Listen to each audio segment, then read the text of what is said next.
You sure are, Vesper. Oh, of course, the one thing I forget to do is turn on my chat widget. Anyway, hi everybody. What's going on? It's me, it's NJ Chef, your Cyber Dragon VTuber. What's going on, everyone? Hope y'all are doing well tonight. Oh boy.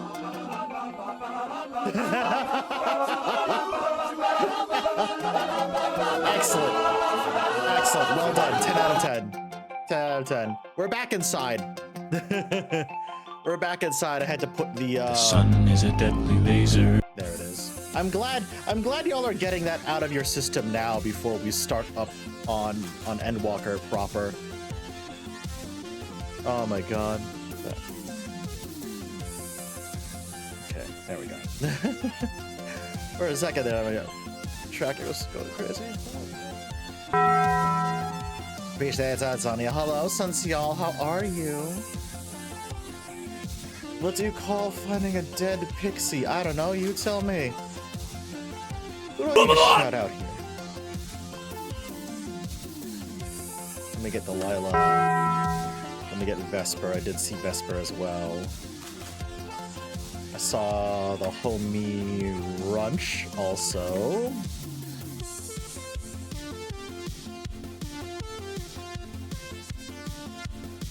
I saw, oh, yep, there is Puppy as well. Can't forget to shout out Puppy, absolutely not. Oh, and I gotta shout out Silver, yeah. I need to shout out Silver as well. If I could spell the freaking word correctly, there we go, okay. I need to stream again. No, you fine. Listen, I'll shout you out regardless. Don't worry about it. A fatality. Oh my good god. 10 out of 10. Well done. Well done. Weird. Okay, hold on. I see we have an issue. I see we have an issue here. Hold on a second.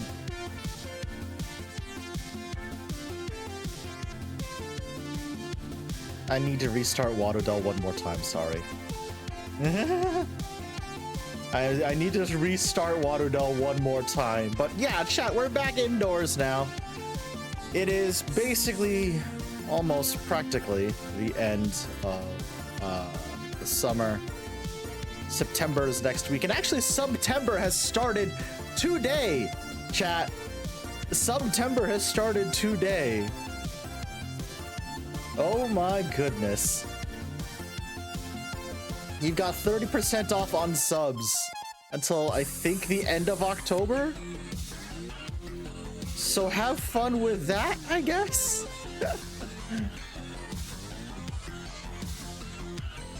Knowing y'all, you're probably gonna like destroy all of the fucking any sub goal I set, honestly. Oh my god.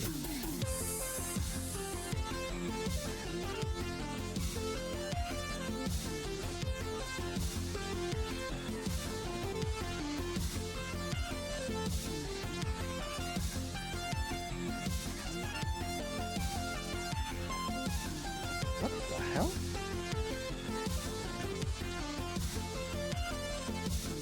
That's weird. Why is that? Okay, now it's working fine. That's a little strange.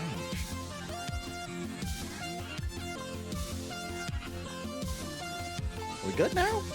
Okay, we're good. Sorry, chat, for whatever reason, Waterdell was not having it today. For whatever reason, Waterdell was just not having it right now. All right, we're back. There we go. Okay. There, we're back. The air decided to be crisp all of a sudden, like Mother Nature, like Mother Earth was like, okay, I was tired of my top half being hot. Yeah, exactly, Vesper, yeah. Here, too, it was like...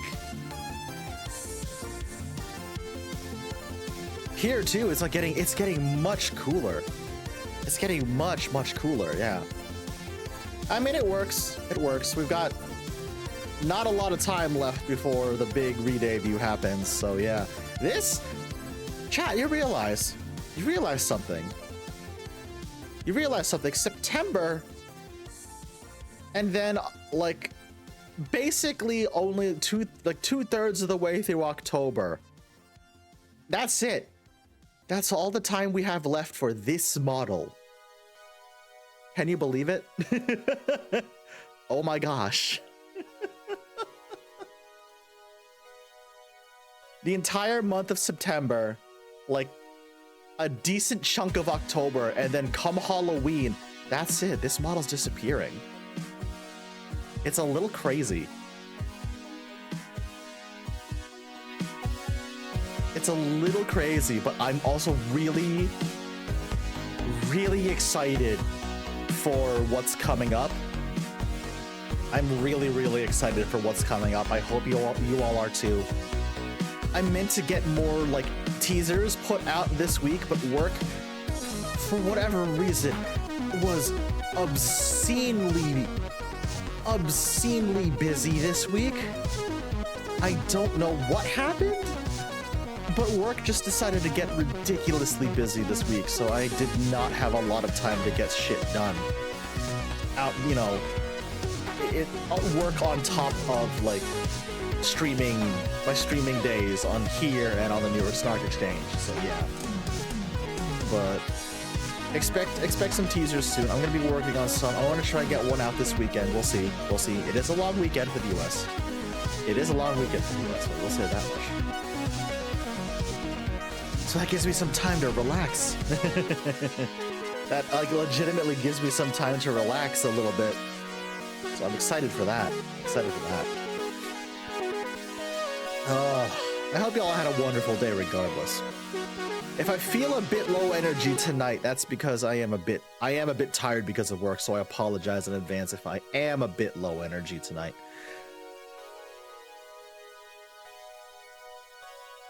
Ugh.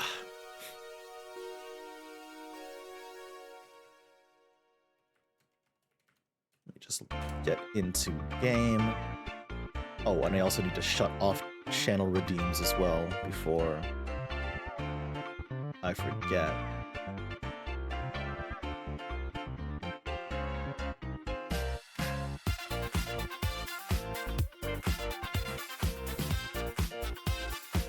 There we go. I have also, by the way, chat, I have also added a few more VIPs to the channel. I'm pretty stringent who I add to the VIPs on the channel, but it's mostly stream friends of mine, as well as people who show up regularly to help me with Final Fantasy XIV stuff. So if you do see a VIP badge next to your name, congratulations.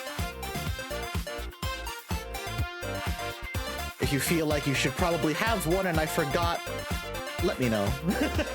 My memory is genuinely pretty horrible. So if it feels like I forgot you, it's not a slight against you, it's probably just I forgot.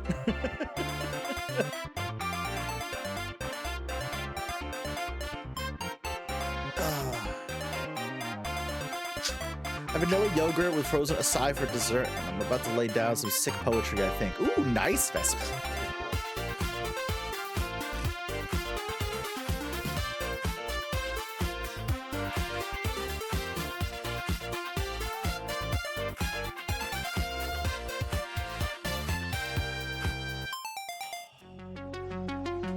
Oh my god. Y'all. Y'all are silly. Y'all are silly, I swear to God. I have been a bit busy in 14 getting stuff, well, doing stuff outside of streams, rather.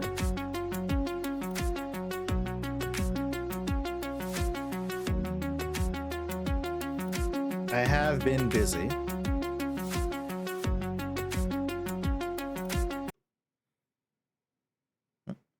Ah! I knew I forgot to change something over. There we go. Turn that off, turn that on. It would also help probably if I had the correct game highlighted. Silly me, silly me. There we are. Hey, Polly, how's it going? Drag the non-believers to the bottom of the kobold pile. They will not see gold again. Don't worry, Polly. Nothing. This is normal. This is a normal night on the channel. Are you kidding me? This is a normal night. Okay. Oh, thank you, Vesper. Appreciate that. All right. Actually, I don't even need to leave the hotel room to do this. Chat, I have been busy, right? I have been busy off stream doing a lot of things. Eagle-eyed people. Well, actually, no, you can't because I'm sitting in front of it, but I'll show you regardless. I will show you regardless. I did want to continue the role quests. Yes, thank you very much. I appreciate that. Vesper, thank you for reminding me.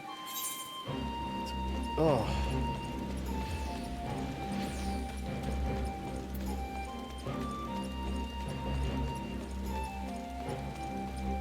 However, I've been entirely busy on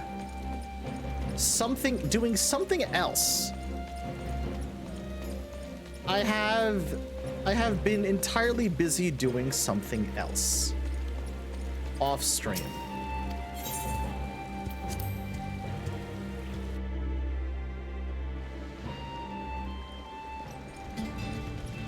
I finally unlocked Bosnia.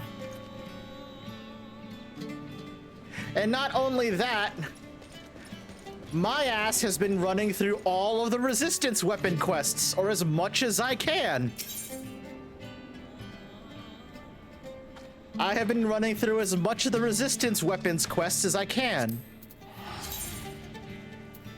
I have... Well, you can't see it at the moment, but there we go. I've got 20... I got 20 of the yellow ones, 4 of the blue ones. I need 16 more of those. I've mostly been grinding through Heavensward Fates because, as I learned, Heavensward Fates guarantee a drop after you complete them, and I'm just like, oh, sick! That's fantastic!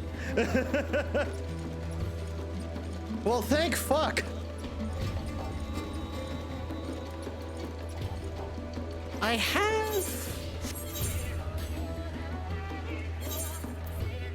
Which one?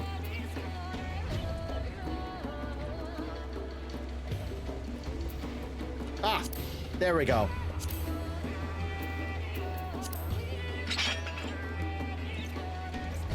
I do have Skull Render, but now I just gotta augment it and get it up to its next level.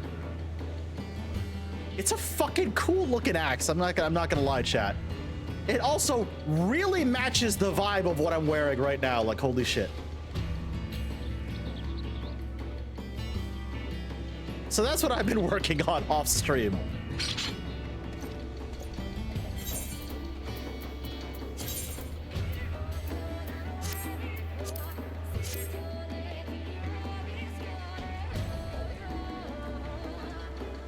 That's the axe I've been using as warrior forever. Ooh, nice.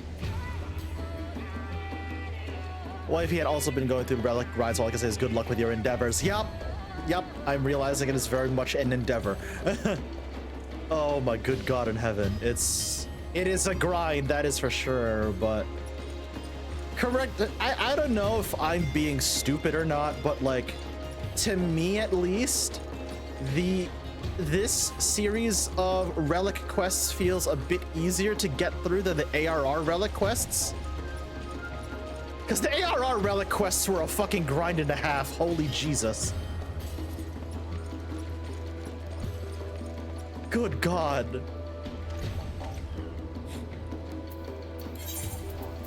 Right, I need to go to... Was it Davenir? ARR is the hardest relic weapons to get to. Oh yeah, they used to be worse. Oh no, oh no. Was it Thavnir for the next job quest? I think it was. I also really like the music in this area. Oh my goodness. No, it's not in Thavnir. Or it's not in Radzat Han, at least.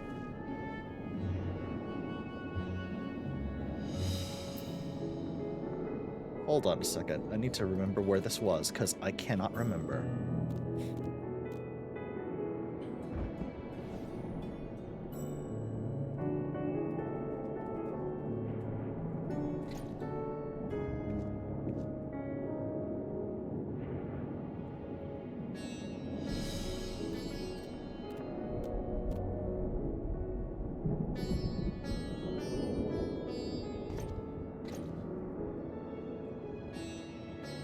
Oh, okay. It's in Gridania. Silly me.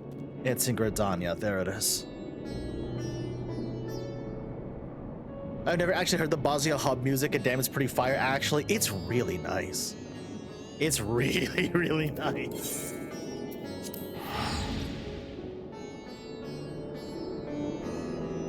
Endwalker's easier than Heavensward. Correct me if I'm wrong, but was it with Endwalker that basically said you have to do the Manderville quests as part of the Relic Weapon quest line? Cause that's pretty fucking funny.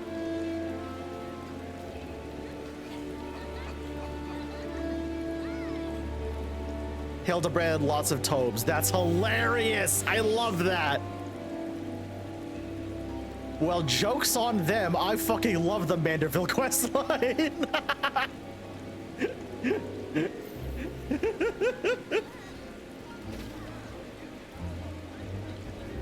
Joke's on them. I fucking love the Manderville quest line. All right, where is this fool at? Should probably check. Oh, he's probably got to be over here somewhere. I am correct, yes. 88. I am also level 89. I think I can get 2 of these done before level 90. And I'm like already halfway through level 89. So yeah, we're good. Let's boogie. A pact proven. Do the Hildebrand quest slide. We are no longer asking.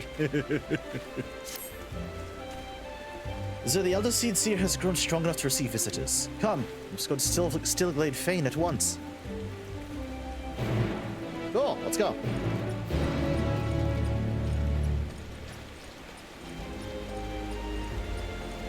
The Manderville is basically the grind for the Endwalker quests. Nice, good to know.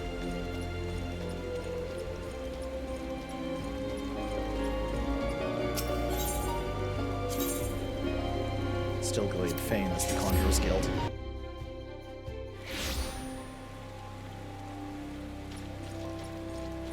Oh, and for anyone asking, yes, I did do the Rising quest already. I did do the Rising event, rather. I took care of that off stream.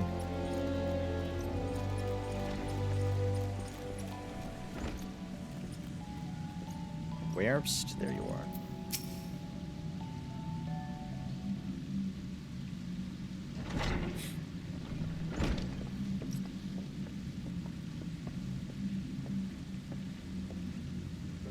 Elder Seedseer, it fills my heart with joy to see you in better health. I'm gladdened by your presence as well, my friend. And lest you wonder, know that the Conjurers found no trace of poison in my humors. If you are ready, I would resume our search for Glepnir. They may be up to task, but you are not. It is one thing to engage in conversation, and it is quite another to go gallivanting about the Twelveswood hunting a blasphemy. I am aware you are a conjurer of surpassing skill, would not presume to gainsay your judgment, but have my wounds not healed? Those visible to the naked eye, perhaps. I worry about the strain your communion with the Great One has taken a toll on you, in ways you may yet struggle to perceive. Great One is a being of purest ether. You were exposed to its unbridled despair, its raw terror. There may be consequences. I love Connie Senna. She's fucking adorable. I am aware of that, but Glepnir must be stopped. Until the blasphemy is laid low, people will continue to die. How am I to carry out my duties cloistered here? How am I to deliver the forest and its people from this despair? It is your duties that demand you remain. I understand your frustration, but if you were to fall in battle, if your guiding light you bear were to fade, all of Gridania would be lost. Rest, Khan-E. Rest and gather your strength, so when the time comes, you are fit to do what must be done. In the meantime, trust in your allies.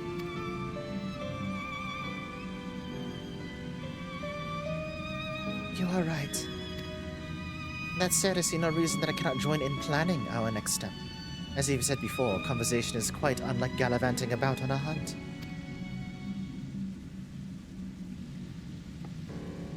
Our encounter with Glepnir has made it plain we cannot hope to triumph over it as we are. Only with the Great One's power can we achieve victory. When the seventh umbral calamity was nigh, the Great One committed a portion of its boundless strength to exert a barrier over heaven and earth, the Irmin Hedge. Thus was the 12 Swords spared the worst. If we could convince it to again lend us even a small measure of that power, we would not fear the poison.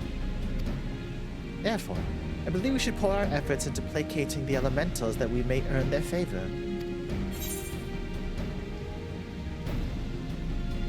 We must show that we are not the enemy. Indeed, we must find a way to assure the Great One of our good intentions, to remind it that we labor not for its destruction, but its salvation. I think, too, it means we must gain a greater understanding of what drives Glepnir. It seems to bear resentment toward the elementals, and the Great One in particular. Why? I've pondered this question myself. Lingering memories of the person Glepnir once was may be responsible. Reports from Rodzatan suggest this is likely the case, in fact. If we could but ascertain the original identity of the blasphemy, where do we even begin that investigation? We were granted a vision of Glepnir's past. Whoops. And I was there. Then I may know who he is. Or was. As do I, the boy who trained along Khan-E in her youth.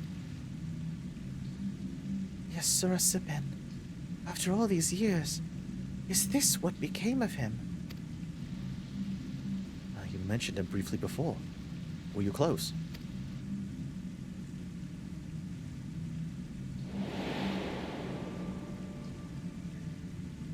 Isura was a Pajali, like me, but he had never known his parents, and devoted himself wholly to his studies.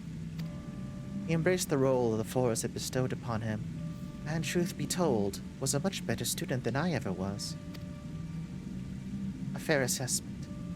Despite your esteemed heritage, you never took to my lessons as well as he, ever dreaming of the outside world. Stealing off into the woods more times than I can count. I could not keep watch over you at all hours, not even if I tried. The Elder Seed Seer? A rebellious spirit? I could scarce imagine it. I resented being a Pajal. It was inconceivable to me that I could not live among the others, and I did not scruple to express my misgivings to Isimiyan at every opportunity. Isura was a pillar of constant support. It was thanks to his encouragement that I at last embraced my destiny and resolved to use my gifts for the greater good. The greater good. Stop that!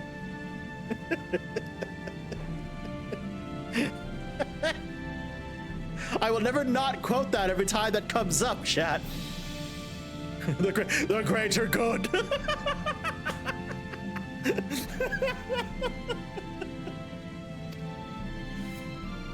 We would become seed seers together, I believed, until one fateful day.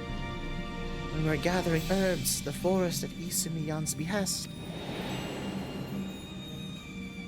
We met a wanderer hailing from a distant land who told us his beloved was with child, and that he had traveled to Gridania to beseech the Great One for a painless birth. He asked us to guide him to the Guardian Tree. However, entry into such sacred places was not ours to permit. There was something odd about his demeanor besides. With regrets, I refused him, but Isura was loath to turn away a goodly stranger in need. He agreed to guide the man despite my protestations. I ran to Isimiyan as fast as I could, and together we made haste to the Guardian Tree. Chat, you've got ads in less than 3 minutes. Although if you do want to get rid of ads, you could toss me a sub, as September has started. So subs are way cheaper than normal this month. All the way until the end of October, in fact.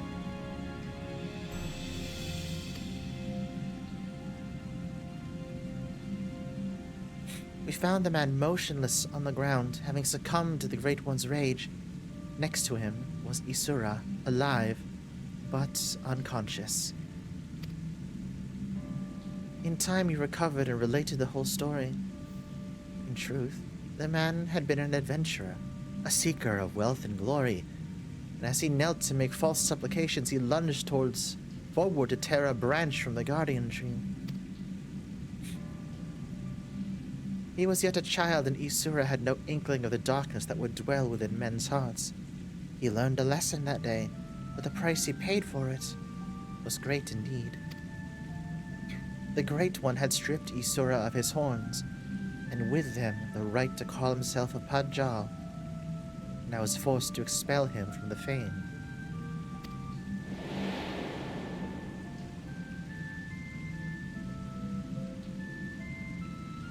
I never saw him again, nor heard a word of what became of him, but not for lack of trying. Despite his hardships, he did remain in the Twelveswood all this time. I wonder. He dreamed of naught else but becoming a seed seer, of a life in service to the people in the forest. He knew the weight of the responsibility and was eager to bear it. But he was deprived of that purpose by the very elementals that he loved, and yet he did not lose that will to serve, I suspect, and instead resolved to watch over the Twelveswood in his own way.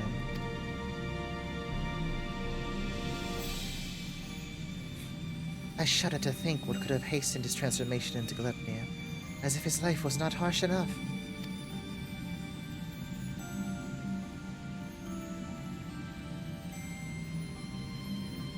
In our final conversation, Isura confided in me that he would search for a means to calm the Great One's rage and earn absolution. To that end, he said he would seek the counsel of the Mughals. They have called the Twelveswood home far longer than we have, and so none are more like to have knowledge of its most hidden workings. That comes as no surprise. He would not so easily give up on his dream. Even if the Mughals know not of Isura, they may be able to help us in other ways. Will you travel to the Bramble Patch in my stead, Zur? I have faith they will accept you with their characteristic aplomb. Oh god. We gotta go talk to the Mughals again? Oh boy. Chat, we gotta go talk to the Mughals again.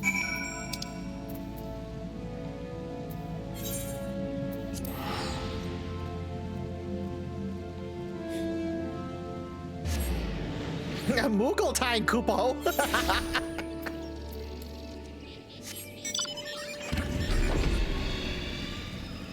Talk, smack around. Whatever needs to be done. Whatever needs to be done, right, Vesper? How many times do we need to teach you this lesson, Kupo?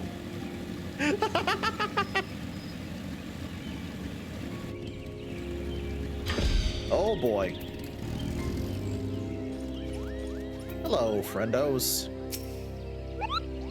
Ah, what a peculiar face you have, Kupo. Familiar, too. You wouldn't be the self-same warrior who gave the legendary Mughals Guard what for? Mughals Guard what for, would you? Zer, was it? Same person. Ah, it is an honor to meet you. Allow me to thank you personally for bringing that silliness to an end. Hukwapika's the name. What brings you to our neck of the Twelveswood? Rat grabs the Moogle. Why, what a pleasant coincidence. We were just discussing how we ought to go about calming the elementals, Koopo. Hi, R2. Right now, we're actually doing one of the role quests. So, stuff tangentially related to the main story, but it's not Heartbreak City yet. I emphasize yet because I know this fucking game. That blasphemy with the dreadful horns has got them on edge, and for good reason. I have had to ask my personal guard here to sleep with one eye open. Lightheartedness as we were about to strangle a Moogle. In case you hadn't noticed, the beast's corruption has been spreading all throughout the woods. Needless to say, we've all got to stand up and put the 12's wood to rights. Rayao suggested that the Moogles contribute by scouring the forest for even the smallest signs of taint. Got to cleanse it before it gets out of hand, you know? Difficult and time-consuming work, but if it's in service to the forest, then we will gladly do it, Koopo. Hey, I know you. You're the adventurer who gave me some of my finest scars. Koop-de-Koop of the Muggles Guard. No hard feelings on the whole hail to the great King Koopo bit, I hope.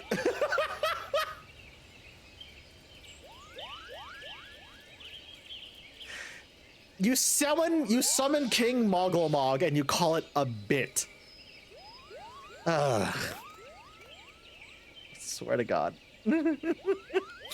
What do you mean? This game would never break your heart, especially not last stream. Oh no, Delilah, no. It's not like it's not as if last stream we gave a bird depression and now the world's ending.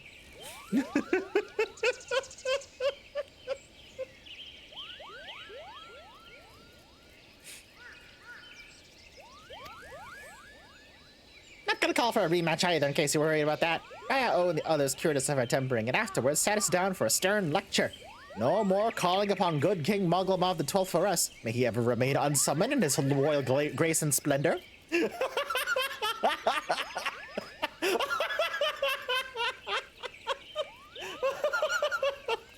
I don't believe you, Koop-de-Koop. I don't believe you at all, actually.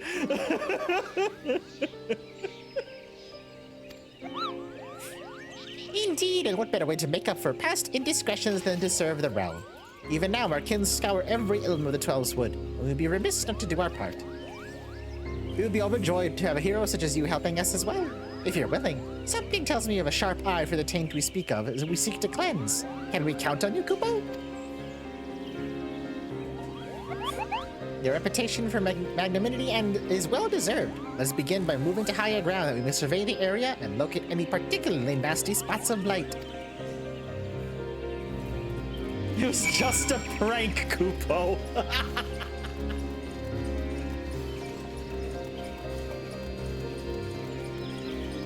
Oh my God.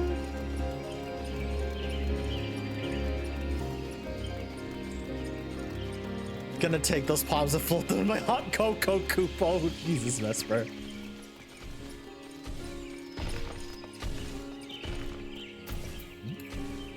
Oh, up. Ha! I see.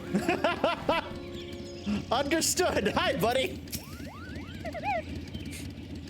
Oh, you're able to make your way up here after all.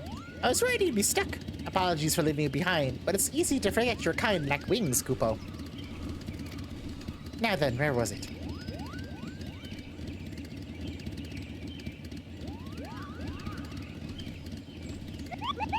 There, to the south. Let's cleanse that festering taint at once.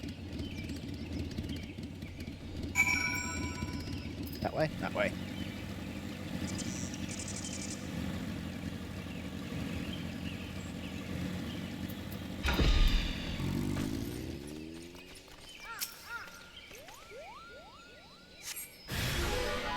Hello.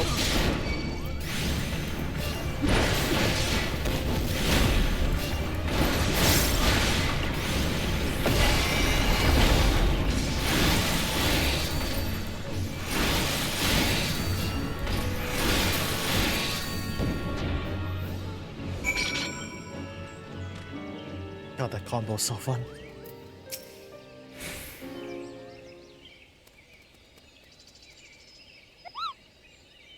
You wouldn't hit a Moogle with glasses, would you? You hit a Moogle with glasses. Well played, Kupo. Listen, I was there pre-Thorn March change. I have died to the Mog tears. Oh my god. Oh, some fine work, Kupo. I dare say it's even better shape than it was before. Yeah, there's a doubtless flittering about stamping out corruption wheresoever it rears its hideous head. If I were the Great One, I would be applauding our efforts. Well, insofar as such a being without hands can clap, I suppose. How goes the tent cleansing, Coop-de-Coop? I did what I could, but I swear, as soon as I finish with one area, two more start manifesting. Fresh taint. The forest's ability to heal itself is waning. This sickness is spreading too fast for even a legion of Moogles to manage. We don't come up with a better solution soon. The situation is even more grave than I imagined, Kupo. Oh, what do we do? We should maintain our efforts to purify the forest regardless. But since there's only so many of us, we should also help the forest remember how to help itself. A brilliant idea, I think. Now, how do we go about doing that? Well, I was just getting to that part, Kupo.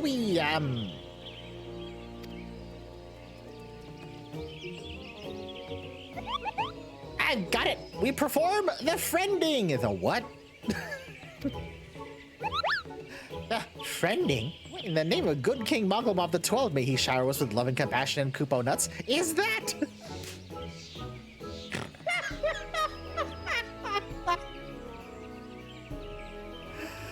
Oh my god.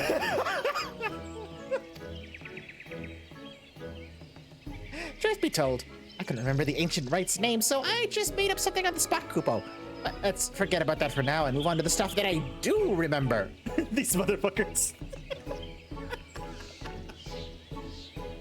Oh my god.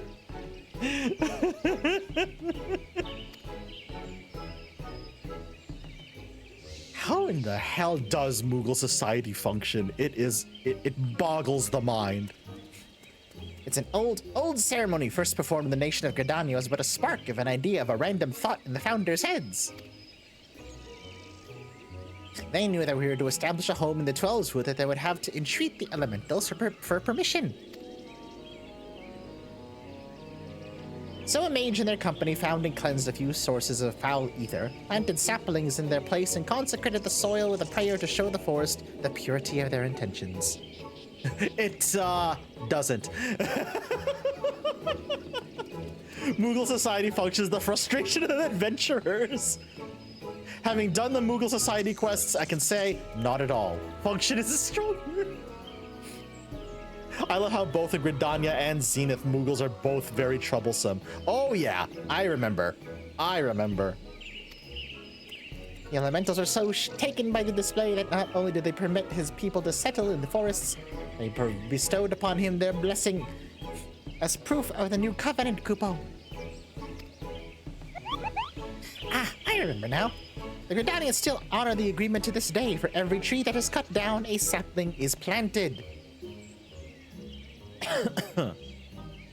What meat is best eaten when upset? What, Sunseal?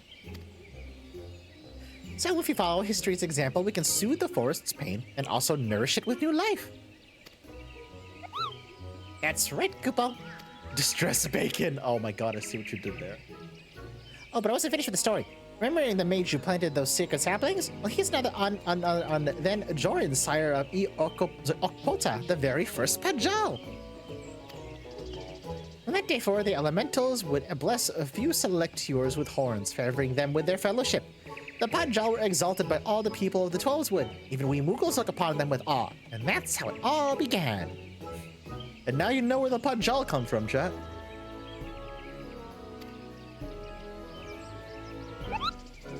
Something wrong, Kupo? You have a very strange look on your face.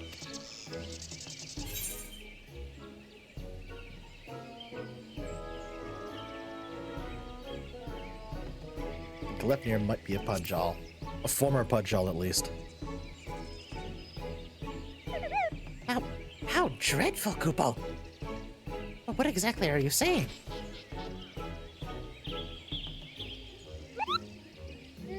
So the man you may think may have become Glepnir was a Podjal stripped of his blessing, and that blasphemy kills the poison that manifests symptoms that resemble those of the creeping death. I feel sorry for this Yasura. To love the elementals only to be shunned by them? To be surrounded by the beauty of the Twelves Wood and know that he was forever an outsider? All for a child's mistake.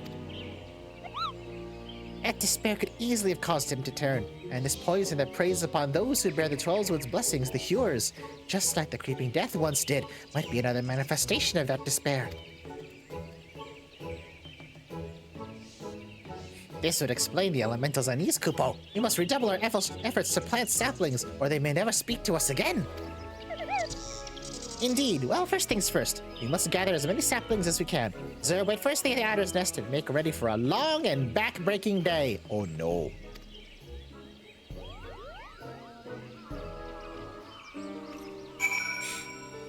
Right? No jump scare!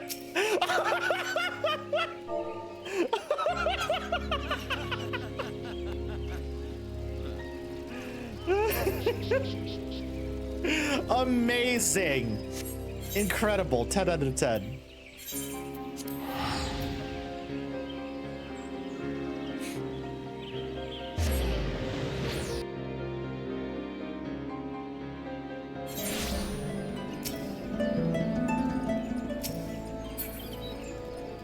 I waited there the entire cutscene. Oh my god, Delilah. 10 out of 10. Well done.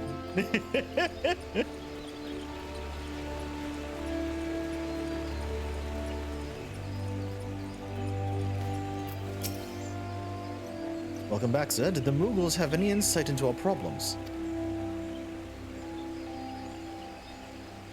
Reenactment of the ceremony which laid the foundation of Gridania. A fitting plan, given the gravity of the threat that our nation now faces. As ever, there's much work to be done before we can begin. While the Mughals gather the saplings, we should continue to scour the Twelveswood for new beasts that need to be purged. Let's pray that the Elder Seedseer regains his strength quickly as well. For now, take rest, my friend. It's a rare indulgence these days, the one you've earned 1,000 times over. Ah, good, yep, I was about to say. I should have another one unlocked. Glepnir has not been seen since our last encounter. This brief respite may be our best chance to quell the Great One's terror.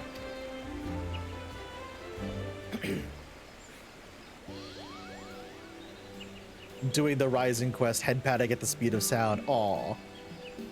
Make way for the saplings, Kupo! We've had plenty of practice cultivating our garden, so selecting the most robust ones was a simple matter. That was the hardest work, so you can help us with the easy part. You see a spot of corruption, cleanse the taint, and then plant the sapling in its place, Kupo. Do it enough times, the Great One is sure to understand that we're doing all we can to heal the forest, which ought to help brighten its mood. We'll see to the East Shroud.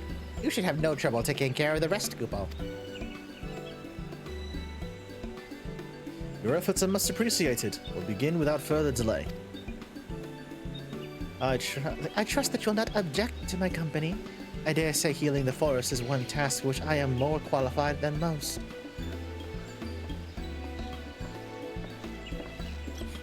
Elder Seedseer, are you well enough to leave the city? I should like to think I have been for some time. In any event, Isumi has finally grown tired of my objections and ceased his attempts to detain me further. She literally bugged Isumi on so much he just said, "Fuck it, fine, go, I don't care."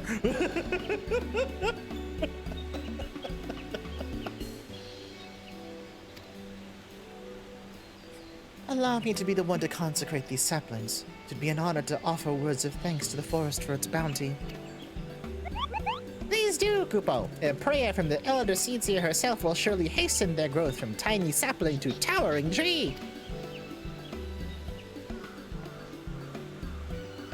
Such is my hope. As Joran did before me, I shall approach the Great One in friendship, that it may see through the veil of fear that blinds it, and remember our covenant.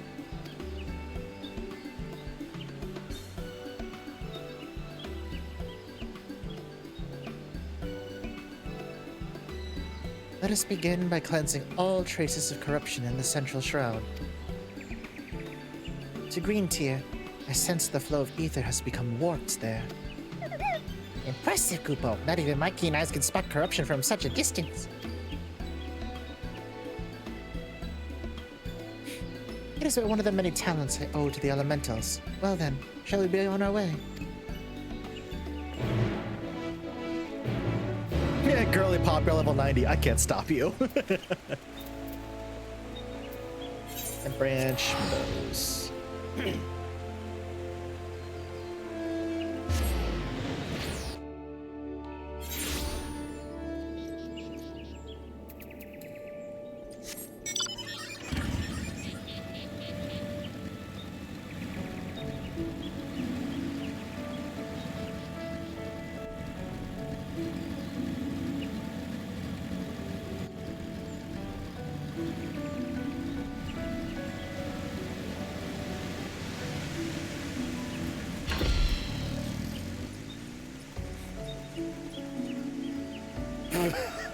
That's oh my god.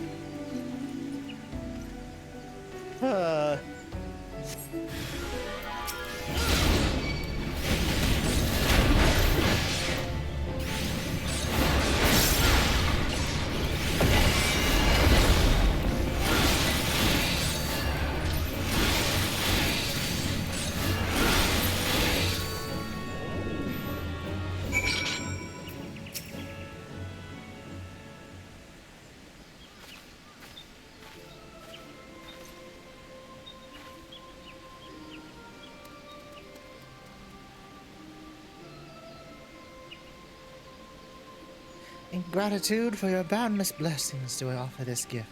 May it nourish you as you nourish us.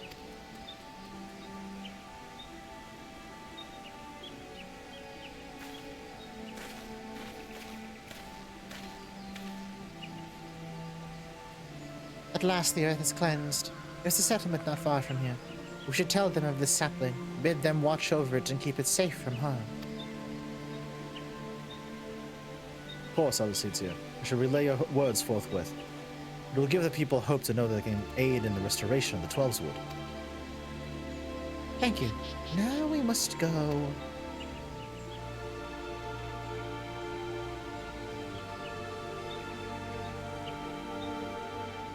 Cinematic camera pan. To Silent Arbor.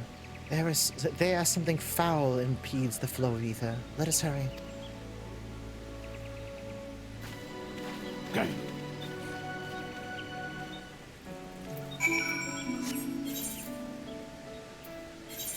Worry mill.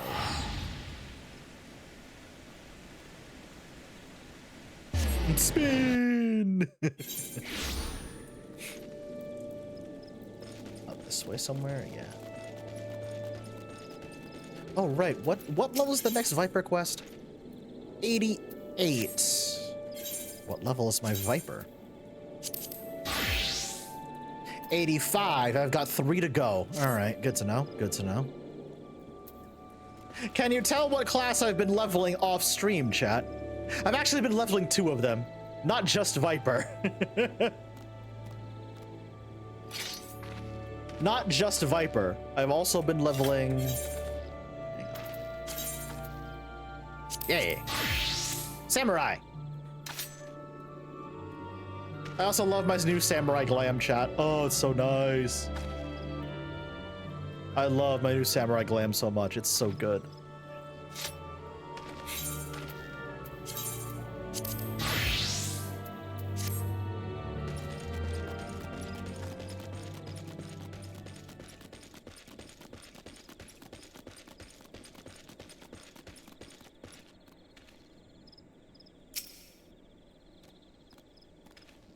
Just waiting for my health to get back to full. There we go.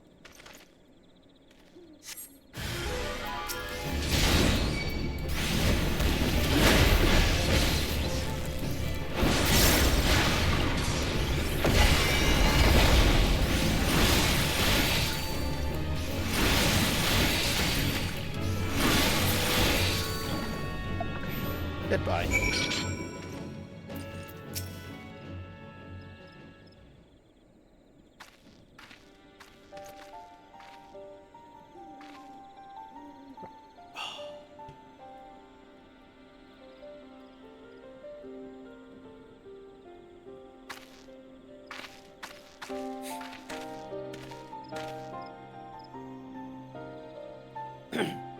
The injury has begun to heal. Our next destination lies to the north. Hi, Bok Choy! What's going on, bud? How are ya?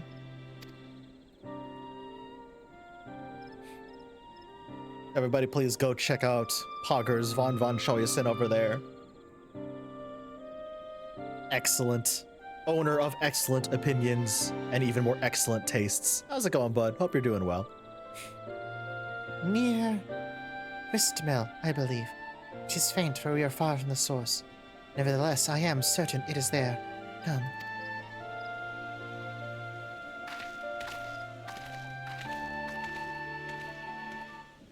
We're just doing more of the Endwalker role quests at the moment, Bok Choy. Hope you're doing well, bud.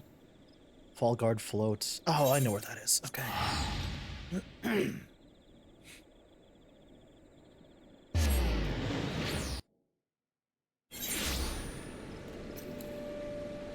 Oh, that way.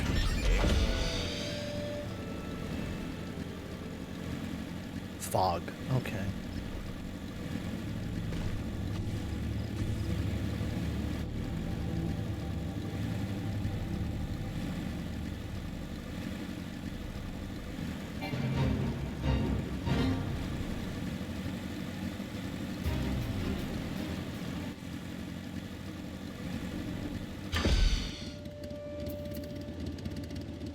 Oh. Oh, wait a minute. I was about to say I know where this area is. I really do like the role quests. Yeah, I might do more of them. Like, I've already got Viper past 80, so melee DPS is probably next, honestly.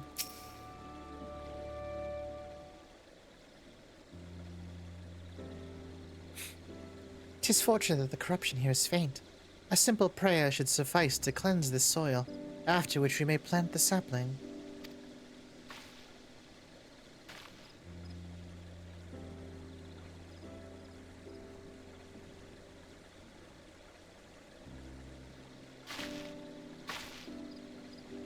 I sense no other disruptions in the etheric flow, which leads me to believe that the Mughals have already seen to the remainder.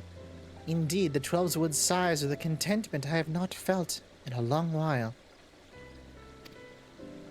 But will it serve to placate the Great One? I cannot say. Not until we visit the Guardian Tree.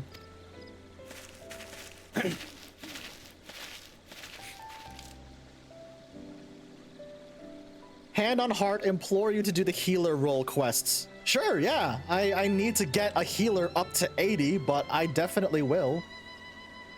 My scholar, unfortunately, is very much under leveled at the moment. It's only, I think I only just got it past level 66, I think.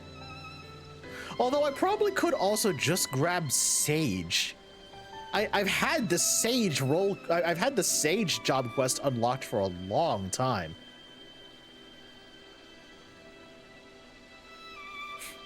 Excuse me, but you're the Elder Seer, aren't you? What brings you all the way to our village? Corruption had upset the balance of ether, but that we have since cleansed with prayer and saplings. Thus has the 12's wood reclaimed a measure of peace. Sage best healer. Sage starts at 70, so it would be a little easier. Ah, gotcha. You've been planting trees? We have. The elementals have suffered as of late, and with these offerings we endeavor to raise their spirits. Elder Seer, I've got to protest. What of your people's spirits? We who dread every step, we must take out of doors. This terrible monster's still out there, preying upon innocent folk without rhyme or reason.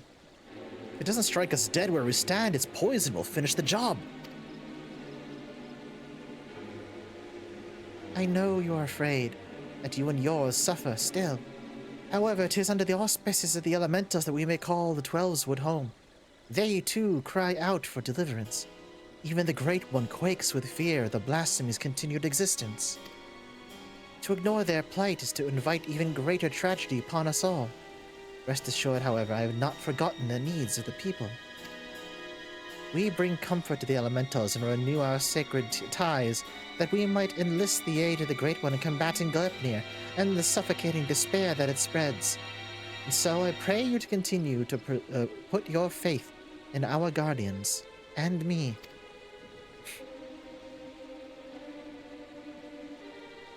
Would that we could, Underseer, but we've been dealing with death and sickness since before Gleipnir's coming. They say the creeping deaths are nothing to fear these days, but we know better. One of ours caught it not long ago. We gave the cure, and plenty on hand, and for a while we thought that would be alright. By the time we realized that it wasn't doing a damn thing, it was too late to call a conjurer. A sad day for all of us when she passed. But none more so than her poor husband, Supin. Uh-oh. He was beside himself with grief, and who could blame him? And came Gleipnir to compound our woes. Supin? It cannot be. Do you speak of Iasura Supin? Iasura? No, Supin was an odd one. No one would make mistake him for a Pajal. Supin wasn't even his real name. That'd be Alengia. But his wife was fond of calling him Supin for some reason, and it just caught on with the rest of us. I see. What did Alengia look like? Oh, I'd say he's no more than 30 summers. Keep to himself. Went away with nary a word at times. Though after he met his beloved, he became more of a fixture, friendly even. His wife was a sickly lass, but she had spirit. But spirit's not enough to beat the creeping death. Pity we couldn't do anything for her.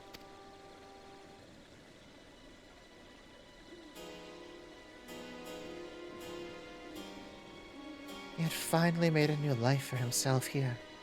Thank you for recounting Alengia's story. Sad though it was, it has helped me to better understand how much you all have suffered. I promise you, we will have cause to celebrate soon.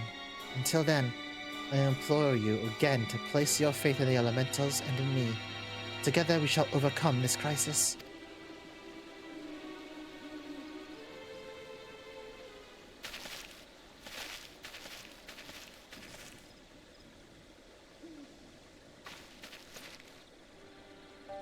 Despite what he said, I'm certain this Alengia was Iasura Supin.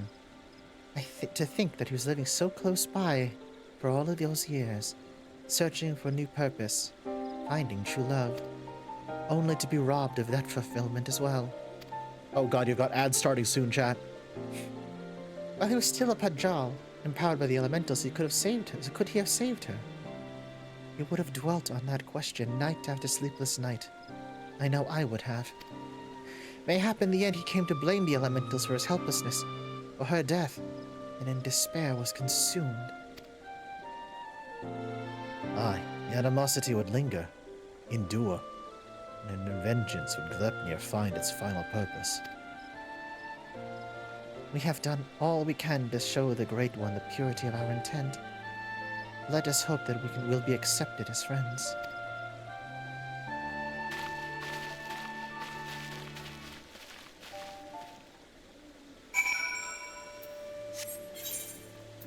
Evershade. Back towards Bent Branch Meadows.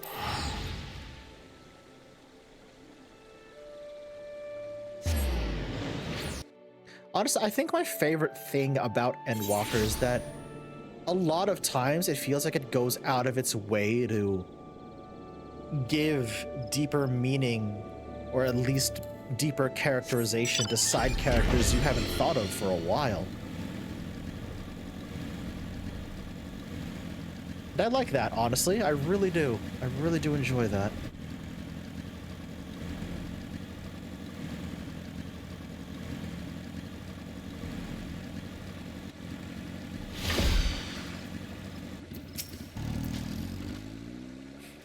Our supplications cannot have escaped the Great One's notice. May it be enough to receive an audience.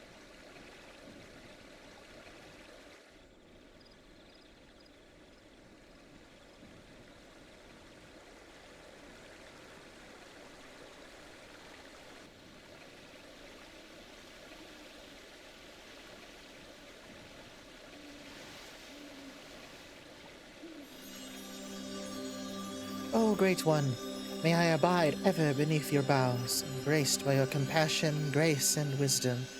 Be still the fear within your heart, and know I am your faithful servant.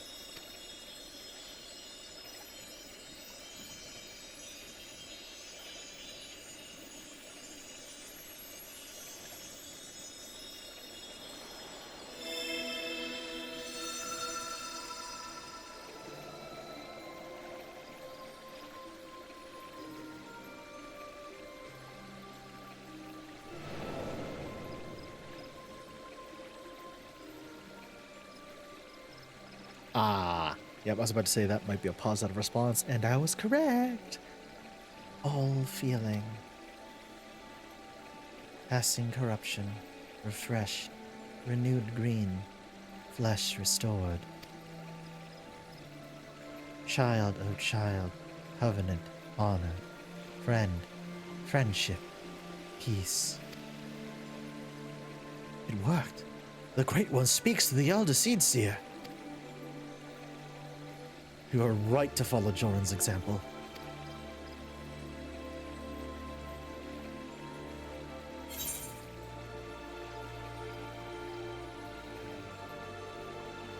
Corruption is but one aspect of a greater threat. Oh, sorry, Zaniel. Yeah, I know. I apologize. Profanities spawn, despair's orphan, sadness and anger, sadness, death's prayer, one and all. Poison, potent, word, wounds unmending, withering bark, no strength to share. After all we've done, you deny us?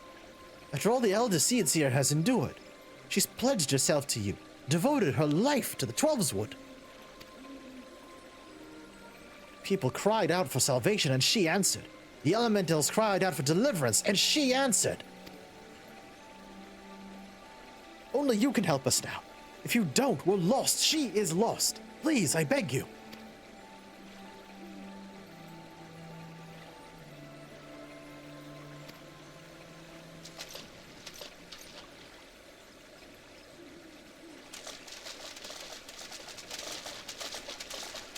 Aw. What are you doing here? We're depending on the Seedseers for all our lives, blaming them whenever something goes wrong without even considering what we might do ourselves. Aye, but no longer. The Elder Seedseer has gone to incredible lengths for her people, and so her people have come to return the favor. If her plea alone is not convincing enough, then we need to raise our voices in support. We couldn't let them make the journey without protection. That, and we couldn't let them put us to shame. We too have come to stand with the Elder Seedseer and beseech the Great One for aid. All we want is the same thing, don't we? Peace restored to the forest. So please, share what you can, however little. Do not forsake us. Do not forsake her.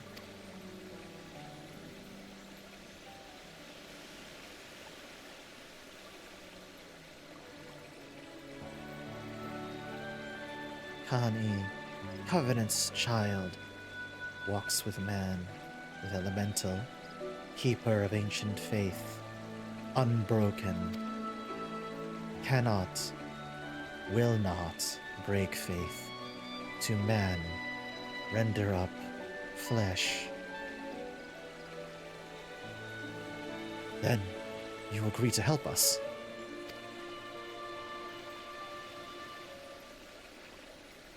Flesh, branches, take and join to oldest elders, renew bond as one stir.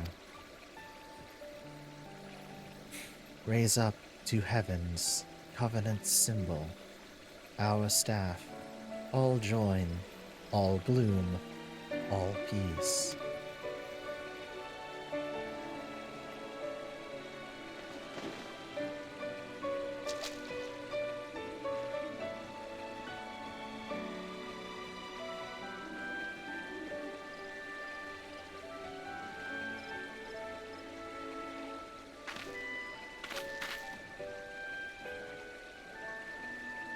My duty has weighed heavy on my heart. So heavy at times I scarce remembered to breathe. For days and nights I worried that I would be found wanting.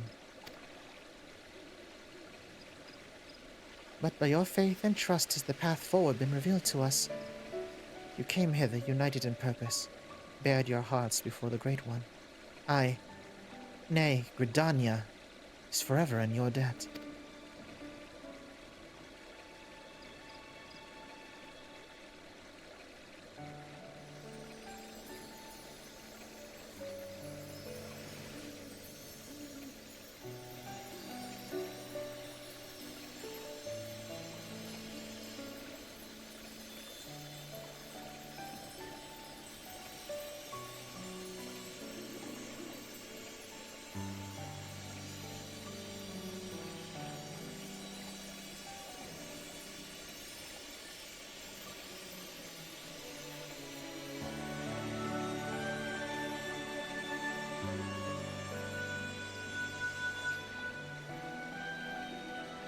May I rely on all of you once more? I bid you take these branches to every corner of the Twelveswood and join them to the eldest trees that we may finally win free of this despair. I think those are actually early conjurer weapons. I feel like they are, honestly. It shall be done, Elder Seedseer, we swear it. I think that's literally the starting conjurer's weapon, yeah. Once the trees have been bound together in spirit, I shall carry out the Great One's final instruction and cast its cleansing power across all the Twelveswood. Yet I must remind you, my friends, Glepnir still stalks the forest. It will not remain idle, and it will attempt to stop us. Go with hope in your hearts, but do not lose sight of the danger.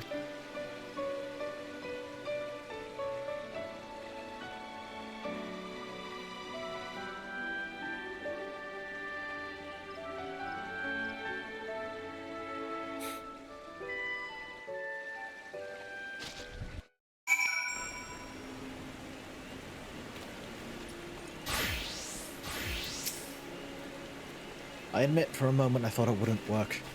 The Elder Seedseer has moved not only the hearts of the people, but that of the forest itself. Her final task appears to be a bit more complicated than the Great One made it sound, so she must scour the ancient texts before the time comes, consult with the Seedseer Council, and make sure all goes according to plan. It's just as well. We still need to wait for the others who have joined the Great One's branches of the many ancient trees scattered throughout the Twelveswood. And then, of course, there's the matter of Glepnir. We will not go peacefully as we work to hasten his demise. When he comes, we must be ready. Let me guess, the last one's at level 90? It sure is. Oh boy. Alright. Last one's at level 90, understood. Oh, hi, Sonny.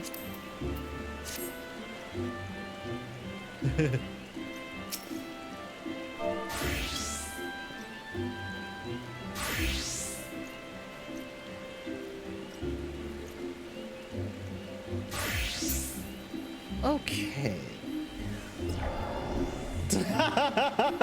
This makes him feel pretty. Oh my god. Amazing. 10 out of 10. 10 out of 10. Okay. Honestly, Perk, I'm not sure. I feel like we should be able to. Question mark? Get the ability to dye the artifact gear. Ah.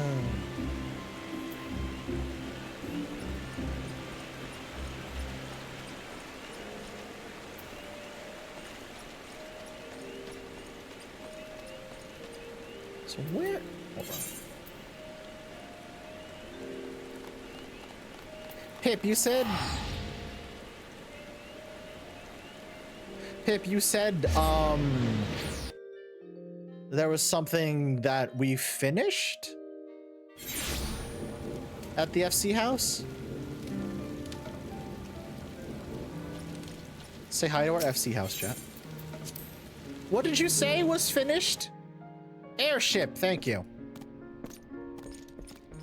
I did make some changes to my room, actually. Not much, but I did make some changes to my room. One, I added Maelstrom banner. Because I realized I had no Maelstrom stuff in here, and I was just like, I need at least some Maelstrom stuff in here. And I also added a big old fan in the room. Because why the hell not? Outside of that, not much else has changed, really. Check company workshop. Thank you.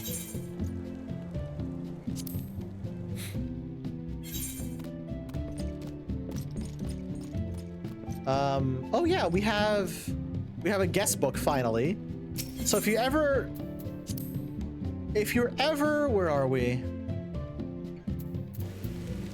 If you're ever on Cactar and you're in Shirogane Ward number 6, if you want to stop by the house, it's right over here in the corner. It's right over here in the corner.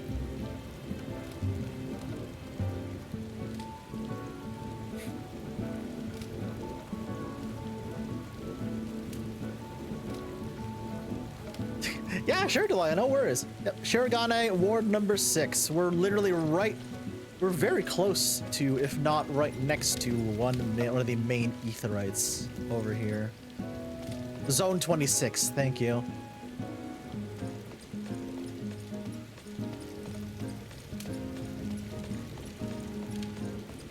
Yeah, we're down here in the corner, and then, because I love showing this off. Shirogane Ward 6.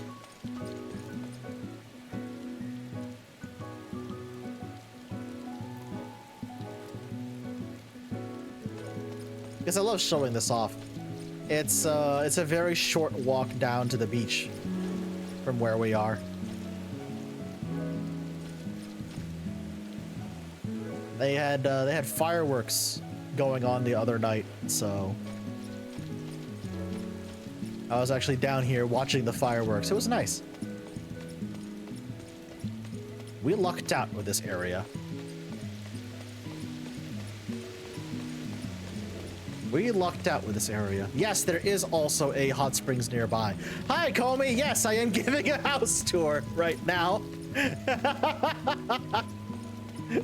Thank you, Vesper.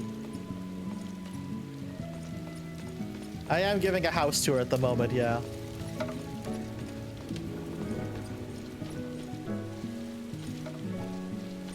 The new house name is great. I actually haven't shown that off yet. Chat, we finally have a house name. Fucking 10 out of 10 name on that one. My God, y'all. Very good. Very good.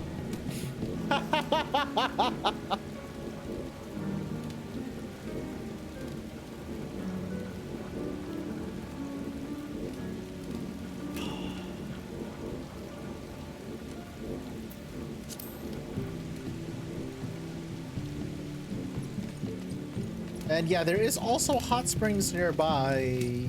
I think it's up this way. Where the fuck did it go? I never remember where this thing is. I think it's up. Ah, yes, it is up this way. Just gotta go up a couple of stairs, follow this little pathway back here.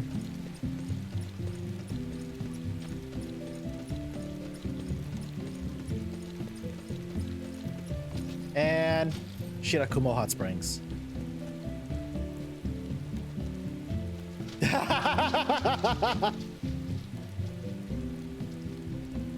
Exactly. Thank you, Sonny. Hell yeah. Hell yeah.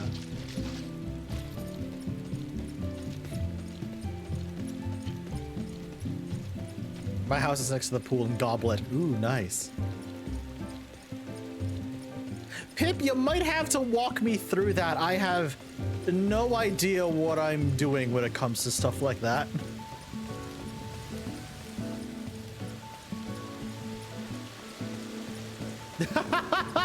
Hi, Rudge. Well done. Well done.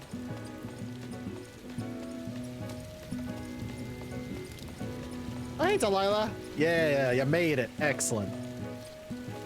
It's a small area, but we made the most of it out here.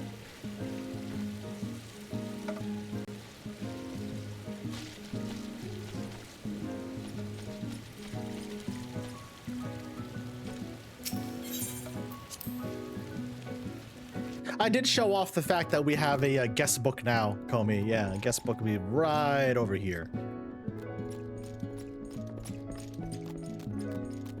Oh, I see. Oh my god, the fucking Moogle wallpaper down here is hilarious. The Moogle wallpaper down here is hilarious. Oh my god, that's so funny.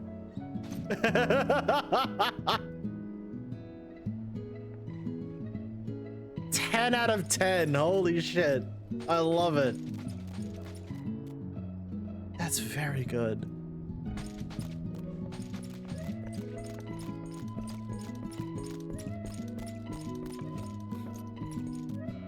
How much fuel do we need? Good question. Company workshop. There we go.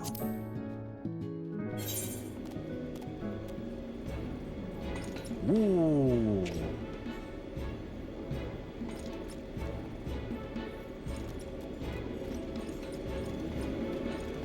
Still work in progress. Yeah, we're still working on the house. We're still working on the house. Even in your dreams, even as you sleep, the walls whisper the great King Mahagupo. Hi, legendary uncommon. Oh my god. What a first time chat. 10 out of 10. Oh, good lord.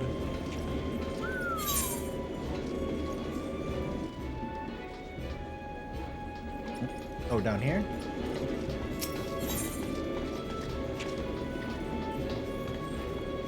Oh, they be fabricating, we do.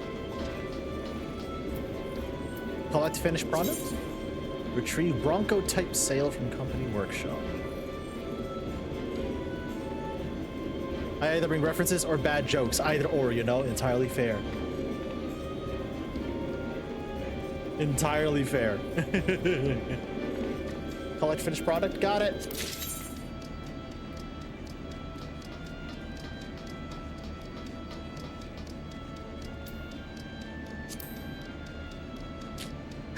I love how your red panda immediately hopped up onto the railing. That's so great.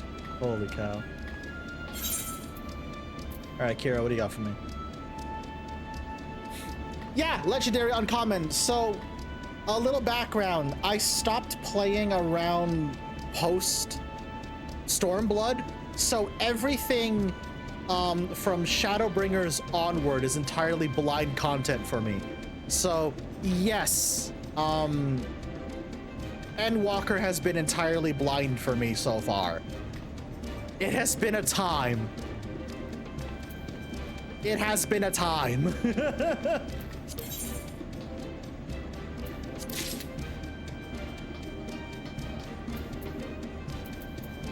So now we take all the bits and throw them at the voyage control panel. Ah, gotcha.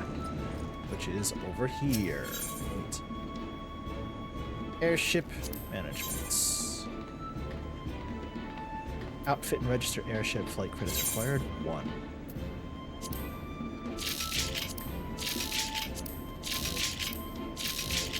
There we go. Register.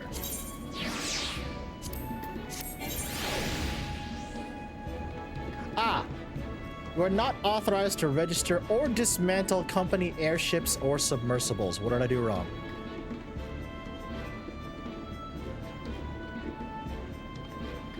What did I do wrong? No spoilers, of course, but be prepared. Endwalker breaks people. Some of the best writing out there. I'm noticing that, actually, yeah.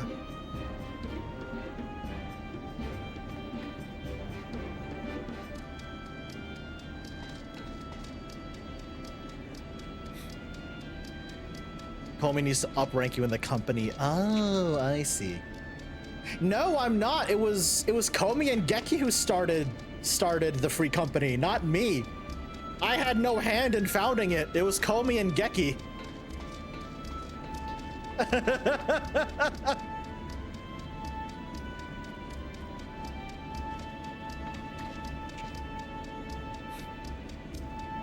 Oh, Geki specifically. He was the one who... Okay, got it. Got it. Stan, we need your permission to do airship things.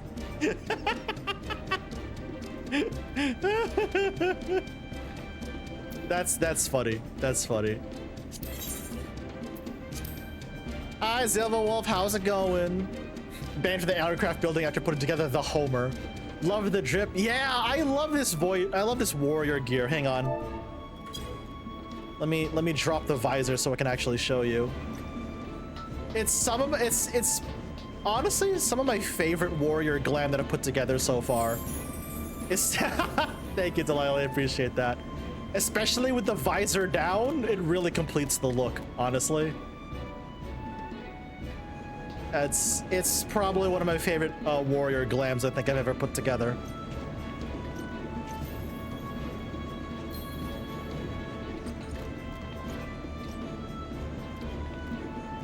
Well, this is embarrassing. No, you're good. You're good. I'm a slut for any armor with a fur collar. Understandable. Okay. Hang on a second. Let me give you back all the important items before I accidentally lose them. There we go. But yeah, I'm a big fan of our FC house, honestly. I am a big fan of our FC house. It's small, but I do like it a lot. Where's my room? There we are. I kept mine fairly simple, given how tiny of a room it is, but I like how it turned out. I need to look at changing the wallpaper in here at some point. Yeah, that's probably gonna be my next. That's probably gonna be the next thing I do, is just change the interior. Change the interior around a little bit, but right now, I love how this is going. I'm on Cactar. I am on Cactar. You can't see it because it's covered by a whole bunch of stuff right now, but yes, I am on Cactar. Yeah, Cactar, so good luck getting there. Thank you, Zadiel. Yeah, it is. I realize how difficult it is for people to come visit Cactar. I understand.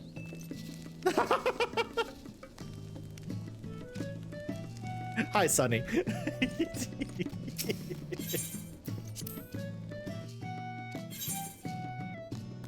Unless you're on Cactar already, which, you know what? Then you've got a leg up.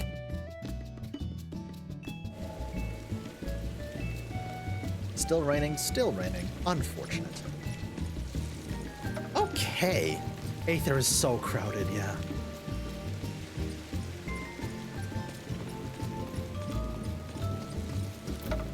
Where is this? Over in Ilsabard. Okay.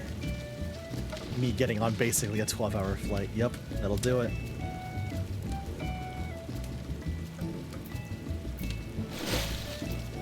Camp Broken Glass. All right, that's where we're going. Thanks, Sonny. Appreciate that.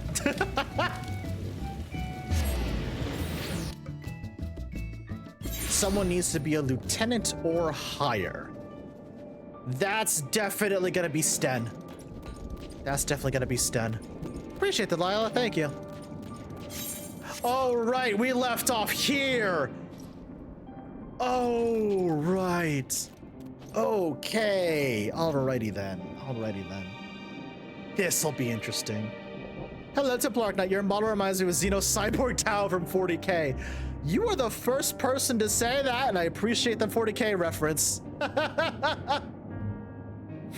Yeah, after Xenos had his little moment with everything, right? Oh boy. Stenian? We couldn't save them all. If we'd arrived any later, it would have been a massacre.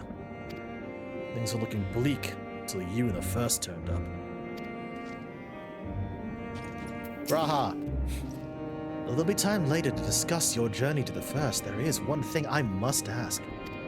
Did you perchance speak with our friends in the Crystarium? Sure did. Lena and Becklug both warned me against overexerting myself. Strange they would express such similar sentiments. Identical, in fact. But their advice is duly noted. Alize, still like to quiz you about your time in the First if you ever get more than a moment's respite. Alpha, no? The final days, that the final day should manifest here, too. After everything these people have suffered, fate is a fate cruel beyond words. Nevertheless, with allies old and new at our side, there is yet reason for us to be hopeful. That there is, buddy. That there is. Chat, you've got ads in 2.5 minutes. Euless. It's been a while since we last spoke. For some time, I was not myself. Lucy and the others told me what happened that night, and about the events that took place while I was receiving treatment. It was only then that I realized the lengths you and yours go to. I know I may never be able to repay you, but I'll be damned if I don't try. Most of all, I wanted to thank you, all of you, for everything you've done and continue to do for the sake of my people. Fortuno, I still owe you a swift kick to the balls, you rat bastard. This is the contingent's base of operations, I take it? Dick. Yes, chat, I'm still mad at Fortuno. I'm still mad. He still owes me his wife. Ayo. Lucia.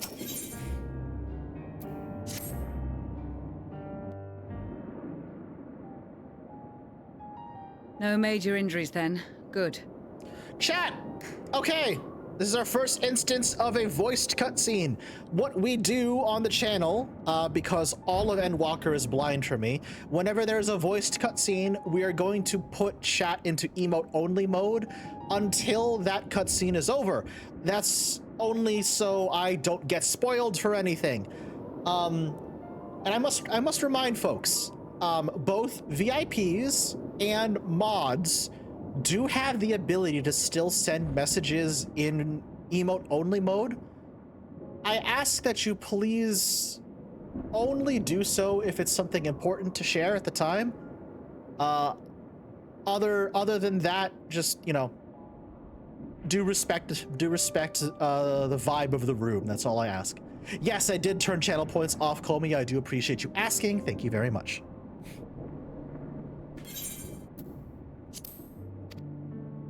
Yes, I Vesper briefed the snooze those. recovered soldiers and sent them on their way as quickly as I could, but nevertheless feared they would not make it in time.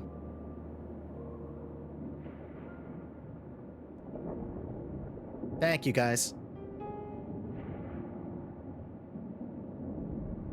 The additional support was invaluable. Your men saved more than a few lives.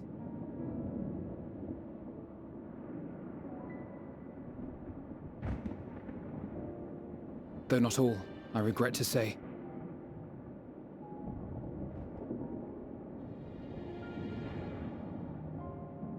I take it that I'm addressing Lucia Junius.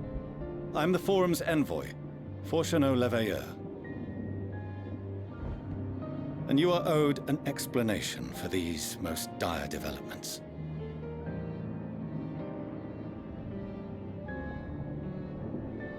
Honestly, Vesper, I forgot ads were so close, so thank you for asking me. I was so focused on the cutscene. Another trial wrought by the final days. I was beginning to suspect as much. You doubtless feel some consternation having been forced to abandon your original plan. But trust me when I say you were right to send the refugees elsewhere.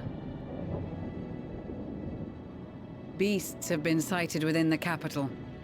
Perhaps it was a stroke of grim fortune that the population was decimated beforehand, as they've yet to appear in any great number, but in time.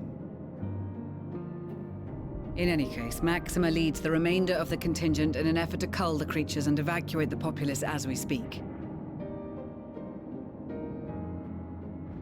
Once the airships have taken to the skies, I pray your men can be persuaded to join him. You'll permit us to retain our weapons? I wouldn't have sent you after the Scions were I expecting you to stab them in the back. Thank you, Lucia. And I, for one, would not consider past transgressions more relevant than future contributions.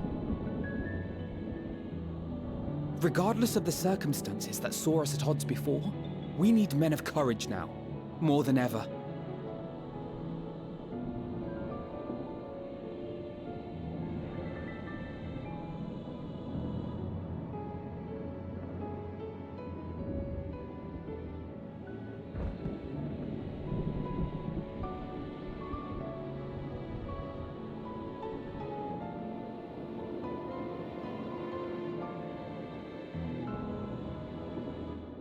We swore to defend Garlemald, and so we shall.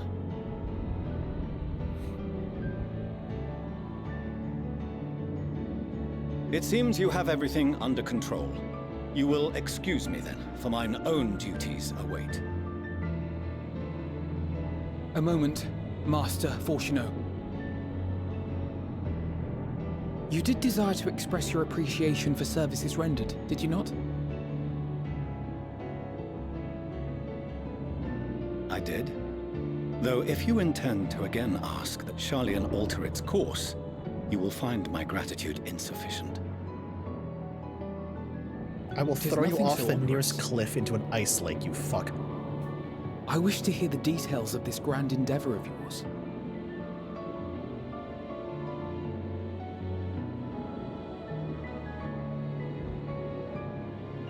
Do you swear to listen and to learn, and not to embark upon some scheme to impede us? I swear.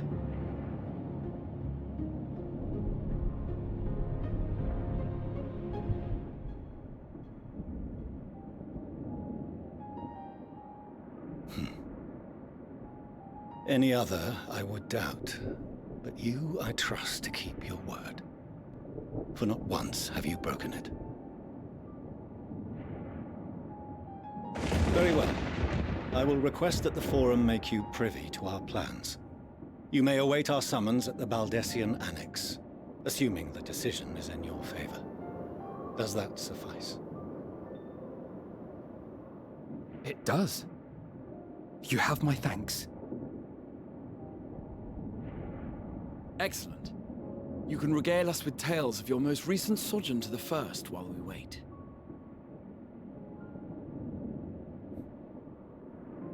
Yeah, I went to the first, and then I ended up traveling back in time. It was wild. Raha? Did you hear something just now?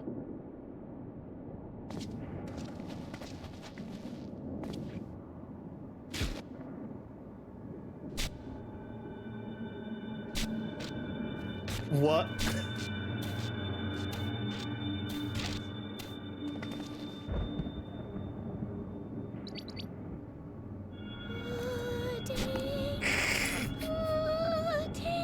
You got to be kidding me. You have got to be kidding me.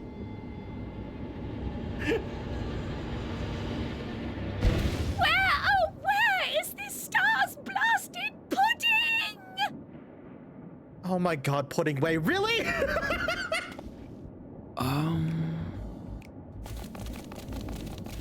Oh, it's not just pudding way. Oh, hi.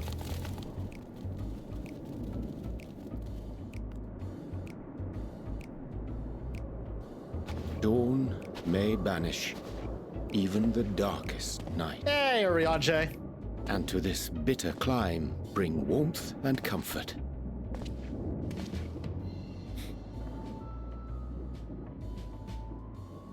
Dude, how are you not freezing right 'Tis now? heartening to see such an assembly upon my return. I thought often of you whilst I looked down upon our star's brilliance from the moon above. Yes, but what are you doing here? And dressed like that? Aren't you cold? Verily, I fear for my health should I proceed to expound upon our purpose ere I procure more suitable garments. God damn it, Arianje! Then allow me to summarize. We're here because none of you lot are up there. Nor has anyone deigned to send word about any changes in the plans. Man, the man really went for drip and not comfort. Arianje, I sort of fucking god. Dude, what is wrong with you?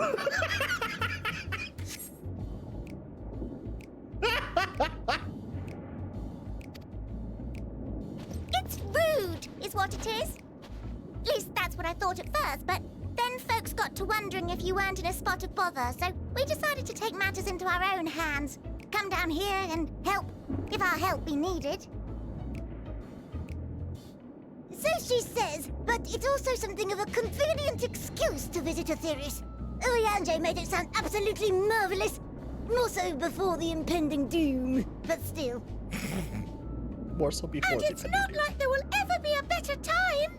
What with the aforementioned doom? Marvellous, they say, yet not an ounce of pudding to be found. I must suffer Urianger's inferior works no more. Oh my god, pudding way. Hey! Maybe consider the plight of present company before you go blathering on about pudding and doom? Ahem. As I was saying, should you require any assistance with whatever, we are at your disposal. I love the Loporrits. We were born from Hydaelyn's love for the lives of this star, so naturally we would much prefer to see them continue. Twiddling our thumbs up on the moon is hardly conducive to that, though, is it? Fair point, Livingway. Aye, not when you've all got such precious thoughts and feelings and hopes for the future deserving of more active preservation. Speaking to Urianger made us realize that while we've carried out our duties to the letter, we've failed to fulfill them in spirit. From there, it was just a hop, skip, and a jump towards resolving to do better. So please, show us how. Help us help you. Aww. Hell yeah. Forgive me, but are they... Thy distant collaborators, indeed. Yep, you've been talking to bunnies this entire time, Hey, old fortunately. fellow, well met. You'd be a member of the Forum, would you? It's an honor and a pleasure to meet you at last.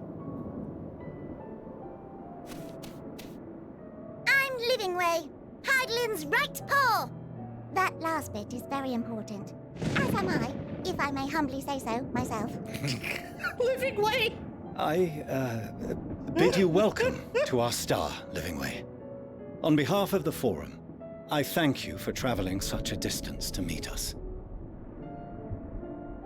As you have surmised, preparations for the Exodus have not proceeded as smoothly as we had hoped. I should be happy to personally escort you to our headquarters in Sharlayan, where you may advise us as you deem fit.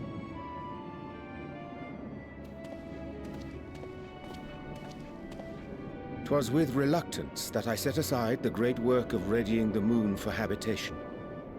Be assured that I did so only after the Loporrits made plain their earnest desire to come hither, and I myself felt a growing certainty that their contributions here would prove invaluable. Hell yeah. 'Tis trite, perhaps, but I followed my heart. Good job, Urianger.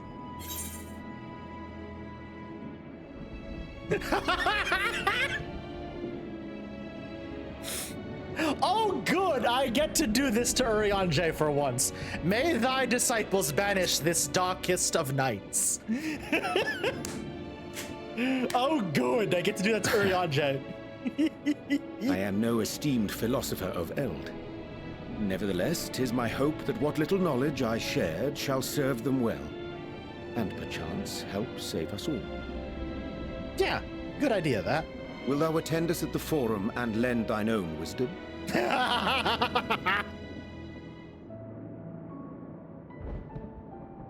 If that's all quite settled, can we start moving before Urianger catches his death? Even I'm freezing out here. Oh, I dare say you'll warm up quickly once you report the airship. Sat shoulder to shoulder with our fur-covered friends.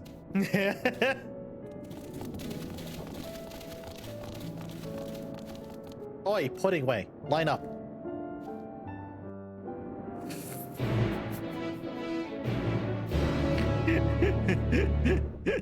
The fucking...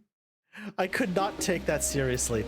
Chat, the fucking zombie walk Puddingway was doing and the screen glitching on top of that, I could not fucking take that seriously. I'm like, there's no way. Oh my god. Chat, you're free from emote only mode. Right. That was so fucking funny. Oh my good lord, that was so funny.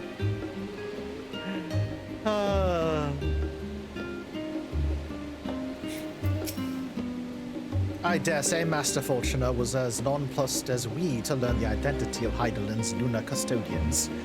As he will soon discover, they have much and more to offer the Forum. Might I suggest we return to the Annex forthwith? We may yet have time to discuss thy recent adventures ere we are summoned to the rostra.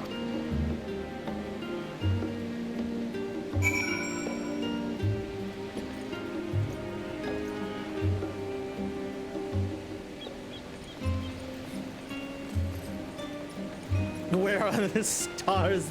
Is the stars blessed for the Uriache can't cook? Oh, legendary uncommon. That's actually really interesting. I did not know that. That's really cool. Thank you for sharing. All right, so there's side quests here in Old Charlemagne that I should probably take care of. Let's see.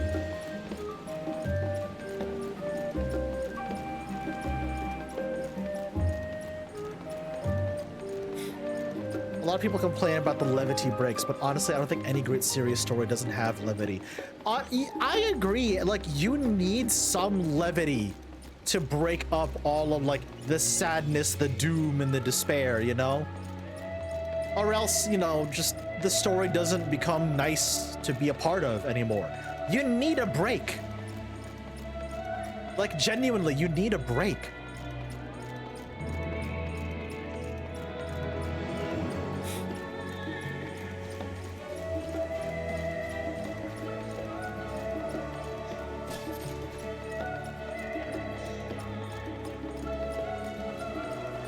Some of the side quests here are heartbreaking. Oh no.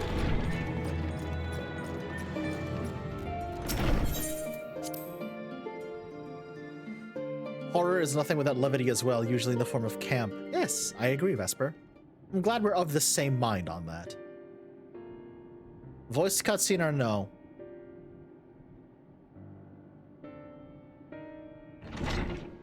And is Urianger defrosted yet?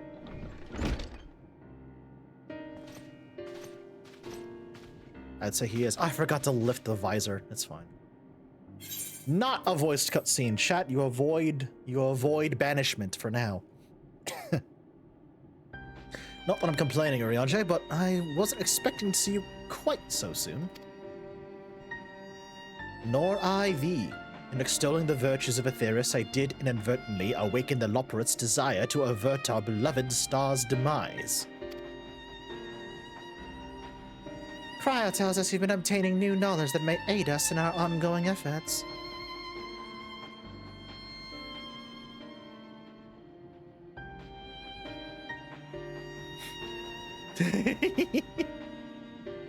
The dads are very happy to see one another. They are. God, call me same. I've news to share regarding our study of the ethereal sea. But your findings are certain to be of greater interest, and so I'd rather hear them first. What revelations did Heidelin's Elpis flower lead? Y'all sit down. I actually went back in time. Oh boy. Oh boy.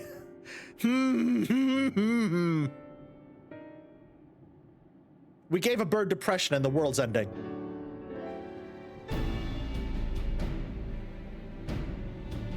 Then this dynamis is what drives the final days. If it and Akasha are one and the same, this all but proves Nidana's theory. We're an entity, through sheer force of emotion, to channel this vast dormant reservoir to a raging river. Its power might even surpass that of ether.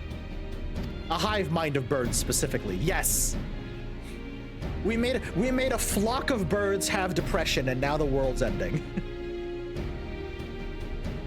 But if a star so replete with ether, said entity would need to be outside its influence to effectively manipulate the dynamics from a great expanse. Meteon. Or rather, the sorrow and suffering of a fallen civilizations that she's been hoarding for millennia. Untold anguish, fear, and hatred, drawn from every corner of the universe, all for a single purpose: the destruction of Aetheris. Hive mind flock of birds sounds horrifying. Yeah. We made a bird crash out so hard she decided to end life, which, considering the tax rates in Limsa, valid. A birdemic! Oh no! God damn it, Perk, not the birdemic. Hi, Knives! Birds aren't real! How's it going, Knives? How are you? Mods, can I get a shout out for Knives, please? I appreciate that. Thank you very much. Why is my left arm freaking out? Tracking? What are you doing? I've reset you twice. What the hell are you doing?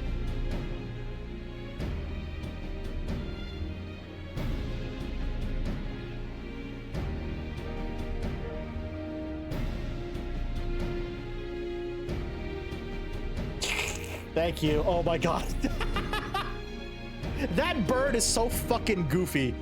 Knives, oh my god, that bird is so fucking funny. I love that thing.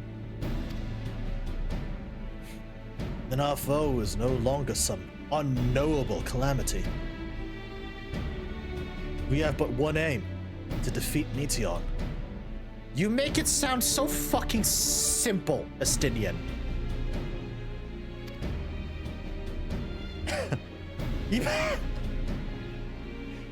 Thank you, Ishtola. Thank you. They're ballsy too. Grouse are notoriously down to throw hands. I see.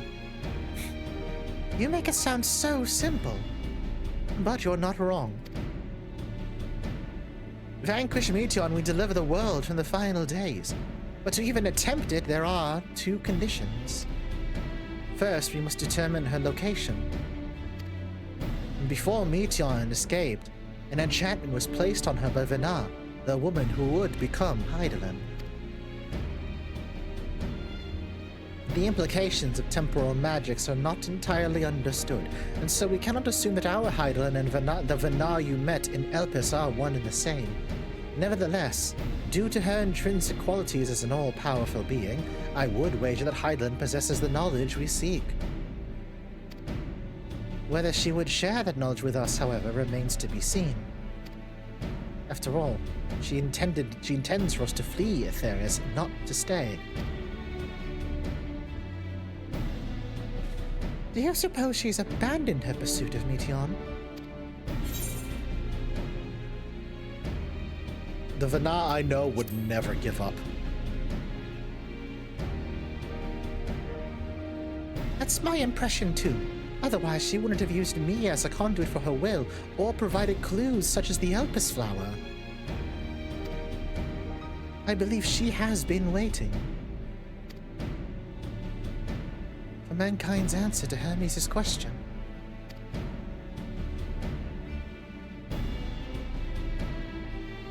So, what's the second condition? We must find a means to reach Meteon.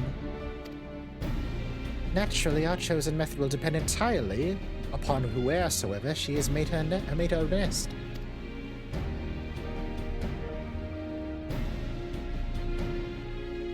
And then communing with Hydaelyn must by necessity come first. Do you, Mr. Matoya, have any luck with the investigation into the Ethereal Sea? Sadly not. Although we enlisted the help of Arnvald and other Echo-blessed allies, we couldn't detect so much as a whisper from Hydaelyn, even from within the Antitower. Oh, Arnvald. Oh, buddy. Master Matoya is of the opinion that in the year since abandoning it, the Forum had found some other method of receiving instructions from Hydaelyn. If so, it would most likely be some form of apparatus for observing the Ethereal Sea built closer to home.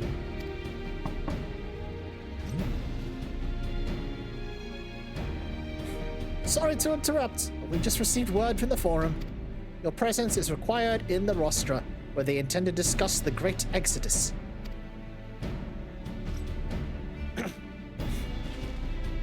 And Father will be able to persuade them. They're finally taking us seriously. Let's see what they have to say.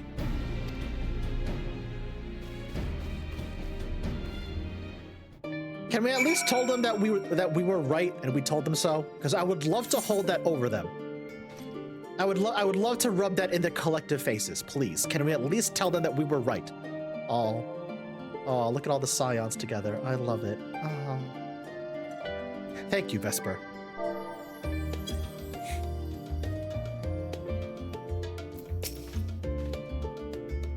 To think the Crystal Tower of the First is capable of such feats as sending one's soul to the distant past.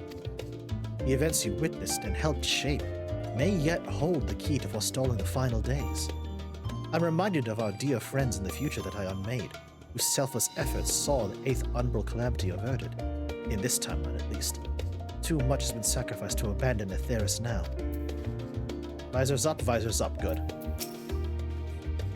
Descending Graha and Estinian back to Garlemald, I stayed in Locus and Minas for a time. Being an imperial province, I was already in turmoil before the onset of the final days.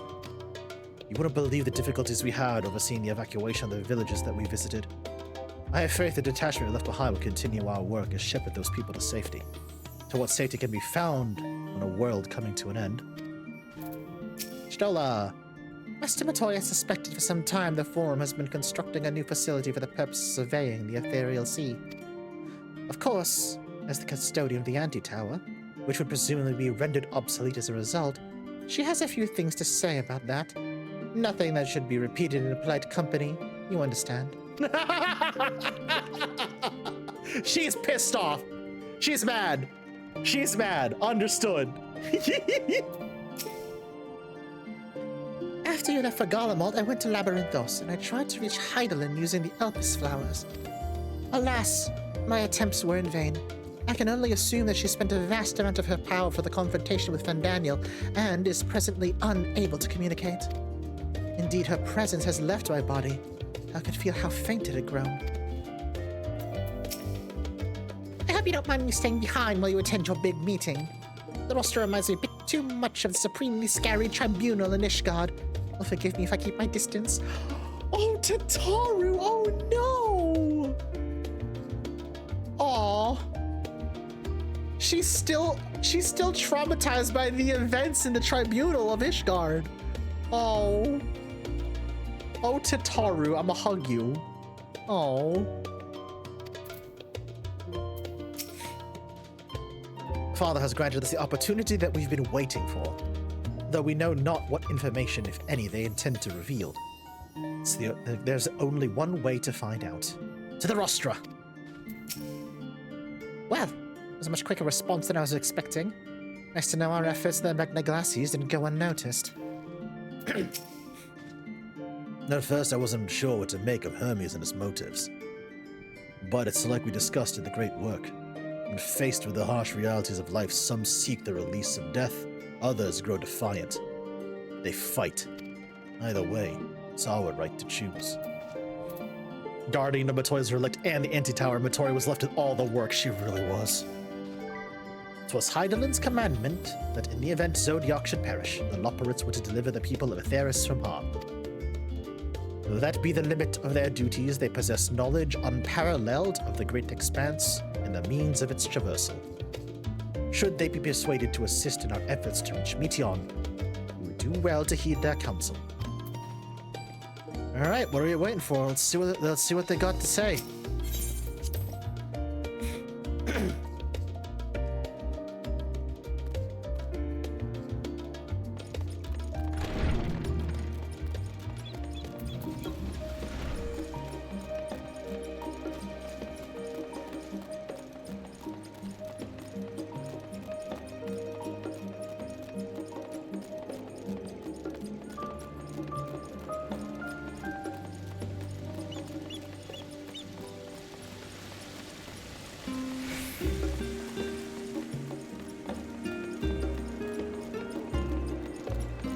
Chat, this is going to be a very strange time for me to mention it, but it's been in the back of my head for a tiny bit. I hope you don't find my approximations of characters' voices to be too terribly annoying. I try my best with a lot of them.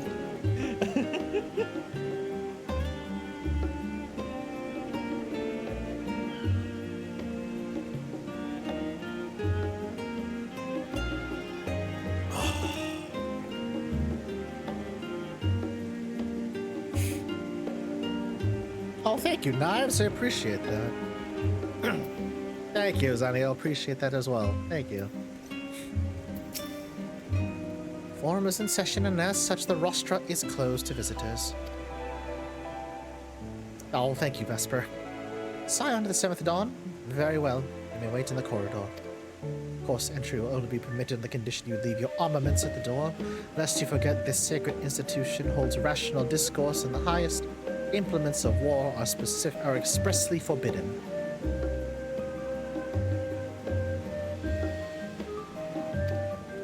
All right. Sure. Well, why not?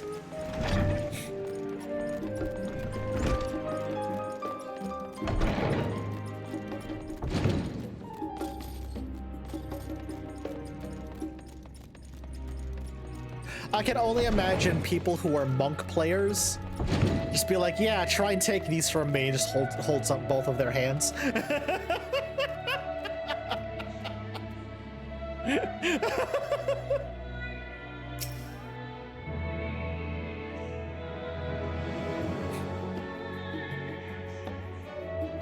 Correct, yeah.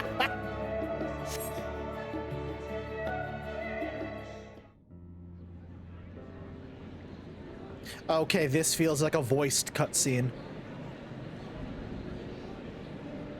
Hi, Monty.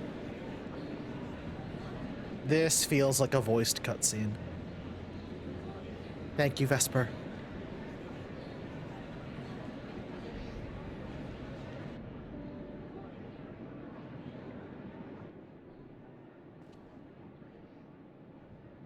There is a matter I wish to raise with you before we enter. Yep, I was correct. We are here to listen and to learn.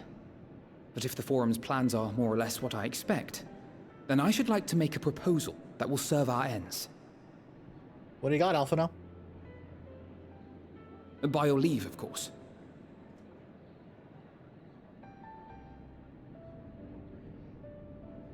I don't see why not. Your words and wits have gotten us this far. Agreed. I will present our queries so that you may consider the most advantageous way to advance your proposal without distraction. Thank you, everyone. If I may have your attention, the ad hoc session will now commence. The purpose of today's assembly is to brief the Scions of the 7th Dawn at their request on the Great Exodus. You may enter.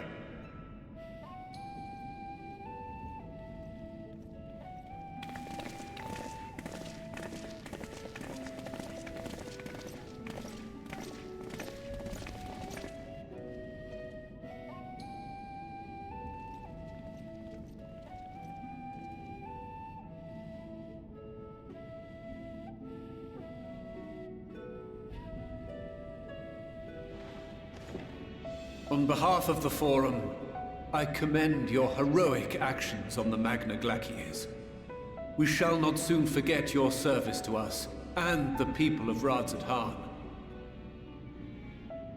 The Satrap, whom we have informed of the refugees' new arrangements, sings your praises as well. As an expression of our gratitude, we will endeavor to answer your questions as fully and openly as we are able. Then let us begin. First, it is the Forum's objective to ferry the life and knowledge of this star to the moon. Am I correct? You are. It is for this purpose that Sharlayan has labored these many long years. That's about what I figured. Yep. We figured that We out have long ago on the collected moon. biological samples and scientific records from across the star. When the time comes, they will be moved from their places in Labyrinthos and Numenon and conveyed to safety. A literal Noah's Ark Once scenario. that critical task has been accomplished, we will begin transporting the Sharlayan citizenry, which has been categorized into groups. The earliest arrivals are to ensure hospitable environs for those who come after. Following our people, we will send those of other nations in turn, beginning with our allies. Radzat Han was foremost among these, but since the final days have already come to Thavnair, we saw fit to include the refugees with earlier groupings. An ambitious plan. You have accounted for the safety of all nations and tribes, then? As many as we can. That's a no. And how, pray tell, do you decide who to leave behind? To journey beyond the sky is an unprecedented and immeasurably difficult endeavor. Introducing sources of inevitable conflict would condemn all to certain death.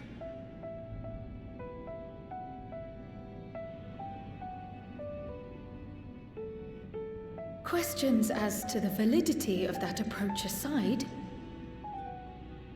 are your plans proceeding apace? We're under the impression that your primary means of celestial transportation is incomplete.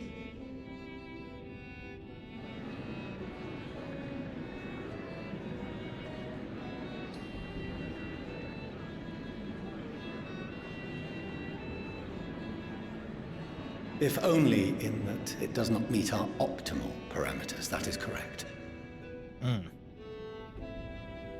This Ark, as some have taken to calling it, is fully operational and could be launched even today. However, the final days have progressed more quickly than we anticipated. At present, the ship is incapable of attaining speeds sufficient to meet our evacuation targets. Should we put the vessel into service, as it is now, we will be unable to travel to the moon and back quickly enough to complete the necessary number of trips. Precious lives and knowledge will be lost. Seven hells. Is there anything to be done? The ether burner, the primary means of propulsion once the craft is in the space between stars, is undergoing testing to determine whether it can be made more efficient. Though cargo is being loaded for the initial phase of the Exodus, we are prepared to continue our experimentation up to the day before launch, should it prove necessary.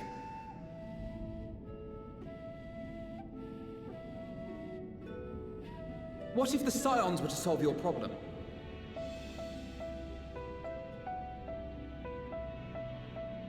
We shall help devise a means to improve the ether burner's efficiency, on 2 conditions. If we succeed, you must allow us to meet with Hydaelyn.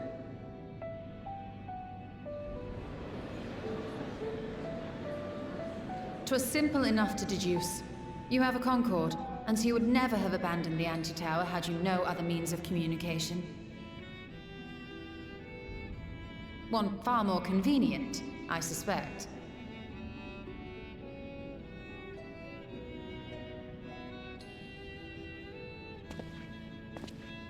The second condition, also to be met upon our success, is that we be permitted to propose another use for your Ark.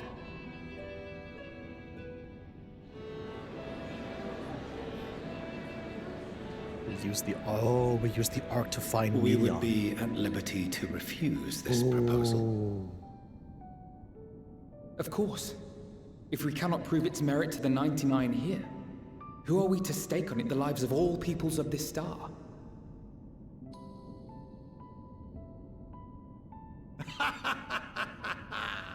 Delightful as always, Master Alfino.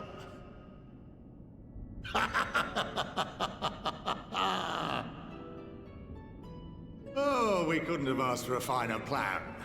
allow us to solve this Hi, complex Monty. engineering problem of which we were entirely unaware until moments ago. What could possibly go wrong? The satire writes itself.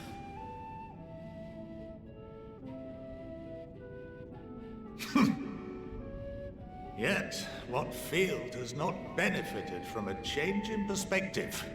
When we are at wit's end, what we need is not the same dry theories recited ad nauseam, but fresh inspiration. Well said. I, for one, have faith in my erstwhile students to provide it, and I find their terms to be perfectly acceptable.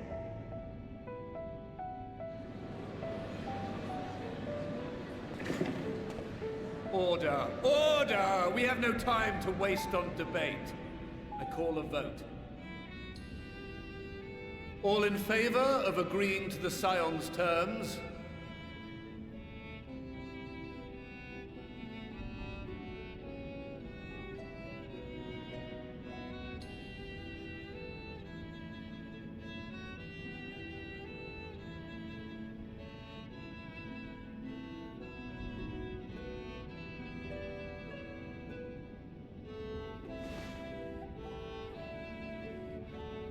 "71 in favor, 28 against.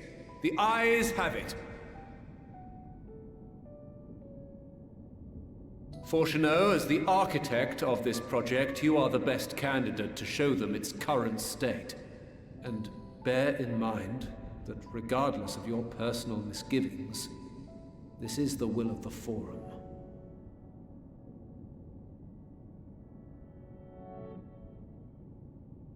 Very well.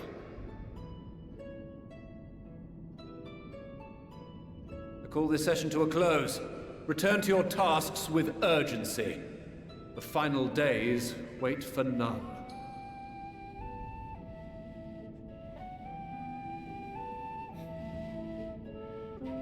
All right, Fortune, show us what you're working on.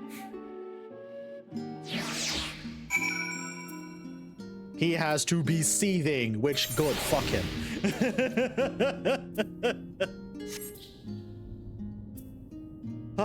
Thank you, Comey. Monty is such a delight every time he's on screen. I agree. I love him so much. Oh my god. He's great. He's great. My fantasy of espionage may have earned me the title of Archon.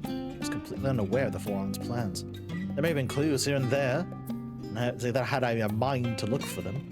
But contemplating that possibility only leaves further to wound my pride. Not that anyone could have realistically surmised their brilliant stratagem was to build a giant ship, fly it to the moon, a still larger vessel in truth, and then use that to travel to another star.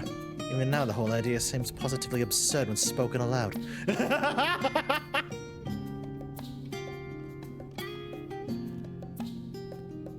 Such trickster grandpa energy, I know. Introducing sources of inevitable conflict. Kira. Oh, so my entire people then. Dicks.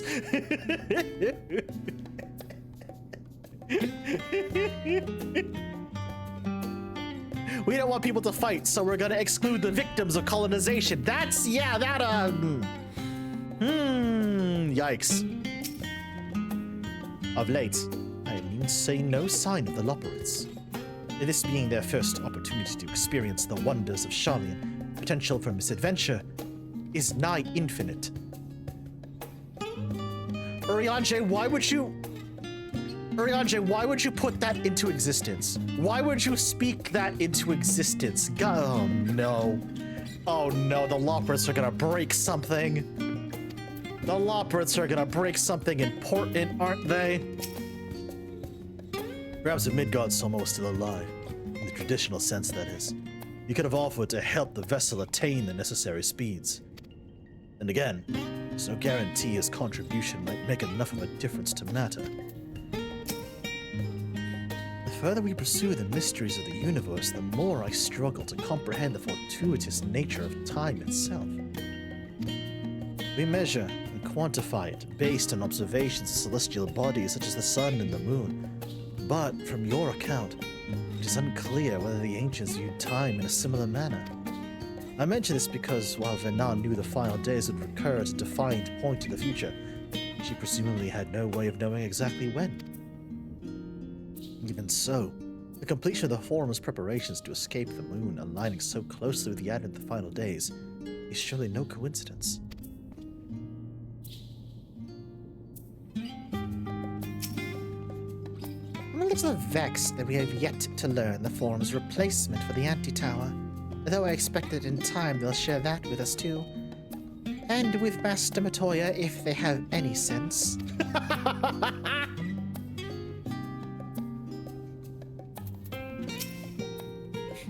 Whew, I'll admit bringing up the issue of the Forum's incomplete arc was more than a little daunting.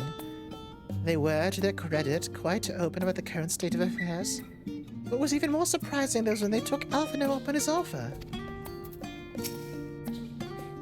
While I very much take issue with the Forum's approach to selecting to whom to save and when, they're not wrong for wanting to minimize potential conflicts. Fortunately, if this plan of ours actually works, the Great Exodus itself will become entirely unnecessary. Rest assured, I have every intention of honoring the Forum's decision. You better, or else I'm going to introduce you to my axe personally. The pointy end first.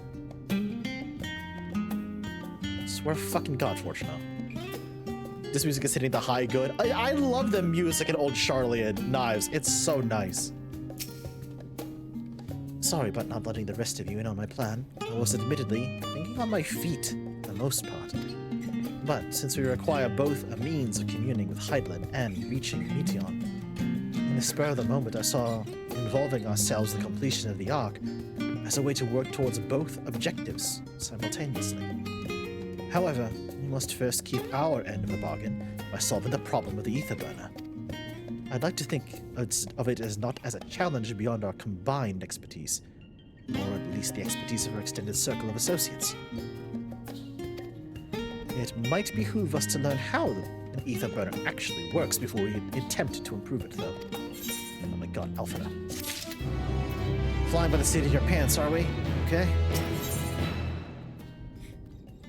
Ooh, new armor. Let's go. As instructed, I shall take you to see the ether burner. Meet me outside the Archeon. I trust you can make your own way there. So, the Ark is being built in Labyrinthos. Hardly surprising. Where else would they conceal such a massive undertaking?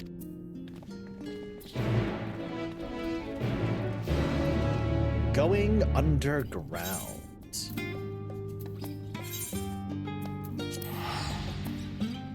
Old Charlene is my default hangout since Endwalker. That's entirely fair, perp. I still have a soft spot for Kugane.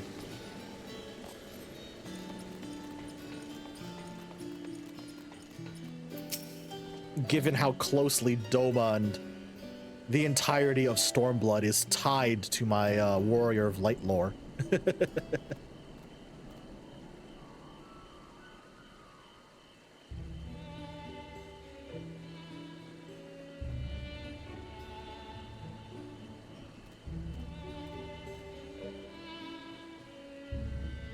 Sorry, chat, give me 1 second, just checking something.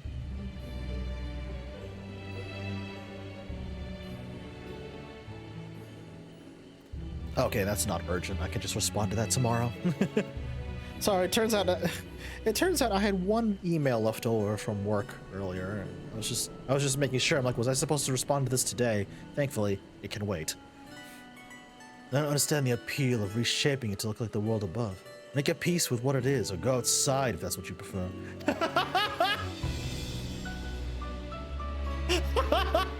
Wow, Estinian really told him to go touch grass and get over it. Amazing. Amazing. Someone surely object to the Forum allowing foreign elements to have a run of secret facilities. We should count ourselves lucky. It has been many moons since I last visited Labyrinthos. As vast as the archives were back then, they've only continued to grow in the days since.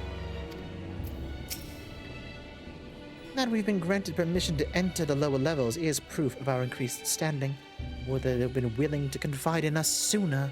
Same, Stola! God, Among the many and varied documents sent to the moon, I did chance upon several inventories made in the Archeon. Mayhap the Forum believes such records would provide insight into the intricacies of clerical duties.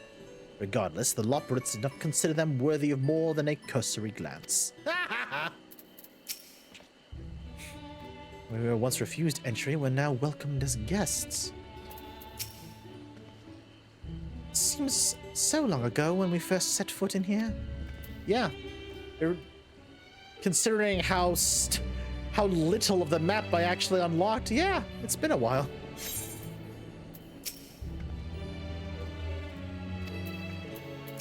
No, wrong one. Sorry, Alize. God damn it. Ugh. Are you done? Thank you. Okay, sorry, my hand was twitching for a second.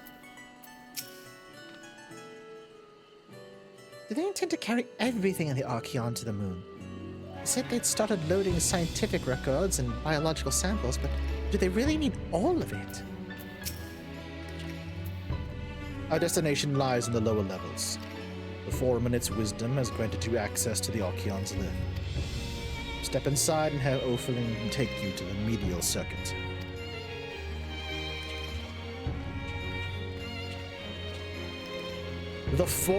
Interesting in how he phrased that. The Forum in its wisdom. You're part of the Forum, buddy.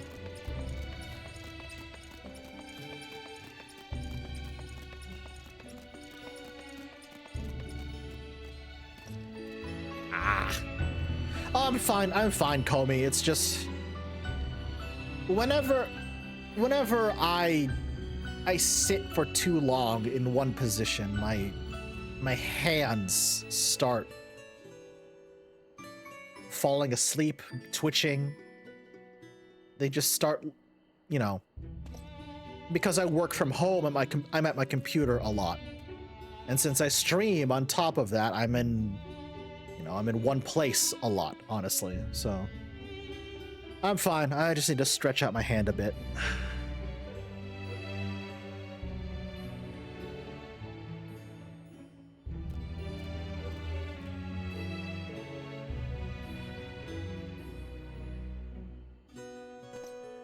I'll be perfectly honest with you, chat. I've not been exercising as much as I should be, which is never a good thing. But thankfully, I will be correcting that soon, while the weather is still good. I know I can still take a walk outside at least. Oof. Okay, I'm fine. Time to get like a work desk at least, to feel like you're in a different place. That would be a really good idea, Vesper, except for two very, very important issues. Number one, I live basically, you know, peeling back the curtain a little bit. I live in a one-bedroom apartment. There's really not a lot of room here to begin with. Number one. Number two, I used to have my computer in my bedroom, but then I moved it out into the living room.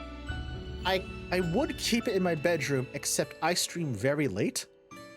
And while my downstairs neighbor has moved out for now, the last thing I want to do is have whoever moves in the future to listen to me yammering about random shit late at night.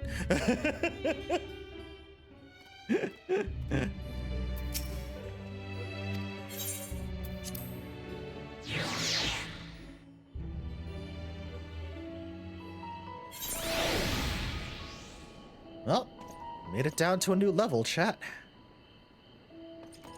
Hi, Fortunately. I've sent your associates ahead to the Logisticon Alpha, on the other side of Marial Ergonomics. Actually, there is something I have been meaning to... No. Never mind. You can wait. Let's attend to the matter at hand.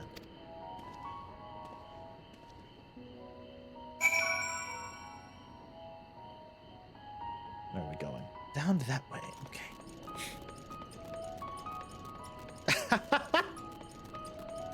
Look, call me. Listen, I would not be opposed to you taking up the spot downstairs. I'm not kidding.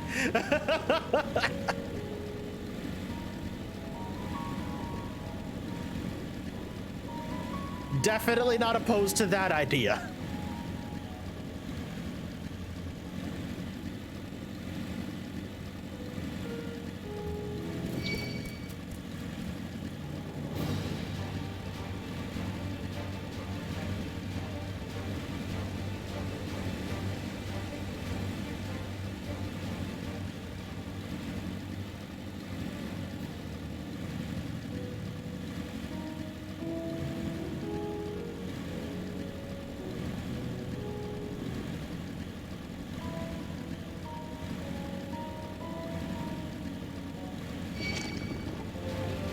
Cease.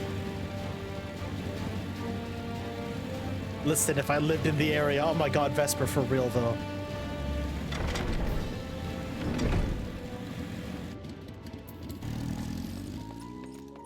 I'm not kidding when I say, I'm not kidding when I say, if I had the means and the funds to do so, just getting a house somewhere with just all of my streamer friends together where we could just live and hang out and work from, that would be fucking cool. I'm not kidding. And hey, knowing me, y'all wouldn't have to worry about food for a bit.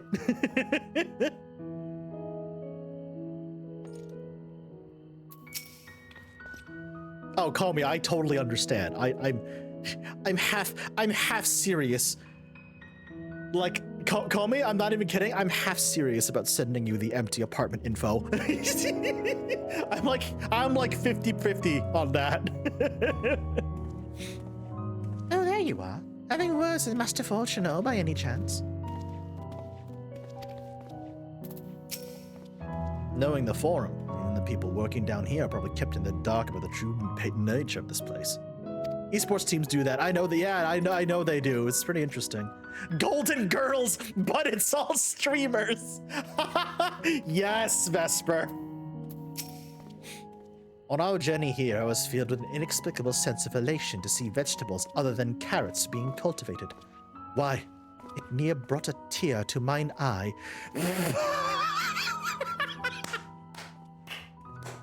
Uriache, oh my god.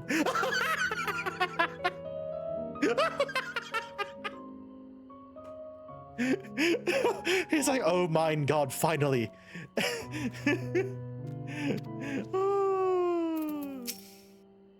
We must be close to the central circuit, which is where Charlene's greatest secrets are held. If the tomes I perused told the whole story. He's eaten nothing but carrots for days. The fields we passed along the way brought back memories. Ferndale. Unfortunately, we were never blessed with such abundant crops. Aw, Stanian. Get my man a steak, dear God. The further underground we go, the more surprises we find. Wonder what this place is actually for.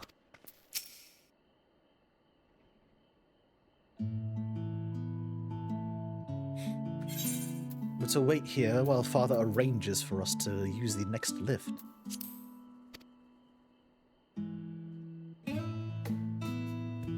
Here, being Logisticon Alpha, where the atmospheric conditions of Labyrinthos are regulated.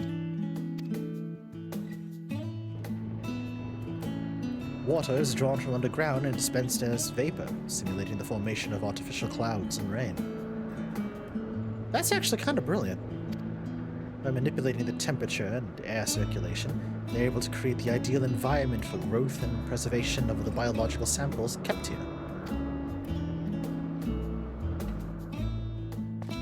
Hold on, how do you know so much about it? Why, Father brought me here as a child. What? And left me behind? Oh, Alize. Actually, you're the one who left me behind when you went off somewhere with Grandfather. The night before, I'd been asking Father how clouds are made, so he decided to show me. It was fascinating. I peppered him with questions the entire time. 'Tis all too easy to take for granted the many interweaving aspects of the natural world, to grow inured to the wondrous. But having gained an understanding of the complex mechanisms employed by the Loporrits in recreating similar environment, I have come to view such processes in a new light. The subterranean gardens of Labyrinthos, the lunar prison forged to contain the ancient Zodiac, the habitations built for all mankind neath the moon's surface, each unique and yet undeniably similar. 'Tis no mere coincidence.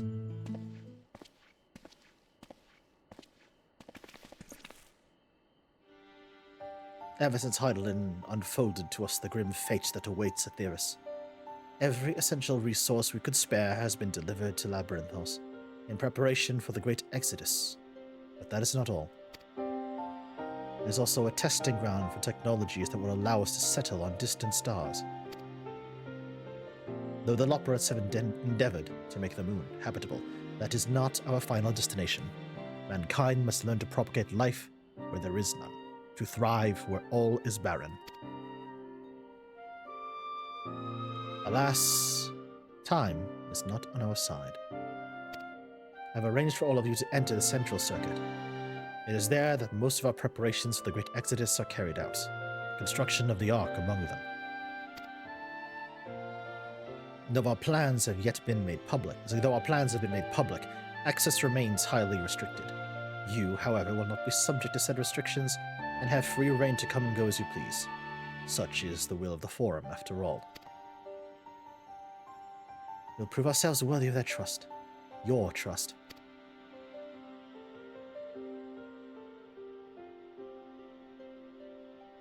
Then let us proceed.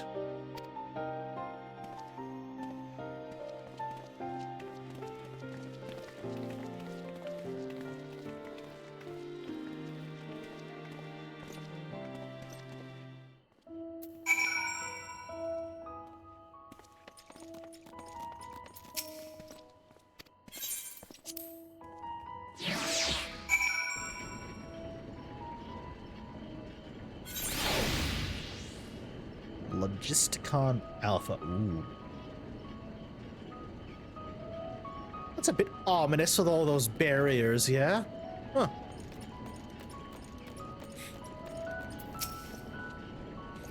This is it, the Central Circuit.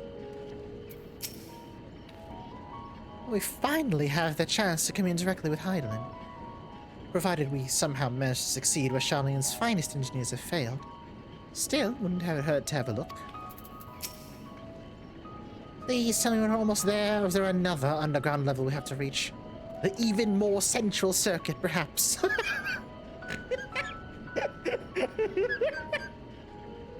Alice! The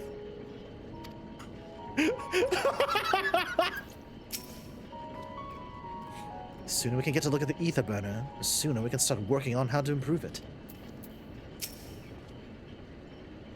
The temperate environment here is not unlike that of Bestway's Burrow, though the diverse vegetation doth produce a far more complex bouquet of aromas.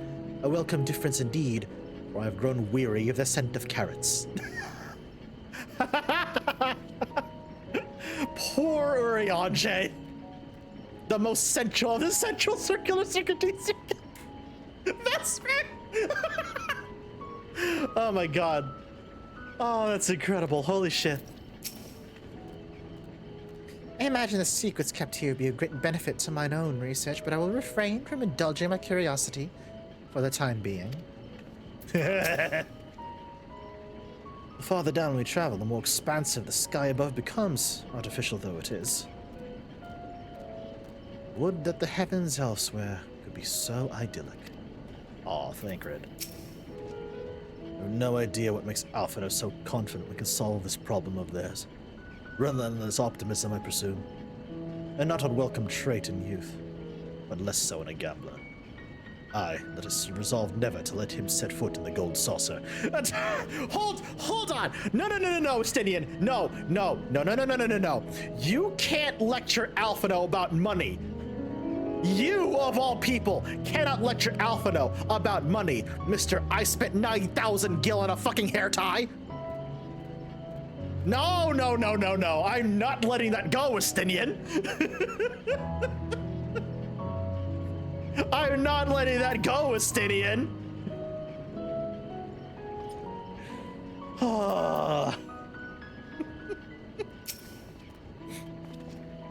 The ether burner is being constructed not far from here. Overseeing its work is Kokol Dankol, after whom the forge is named. Once the necessary introductions have been made, I shall leave you with him to discuss the particulars this way. Oh, Comey, everything I just said, Zer said in character, 100%. Zer's not about to have him. Zer's not about to let Estinian live that moment down, ever.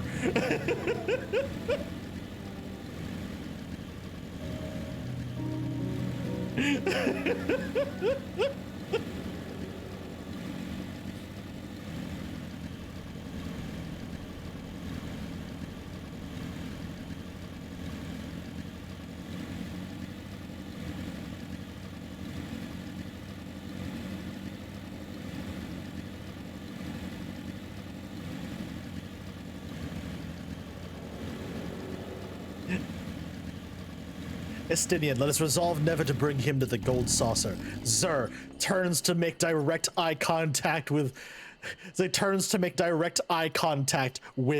Estinian. I'm not bringing you there either. You're worse with money than he is.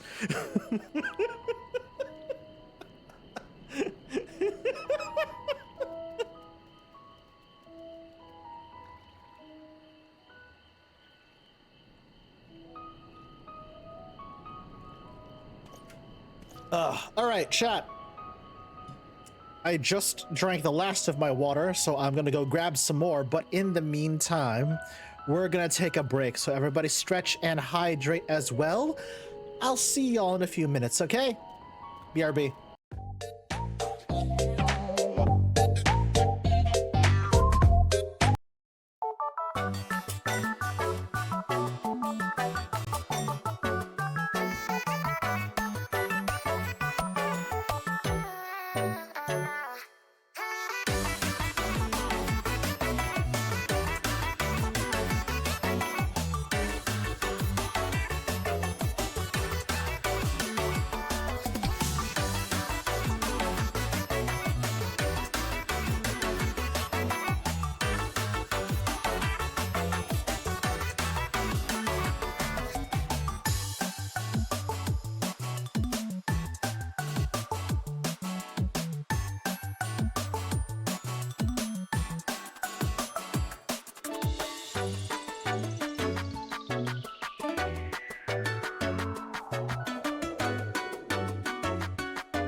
Okie dokie. Hi chat, we're back. I got more water and we're ready to rock and roll. Okay. Ooh, hold on, that's new music in this area. Huh, that's cool. Now, somebody was saying something before we went on break What do we got here? Best cutscene in Endwalker coming up. It is voiced, by the way. Okay, Pip. Understood. Thank you. Also, hi, Izo. How are you? Hello, hello, hello.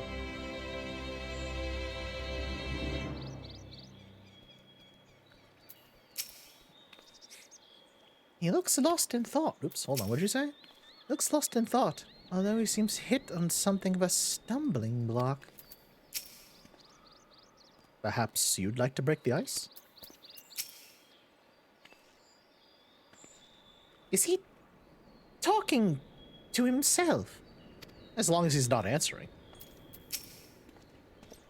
For a closely guarded secret, you can see practically everything from the outside, even with the magical barriers surrounding it. He hasn't even realized we're here. Or perhaps he has realized, but just doesn't care.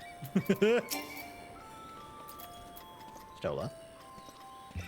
While many of the facilities within the central circuit seem to be visible from the upper levels, the more secretive work must be carried out behind closed doors.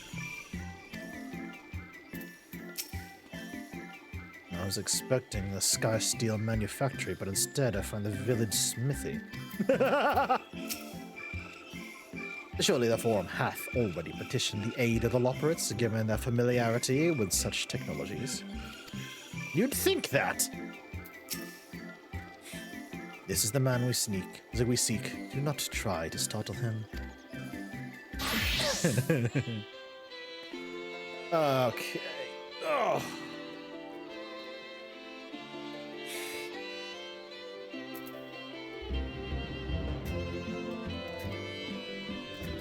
Oh, actually, you know what? Okay.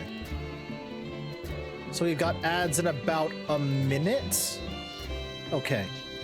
Chat, do me a favor, or not chat, rather, mods, do me a favor. Let those ads go through. I'm gonna let those ads cycle so then we can go into this cutscene without worry of being interrupted. We'll wait. We'll wait, is what I'm trying to say. Before you start the next cutscene, check out Stream Corner. Got it. I ran a 60-second ad during BRB Zaniel, yes, but I did just get a ping from Twitch that another round of ads are starting. Which, since I already ran one, it should be shorter. It should be shorter than the normal. Before we start the next cutscene, check out Stream Corner. Uh-oh. Okay, hold on.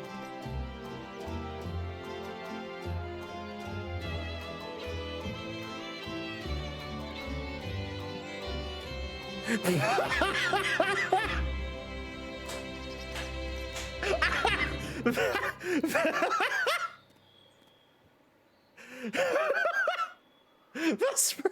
Oh my god, that's so good. Hold on. Hold on a moment. Chat needs to see this.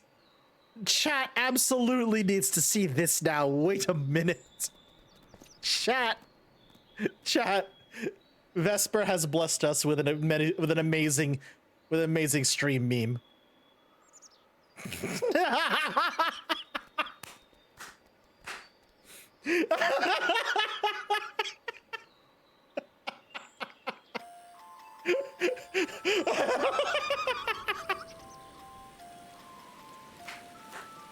Vesper, oh my fucking god. Thank you. That's so good.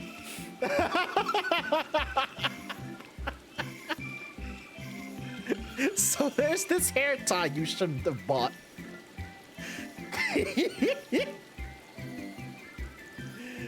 Incredible.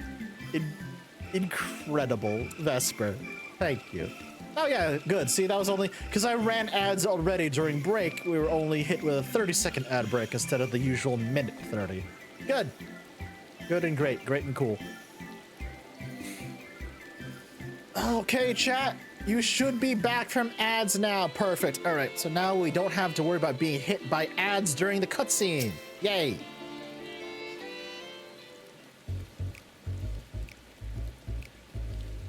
Buddy, you good? I could swap them out. No, been there, done that. Damn near lost my eyebrows. Yeah? Think, Coco, think!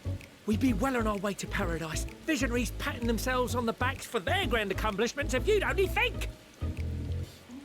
Yes, that does sound rather lovely. Yeah!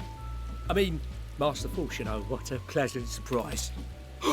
We're not blasting off already, are we? The schedule remains unchanged. Better or worse. Which is why the Forum has elected to accept assistance in resolving the ether burner conundrum. I love this dude already. He's hilarious. Hi. Huh. Not seen you lot down here before. There are Archons among their number, but engineering is not their expertise. Nevertheless, the Forum concedes the slim possibility that they may have insights to offer. If not, you are at liberty to return them to the surface, by whatever means you see fit. What is that supposed to mean, Fortuno? I assure you that won't be necessary. Now, about your troubles with the ether burner. Aye, aye, I'll walk you through it. Suppose I could do with a change of pace. As the name ought to tell you, the ether burner burns ether, ambient or otherwise, and transforms it into motive force. Think of it like a giant bomb that never stops exploding. Even out in that black void where the ether's right sparse, it's strong enough to move our arc. And it probably won't kill you like an actual bomb. Sorry, Star Trek brain. So it's like the Bussard intakes on a starship that convert raw hydrogen to impulse fuel. Ah, okay. Okay, I understand the correlation now. Got it. Got it. Sorry, I had to get that out of my brain, chat. But it ain't perfect. According to my calculations, to travel to the moon and back fast enough for the Forum's liking, the conversion rate needs to be 6% more efficient.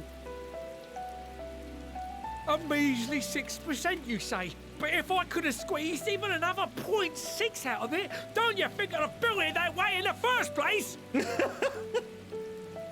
plate to the engineer. engineer. Hast thou consulted with the Loperids?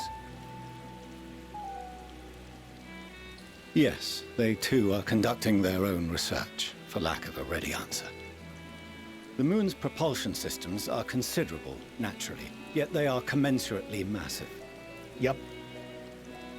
It is no easy feat to convert their technology into an efficient means of propulsion for a teeny tiny toy boat, as they say, and as I most certainly do not. Yes, exactly! Damn it all, I asked for refined adamantite and they send me uppity rabbits with inscrutable, ancient, incompatible technology! You're trying to drive me mad! Oh my god. Do you speak of Allegan refined adamantite, perchance? You know of it? Only in the most general terms, I'm afraid. 'Twas an alloy of Allegan make, but the secrets of its production were closely guarded. As I recall, the record stated it was vital to Dalamud's construction and launch. Aye, that's the stuff. No material more conductive far as I know. Slotting some ends like blowing up a dam and watching the river of ether come rushing through. Oh my god. Will you stop with the bomb Ain't a living soul that knows how to make it, explosion though. comparisons? Cockle. Oh my We were god, fortunate dude. enough to salvage some for the ether burner, just Crazy. a wee bit, mind, from a chunk of Dalamud that came hurtling into the northern empty during the calamity. Ah. With more, well, that extra 6% efficiency would be child's play. It's a crying shame that we've no other sources. That you know of. Surely the many shards of Dalamud scattered throughout Eorzea would suffice. Why not get the refined adamantite from them? Oh, we tried, believe you me. But only a few specialised pieces would have had any in them to begin with. Really? Drive calls from Ragnarok-class internment hulks. Those are the prize bits we really need. I According to the Gleaners, getting to them means delving deep into the shards. And the defences are still very operational and very eager to blow them up.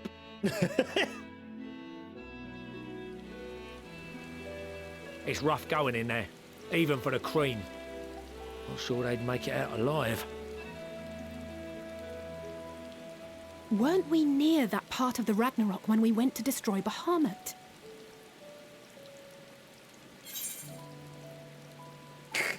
You want me to go in and fetch the whatsits? That may be for the best, though you doubtless find the task too dull for your liking.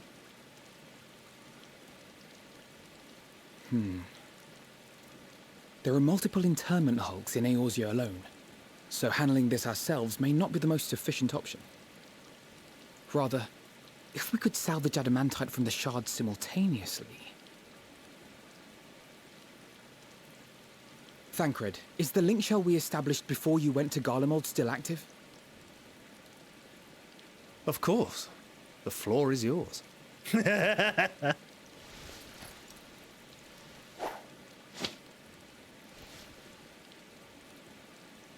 What's all this? Gathering firewood, so to speak. We alone can accomplish little, but joined by others, we may yet build a bonfire to carry us heavensward. This is Alphino. The Scions have need of you.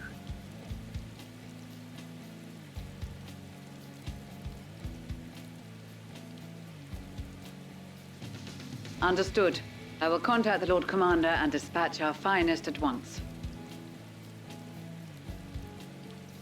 My sisters are somewhat preoccupied with the final days, so I will lead the 12-Sword expedition myself. Are you aware of any other sources of refined adamantite?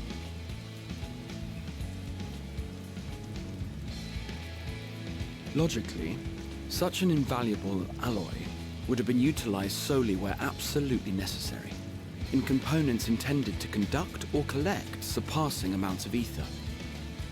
Any extant instrumentation or devices would have likely found their way into the hands of etherologists, or enthusiasts. Ah. We know a few of those, actually. Magical artifacts of Allagan design? The Eastern Alliance will send word to one and all. Are there other ways we may offer aid? No shards of the Lesser Moon scar our soil, but our stake in this cause is no less for it. Is there anything in Othard that might be of use to you? What did you say? Oh, you got friends in far places, lad. Any road, if you're offering, I wouldn't say no to one of those Far Eastern sacred relics. Some of them can hold enough ether to summon a whole damn primal. Combine a source like that with the ether burner, and 3, 2, 1, kaboom! I gather you heard his explosive enthusiasm. Might you secure us a suitable relic? Luckily, we have ties to the Corgi. It shall be done. I know little of machines, but I promise we will do our utmost to gather the materials you need to finish your starship. This is awesome. This is the true strength of the Scions. I am glad for the work, in truth. Better to busy oneself than wait and fret over disasters This is what the strength of the Scions does. It unites people together. Then why are we all still standing about yapping? There's plunder for the taking. And I'm a born plunderer. Well, get to it, Sickard. I'll be an old Charlian before you know it. Start mixing the grog. I'm certain that can be arranged. Thank you all, and do be careful. Just like that. Aye, just like that. Our refined adamantite is on its way. Now let us consider our next steps, shall we? There's yet much to be done.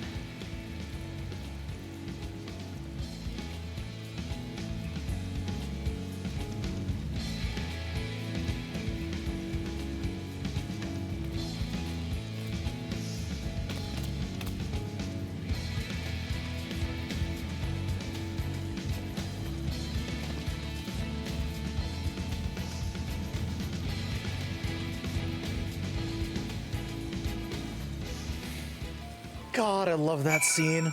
Oh, I loved everything about that. Wow. That is the true strength of the Scions. That's what the Scions inspire in everyone. Cooperation and hope. Even Fortunal should see that. Even Fortunal should see that by now. God. Hi, Tapper. You came in at an awesome time, actually.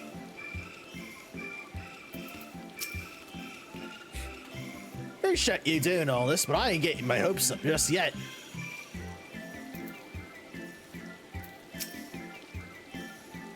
That was the look of a father starting to realize his son had really grown up at the end. Yeah. Coco is so fucking funny. I love him. There are no oaths or contracts binding the members of the Ilspard contingents, and in many ways, it was more even loosely organized than the Crystal Braves. Nevertheless, I knew none would refuse this call to arms. Surely we've been blessed with trustworthy and dependable allies. First it's Aloferoy, now the final days. No one can accuse the Ilspard contingent of backing down from a challenge. Of course, not so all committed to the cause when we first set out. But after seeing the example set by you, Ralphin, and the others, the change was palpable. They couldn't help but believe. Well, I'm on for relying on the power of friendship, and now we're left with the rare luxury of having nothing to do. Must be something that requires our attention. I'm giving it all she has got, and any more she's liable to blow. He really is Scotty-coded, though. Oh my god. What serendipitous irony that the remnants of the 7th Umbral Calamity will become the keys to mankind's salvation. Never more certain have I been that Master Lusar watcheth over us from the ethereal sea.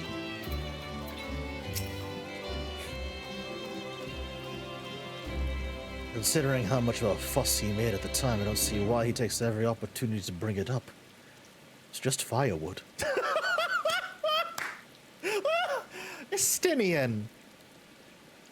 Estinian, you have to realize that was a life-changing moment for the boy.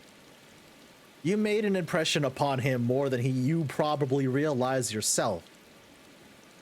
One day you'll understand. One day you'll understand. I'm confident that even the deadliest of Allagan defense mechanisms are no match for our allies. At this rate, some of them might soon have as many accomplishments to their names as a certain warrior of light. You don't say, Estola.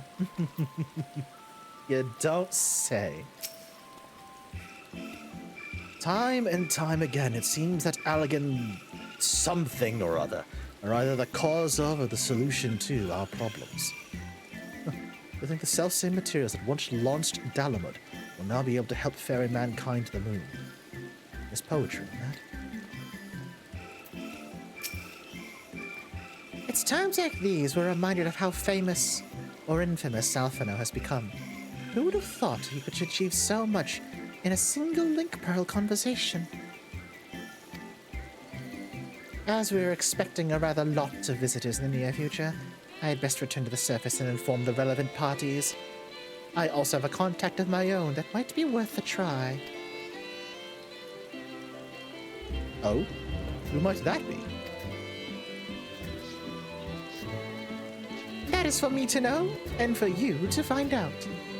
And on that note, I leave matters here in your capable hands. Best of luck.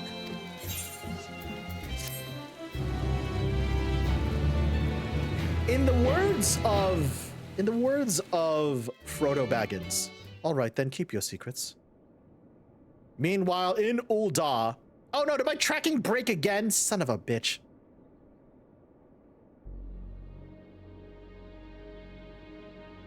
Broke at the worst fucking time. Hold on a second.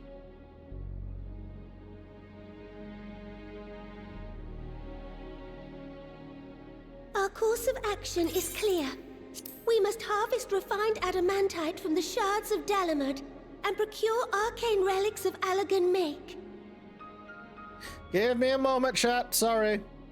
I don't know why Waterdo's being so stubborn tonight.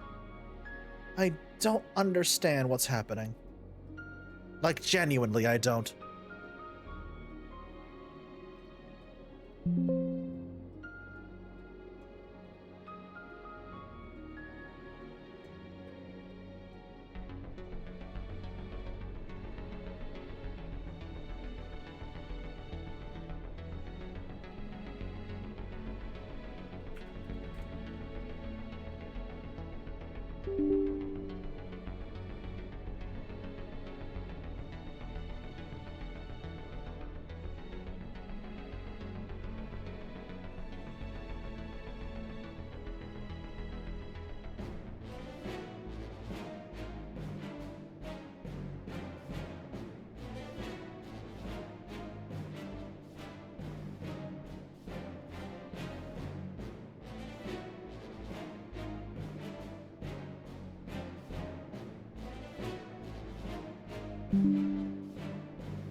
Okay, are we back? And we're back. There we go. Sorry, chat.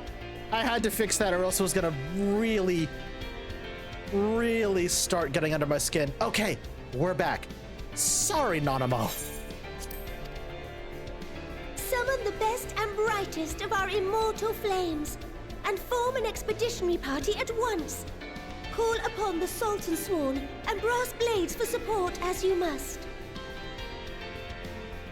Papashan, send word to the guilds.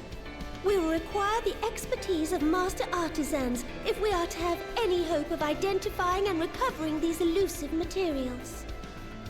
Hell yeah. Viergeist, we have need of your stone torches. They are to assist the immortal flames in scouring the ruins and to help secure the surrounding areas. I trust I can count on your support. As commander of the Stone Torches, my son Zimberk will personally see it done.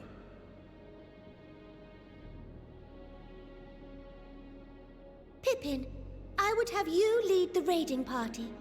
Assemble your finest, and with Tizona's blade, clear the way.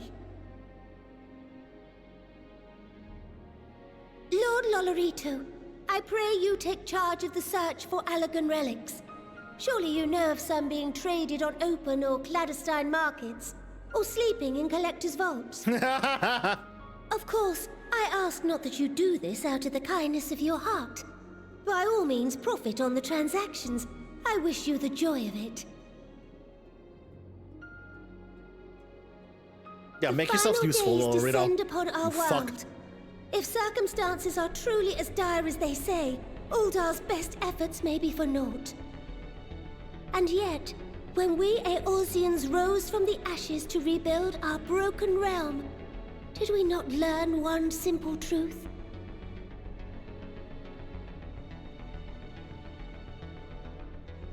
That which seems all but impossible to overcome alone may yet be possible if we stand together. Yeah. It was the Scions who united us then, and it is the Scions who call upon us now. Uldar will answer that call. We will summon our courage and join the fight for our world's future. You know your duties. I, Nanamo Ulnamo, 17th in the line of Ul, bid you good luck and Godspeed. Let's go.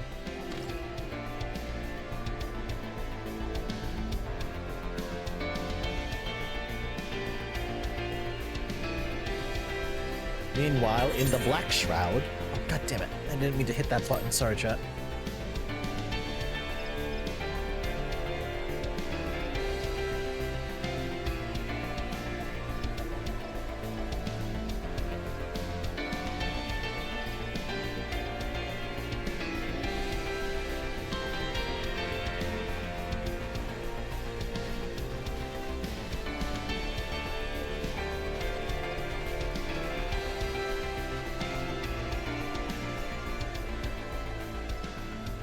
I fucking love this. Like, every connection we've made is just rallying We've together fielded now. a goodly number, but our ranks are heavy with healers.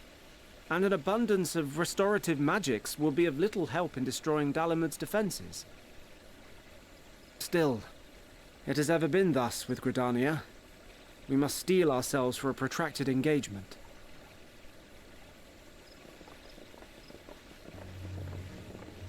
Fuck you, Baltimore! Might I suggest taking us Thunder, along? what's up, buddy? Welcome, Raiders! You've joined at a really good time, actually. Commander Hext, what are you doing here? None of the shards in Girabania are big enough to hold an internment hulk. I was literally about to ask. Thank you, Vesper. What were you up to tonight, Thunder? Oh, reading. Nice, dude. What were you working on tonight?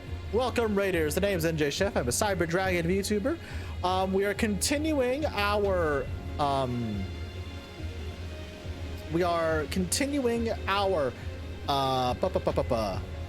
blind playthrough of Final Fantasy XIV Endwalker. Thank you, Vesper. I appreciate that. Yeah, it's an emote-only mode because that's a way for us to avoid spoilers during a voiced cutscene. But Thunder, since I gave you VIP status, you could circumvent that. you could entirely circumvent that. But I do appreciate it. Thank you. I appreciate that. Thank you for bringing your community on by. I hope you had an awesome stream. What were you working on tonight? Hope y'all are doing well. But yeah, welcome everyone. Welcome. We're continuing our blind playthrough of Final Fantasy XIV Endwalker. Last week we ended up giving a hive mind of birds depression, and now the world is ending. Because that's just how things work in the Final Fantasy XIV universe. And when time travel is inevitably involved. Don't worry about it.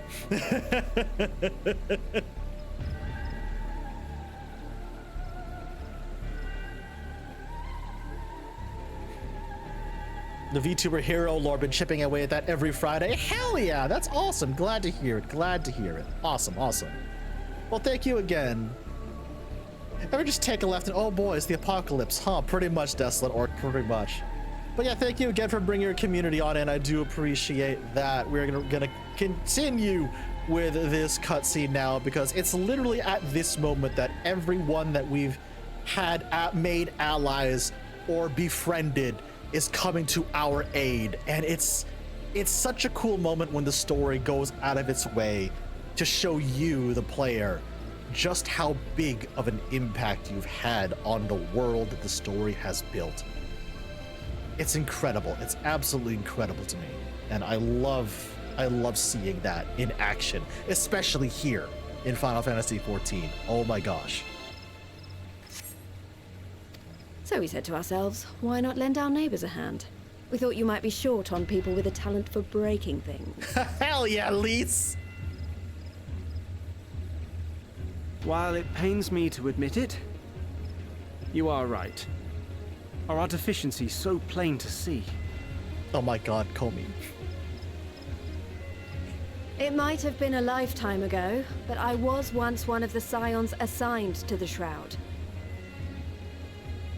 I know this forest well. I know your people. And I know we will be stronger if we fight this fight together.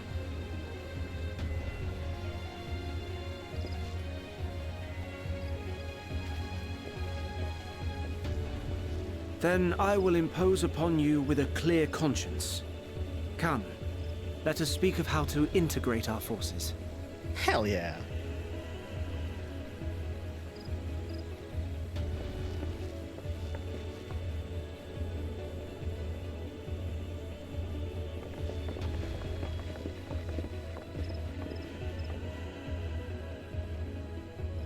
I won't let it all be for nothing. I promise you, Papalimo. Oh, Lise. Oh. After all this time, she still hasn't forgotten Papalimo. Oh. Meanwhile, in Kofes, oh, here we go.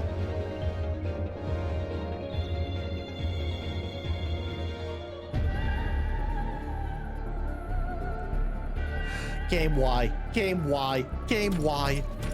Why? There you are. We've no time to waste, brother. Everyone has already... Ow!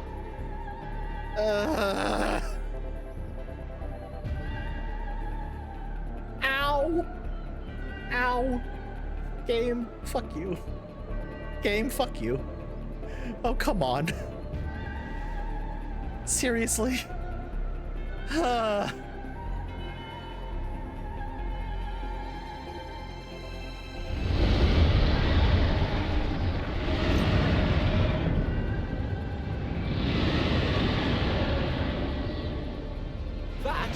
That was a roar.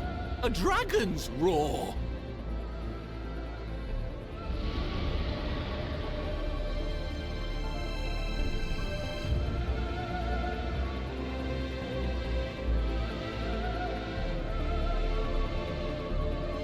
Ruby Seed.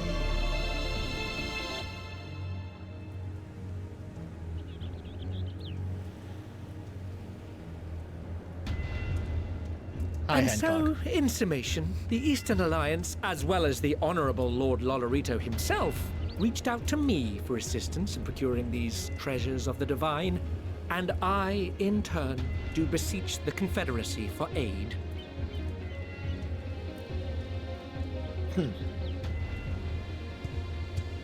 Aha! And the Kojin. Is that... Hancock? What a surprise this is. And a fortuitous one at that. I have a favor to ask, you see.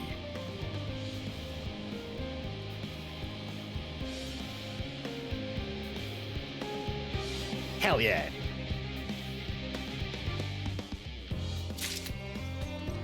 That was so fucking cool, God!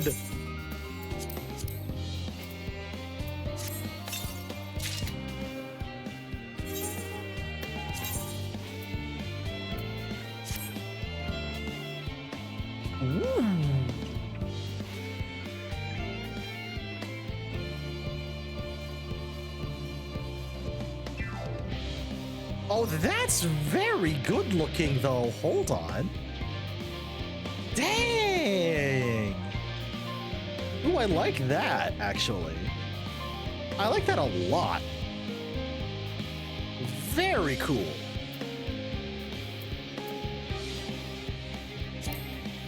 Yep, that's fine.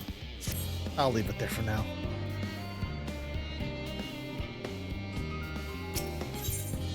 No job too small.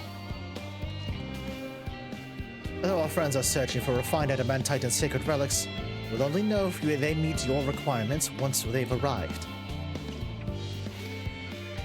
In the meantime, there are all else that we might do to be of service.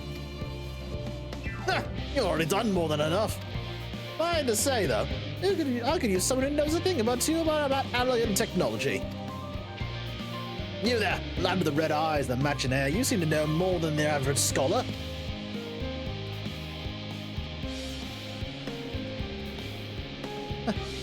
Only Master Kakol knew how right he was. While he and Graha established rapport, why don't we help preparations for the Great Exodus? Sir, he is literally the Allegan, yeah! Indeed, this means going above and beyond the terms of our agreement, but I propose this not to curry favor. Ever confident as I am that we'll succeed, we must be ready for every eventuality. This would also be an opportunity to familiarize ourselves with the logistics traversing of the Great Expanse. If nothing else, it is twiddling our thumbs while we wait for the adamantite. Fair point, Alphino, fair point. Well, ain't you a bunch of helpful buggers? But I might lend a hand, I know where you ought to go. Charlie and Hamlet's lousy with researchers and scholarly types busying themselves preparing for the Exodus. That lot all need all the help they can get.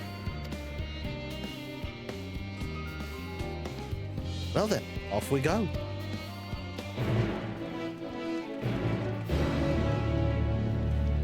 Oh God, Tapper, what do you have planned? I see the gears turning in that little brain of yours. What do you got?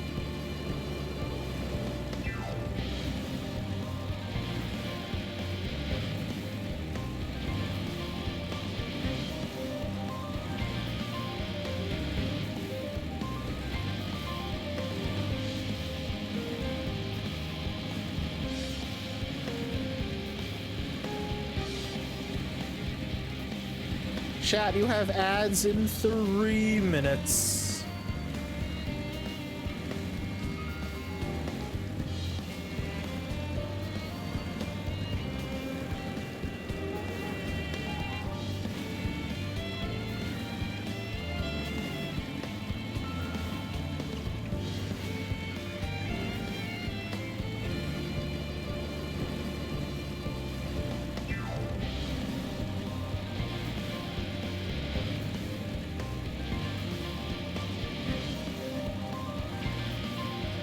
Ah, everyone's here.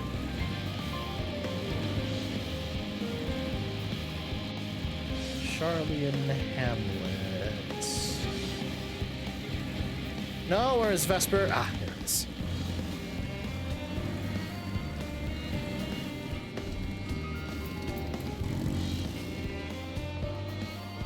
Oh, Tapper, unfortunately, work today was so fucking busy for me. I haven't had the chance to, but I will take a look at it after stream, I promise. I will absolutely take a look at it after stream.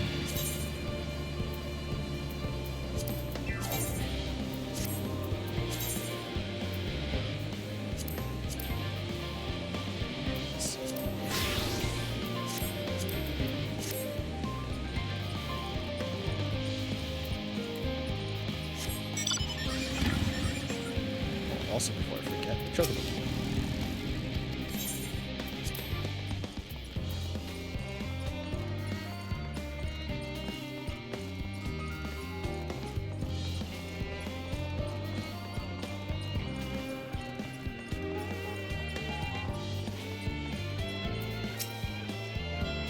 I don't mind a bit of heavy lifting, but I draw the line at paperwork. So much as wave a sheaf of documents at me and I'll put my lance through it. My fucking Godstinian. What a quaint little settlement this is. A shame it's hidden underground. In order to protect the secrets of the Central Circuit, these researchers must navigate a bewildering maze of paperwork before they're permitted to return to the surface. I suppose it's no difference than any other aspect of Charlene society. We do love a bureaucracy. It's a very mirror of the city above, which is perhaps how it became to be called the Charlene Hamlet.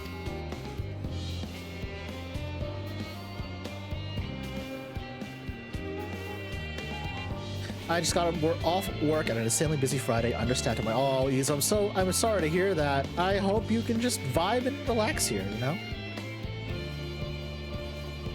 Yep, no worries, Pip, no worries. Oh my god, Tapper, really? You little gremlin. You little chaos gremlin, you. Surprised as I was, the forum planned to send everyone to the moon, I can't imagine how the common folks feel about it. Do my senses deceive me in the shadow of yon corner? One can but hope this leadeth not to mischievous undertakings.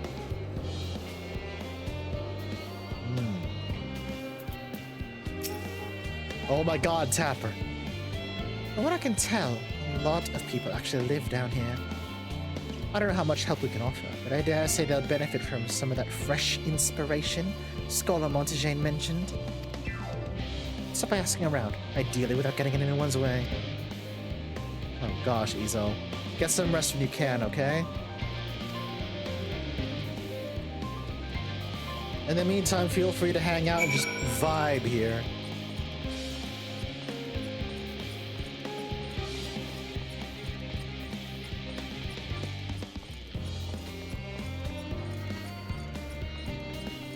Tapper, you're such a gremlin tonight. Oh my goodness.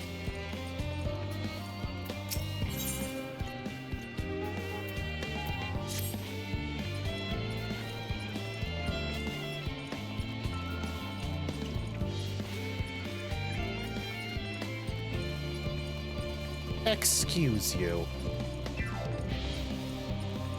Tapper.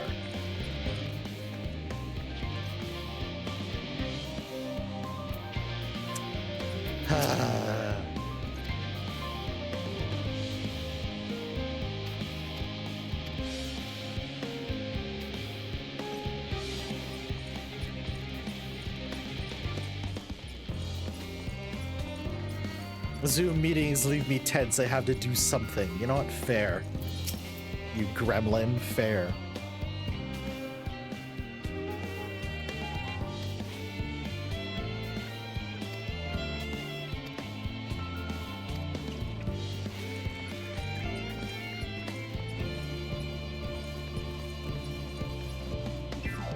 Welcome back, Comey. Tapper has chosen chaos, as you can very well see.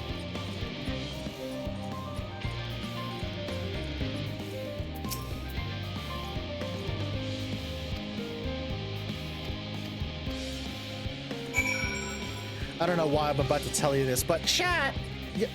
Hi, Frog. Chat! You realize September has started.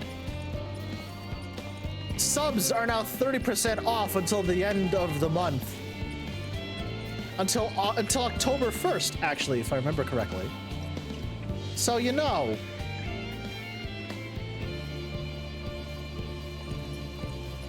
Feel free. Oh, hi, living way. And growing way, and cooking way, and singing way. Well, Urianger, you found your wayward loporits. Fancy meeting you here, sir. Our friends at the forum brought us to see this teeny tiny toy boat, which was quite impressive considering they can't use any creation magics. I'm really interested in this Theris itself, although now we find ourselves in a sort of funny underground miniaturized version of it.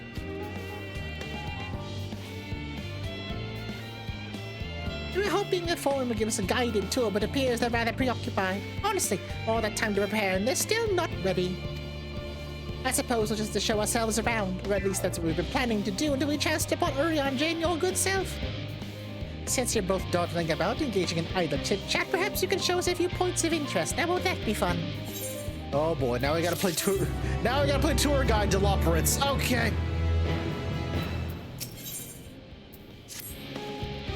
A tour of Labyrinthos. An unexpected yet prudent suggestion. Given the similarities betwixt this artificial environment and Bestway's burrow, it would be in our interest to have the Loporits acquaint themselves with those conditions deemed optimal by their Sharlayan collaborators. I fear, however, the continued reliance upon my limited knowledge would be at risk narrowing rather than broadening their perspectives. Mayhap thou art better suited to lead this venture. A marvelous idea. Might we begin at the great big what's it over yonder? Ah, yes. The what's it? I shall leave its explanation to Zer. Excuse you, Urianger!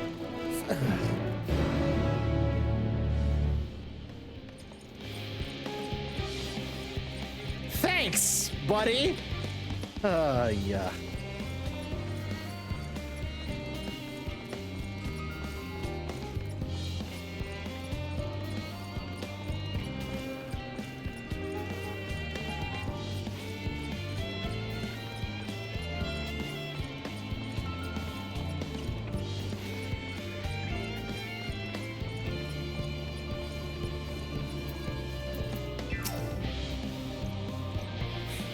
Goodness me, to build something so large without creation magics is positively stupendous.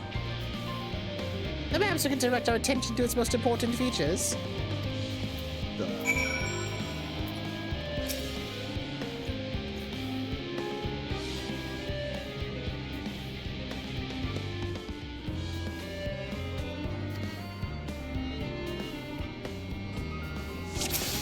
Oh boy, here we go again.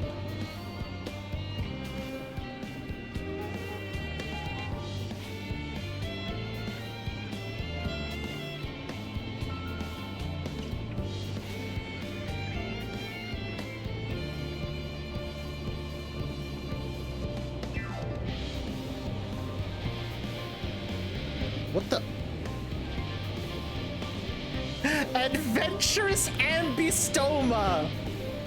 Oh, what are you doing up there, little guy? What are you doing up there? You spotted ambistoma, and an especially lively one at that.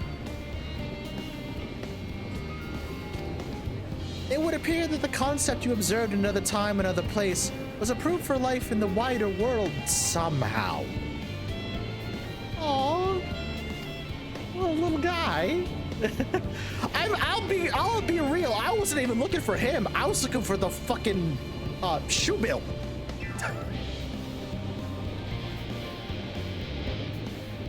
I went to this window thinking there'd be a shoe bill in there, and instead I found an axolotl.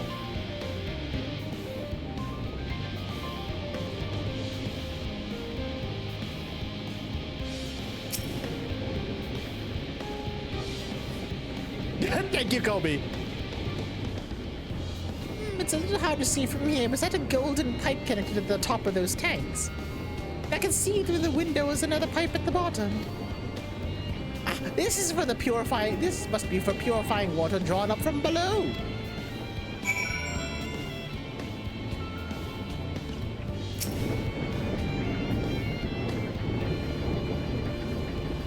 There's that water here inside that giant tube. It was because of those cogs and the gigantic wheel on the top. Oh, I see. That's how they draw up the water. It's probably some sort of spiral-shaped mechanism inside too. Tube. A giant mushroom-like thing, which is over here. Yeah. I'm looking around. I'm making sure I don't. Miss out on any shoe bill sightings.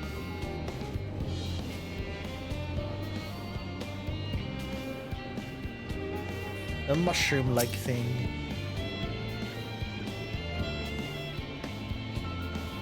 That looks like the trees in the greatest Endsvale. Hold on. It's a bit of a strange shape. It's thin at the bottom, but big and round at the top. But tall for something so unbalanced, too.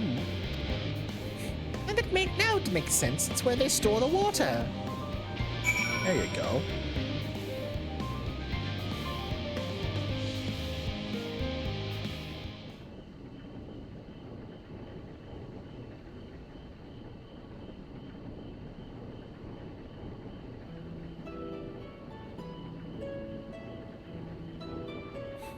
If I were to hazard a guess, water drawn from underground, presumably with some sort of mechanism, is purified here and stored in that tower before being distributed elsewhere. I'm right, aren't I? I knew it. A design brilliant in its simplicity. I dare say it'd take only a moment to install even the harshest of environs, for us Loporrits, that is. Indeed, securing a reliable source of water is of the utmost importance for any fledgling settlement.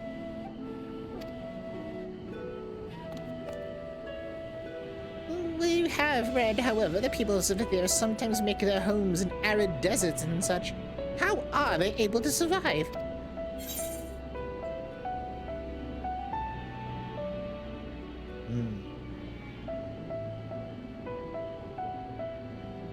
Areas near waterfalls are common sites for villages in Garabania. So wherever you choose to live, you're never far from water. Oh dear, I worry we won't be able to produce the necessary amount. We can provide enough water to keep them from drying out completely, but it would appear they rely on it for far more than we'd anticipated. A few adjustments might be in order once we've calculated the average rate of consumption per individual. It may also be worth learning about how exactly they obtain their water in the first place. Master Alphino spoke with the machinery responsible for that feat during our journey through Logisticon Alpha, did he not? Mayhap the Loporrits will share his appreciation for the engineering marvel. Oh yes, that sounds absolutely splendid. We must journey beyond the sanctuary of Charlian Hamlet. I shall lead the way. You mean we have to brave the untamed wilderness? A valid concern indeed. I could not help but notice the many dangerous-looking creatures with big nasty teeth lurking beyond the safe confines of this settlement. Were we not escorted here by burly custodians? I dread to think what would become of us.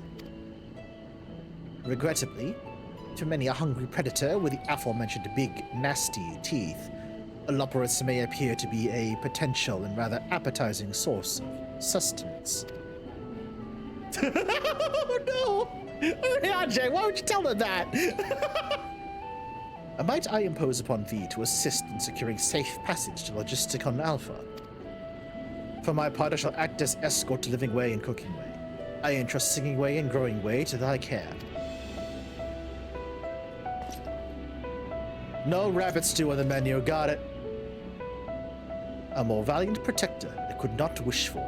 Godspeed.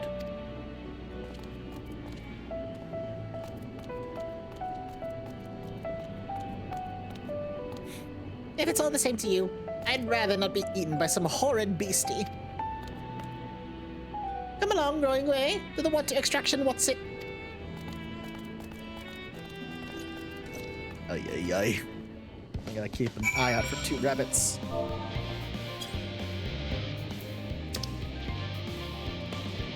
Down that way, huh? Alright.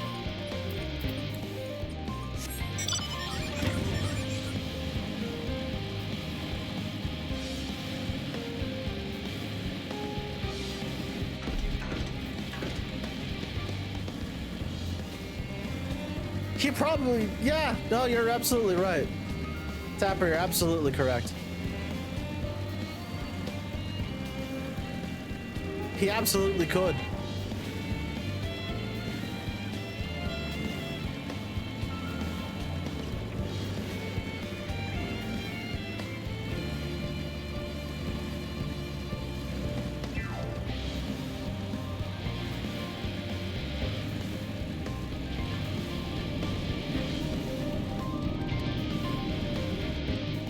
Oh, that way. All right.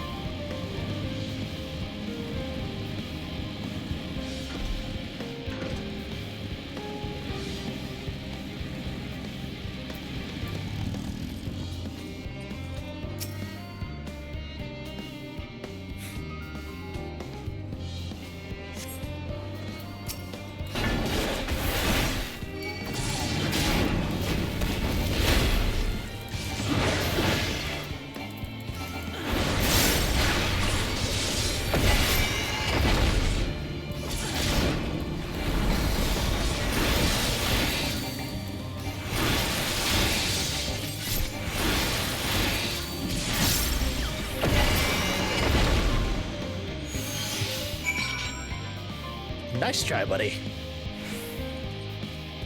See, guys, you're safe now. You good, Tapper? Thank you so much. I really hope this water extraction Watson is worth these harrowing experiences. All part of the fun, some might say, but I'd rather not be burnt to a crisp if it's all the same to you. Yep, understood. Okay, I'm going to...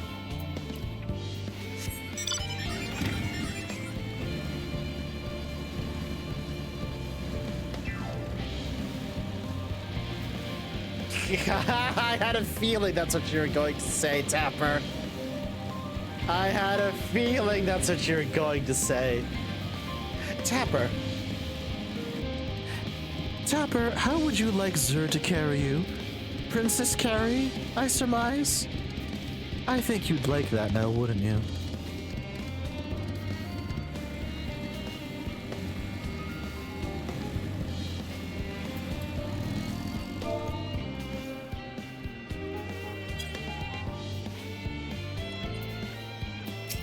I'll take that as a yes.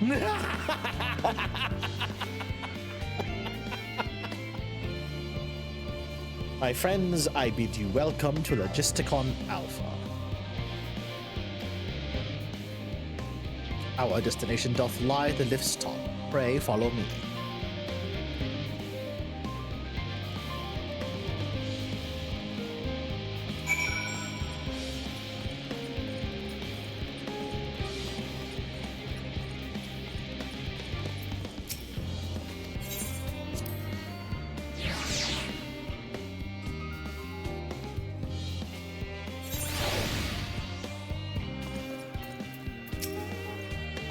On this occasion, it would behoove us to seek the counsel of those qualified to describe the workings of the apparatus.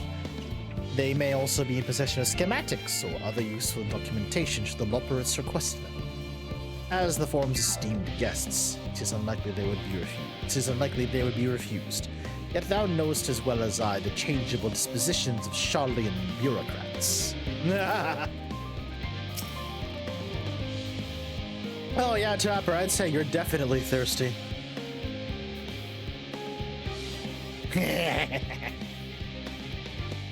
Marvelous, simply marvelous. So this is where the magic, or science rather, takes place.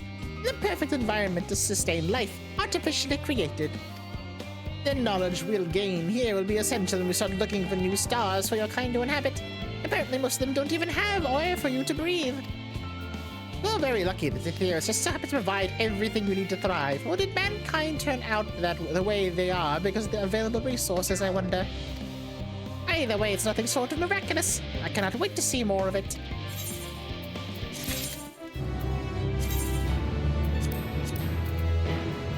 New pants.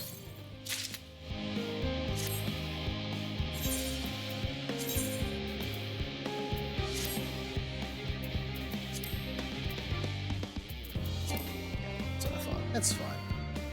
Cool. Agriculture shock. Toby Fox.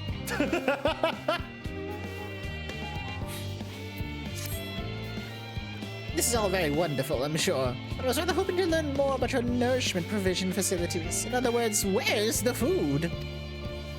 I believe both the knowledge and consumables you seek may be found at Mariol Ergonomics. As I imagine Singing Way and the others intend to study every conceivable facet of this apparatus, must thou be so kind as to escort our visiting culinarian?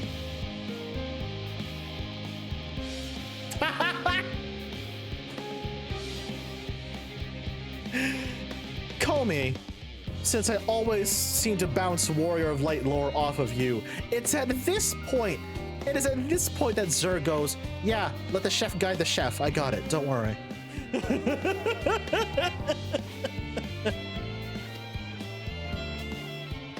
Yes, that sounds so much more interesting. Hopefully I'll be able to see firsthand some of the delicacies Oriange was telling me about. Even his incredibly vivid, if a bit too verbose, descriptions cannot compare to sampling them myself. Not to mention the theorists will soon be no more, so I must learn all we can while there is still time. Well, we're trying to prevent that, Cooking Way. We're trying to make that not happen, Cooking Way. There he goes. Okay.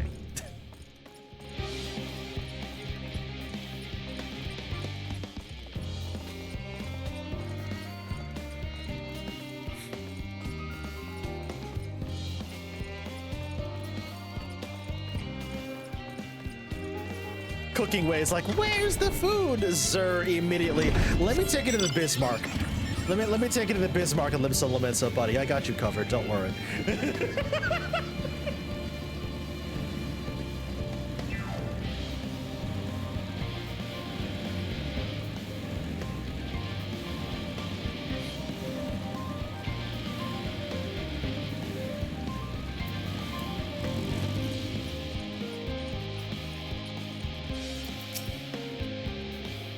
This is the place, yes? The heady aroma was enough to guide me here, and I've spotted several of the fruit and vegetables featured on our compendium. Amber would afraid making coffee this time. Can you imagine feeding coffee to Cooking Way, to something as small as a Loporrit? He'd power himself to the moon at that point. Little man would have more energy than he'd know what to fucking do with. Oh my god. I'd dearly love to try some, but I read that those who help themselves to a farmer's crops without permission are often caught and put into pies. Cooking Way. Oh my goodness. Perhaps you could ask whoever's in charge to be willing to part with a few samples. Oh, okay.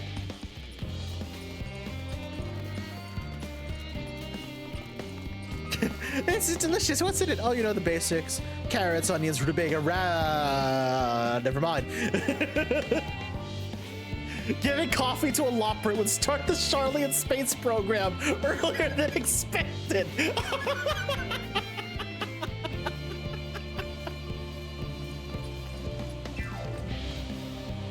I wish there were conversation points I could get to with Cooking Way. That'd be fucking hilarious. But alas, there seems to not be. Sips coffee, teleports. I think we've solved the ether burner's propulsion problem. Hold on.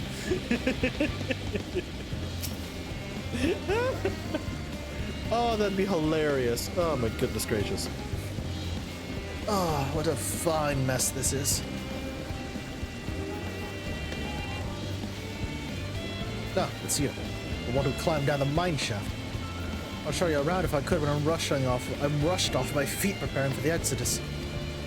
I'm not the only one here. We've all got to find ways to do what we can, to do what we down here, up there, versus the moon, and on whichever the star the form decides to become our new home. Where is Cooking Way? Low orbit.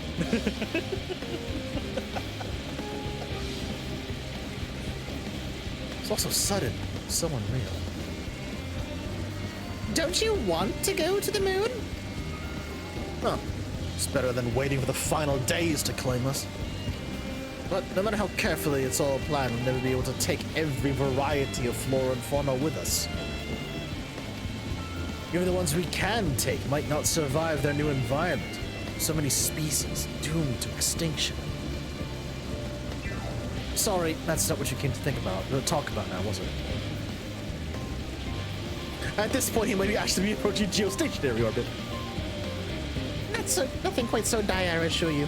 We merely want to sample a little of your produce, if we may. By all means, help yourselves. Much appreciated, my good fellow. So, where to begin?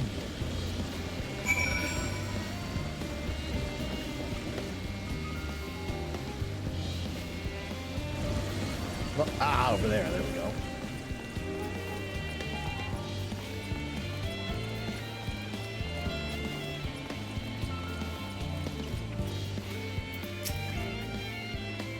Ooh, I know what these are. Grapes, yes. Oh, there's still Squapes. Let's go, chat. Squapes! Chat, we have Squapes.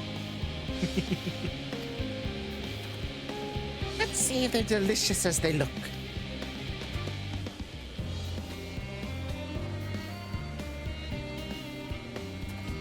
So sweet, so sour.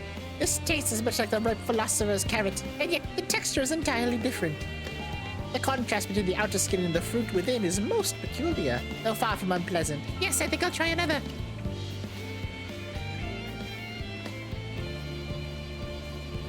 Well, that's certainly given me food for thought.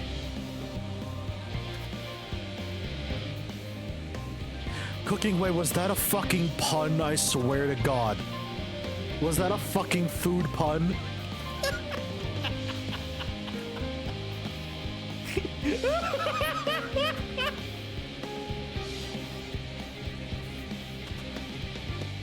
No, in a far less visceral manner than any philosopher's carrot. But tell me, what's your opinion on grapes?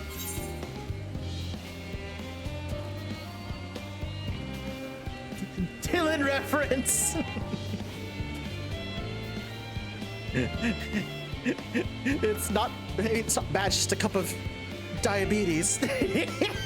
Exactly. I'd rather interrupt a volcano for a choice bunch. Ghastly thing is I'd rather eat rancid giant toad eyeballs. Jesus Christ. I think they're alright. Not my favorite fruit in the world. Chat, you know what my favorite fruit is.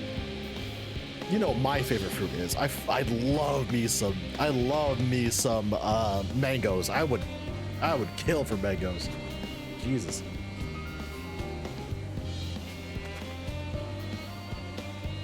What the oh, okay. All right, that's an email I can check on later. That's an email from Blue Twitch. Wink, wink, nudge, nudge. Good. And that's an email I've actually been waiting for. Okay.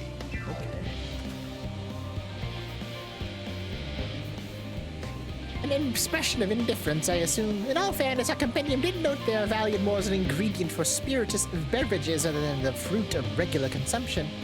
Anyway, that's enough about grapes for the time being. On to the next treat.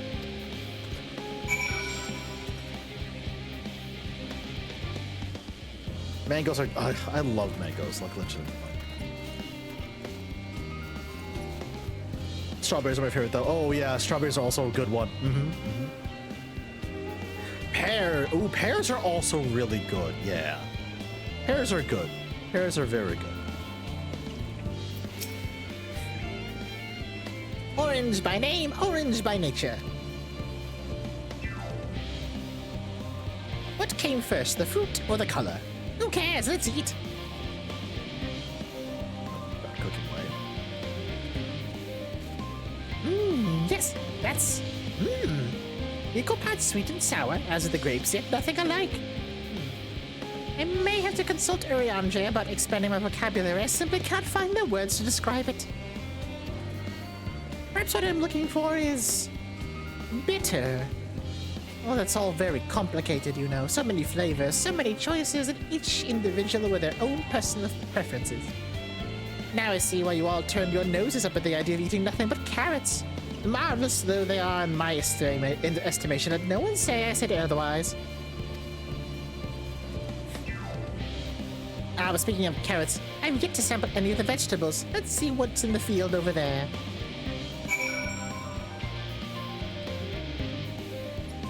Oh, that way.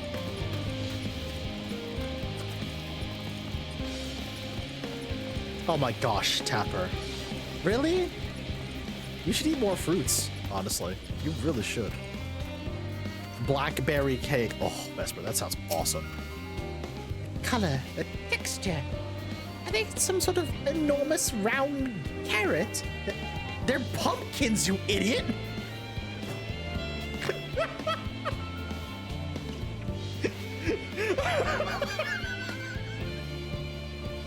Sorry. Sorry.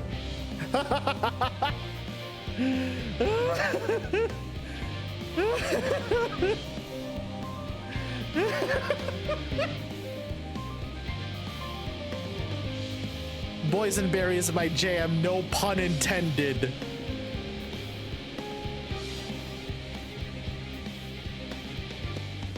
I'm watching you, Comey. I'm pressing X to doubt.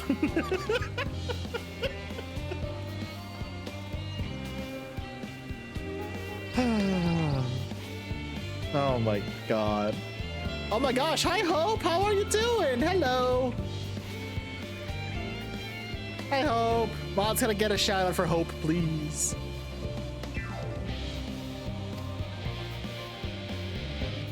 No, in any case, a proper nomenclature is less of a concern than the taste. Thank you.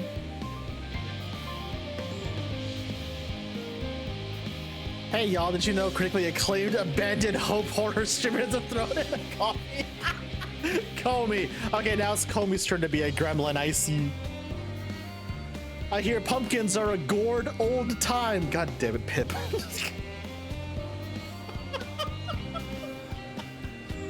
God damn it.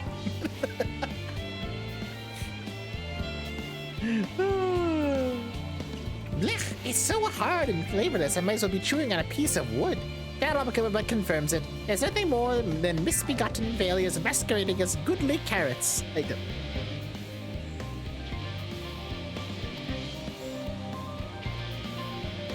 Stop.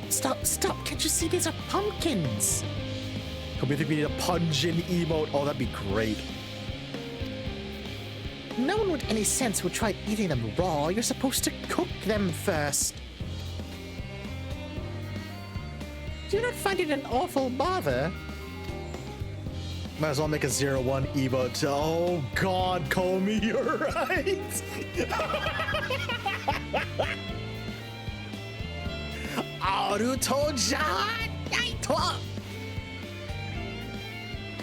My hand tracking actually almost got that really well. Holy crap.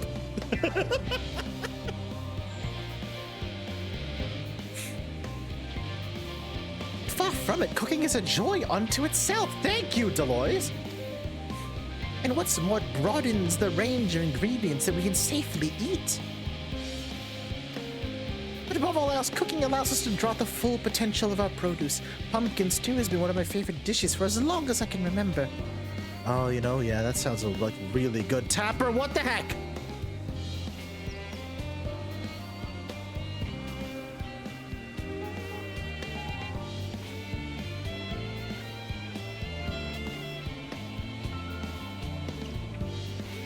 Tapper, what the hell are you doing? Excuse you. How dare? How dare?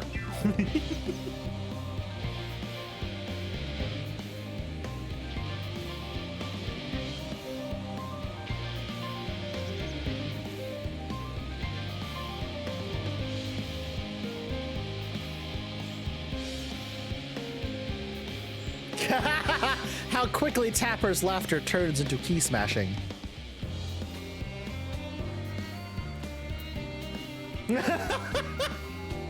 Hi, Groggy. That wasn't directed at you. Don't worry, that was directed at somebody else.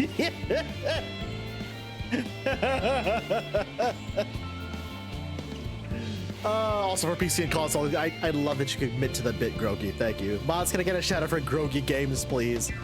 Awesome streamer, member of the Platy Council. Hope you're doing well tonight, buddy.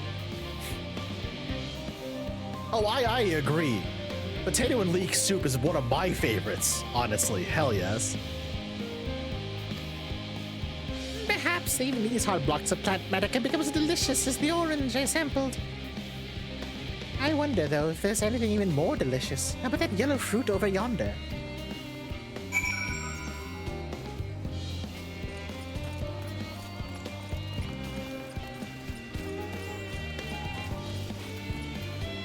Oh.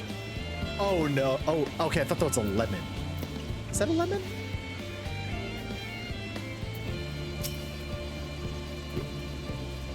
What a wondrous fragrance. With luck, it'll have flavor to match. Cooking way? I have no idea how these are eaten, so I'll just bite into it. Cooking way. I wouldn't do that if I were you. Cat and Pip, yes! Oh, God! Dangerously lemon pie! Oh, lemon. I love that one. I love that one so much. I have lemon. There's a restaurant in Pigeon Forge where you can just keep eating potato bacon chowder like we were stuffing our faces. Ooh. One of my favorite recipes is like potato, bacon, and corn chowder. That was really fucking good. Oh, cooking way, you dingus. My tongue! Is this poison? Oh, you fucking dingus. A lemon? You mean it's supposed to taste like this? Because I think so similar to an orange would be so revolting. Yeah, might be some time before my palate recovers from this ordeal. As such, I'd best call an end to this round of sampling. Let's say our farewells and return to the others. I really want to make some dangerously lemon pie at some point. Both me and my mom love lemons. God, lemon.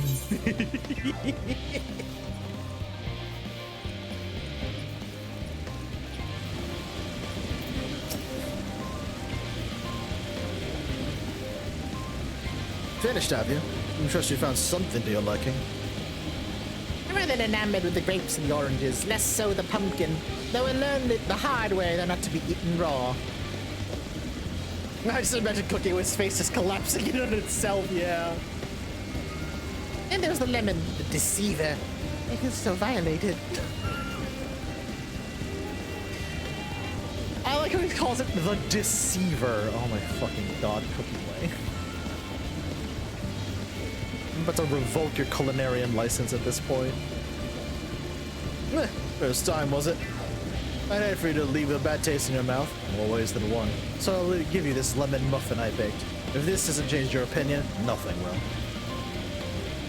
More lemon? Have I not suffered enough? Nevertheless, it'd be remiss of me to spurn this opportunity to... Oof, a bit of a sick came up there. To learn more of your inscrutable ways. Very well, lemon muffin, do your worst.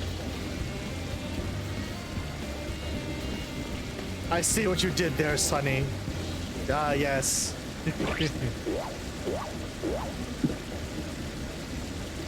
This is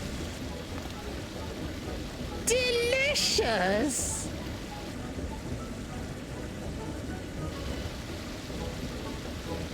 Although I detect a hint of lemon, it complements the sweetness of the dough to create a perfect harmony. Damn right. I would never have guessed its vile bitterness could be utilized so elegantly. My good chap, this is simply breathtaking. See? We rarely use lemon in its natural state. It has a starring role in all sorts of recipes. The same is true for many other ingredients. I love making some lemon bars, chat. Oh my god, hell yes. I fucking love making lemon bars. Ooh. Comes down to making the most of the resources at our disposal. Sometimes, that can even be a difference between life and death. I know we won't be able to take every species with us. No doubt the Forum agonized over what was worth preserving and what will be consigned to history. Hard choices, but we must make them if we're to survive. Lemon blueberry muffins. Oh, yes. Vesper, yes. Soul's boss music. Lemon the Deceiver.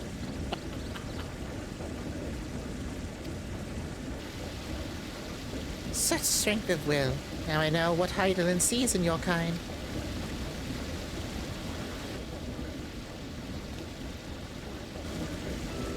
Mankind, the Loperites, we are both born of the accumulated knowledge of the ancients. They learned all there is to learn about the nature of sentient life and the fates of the stars themselves.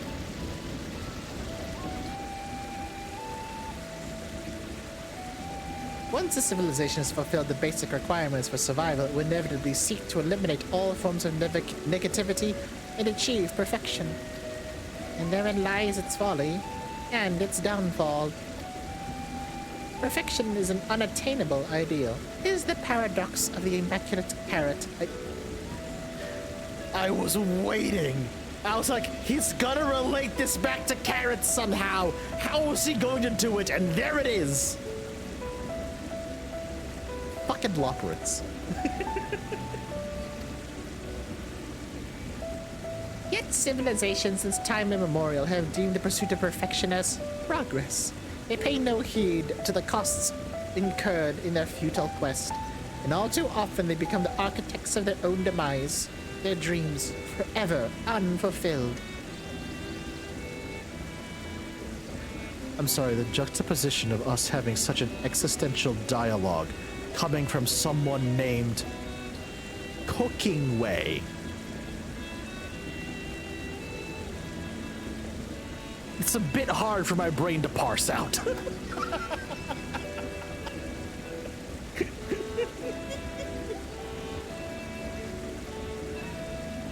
Oh my god.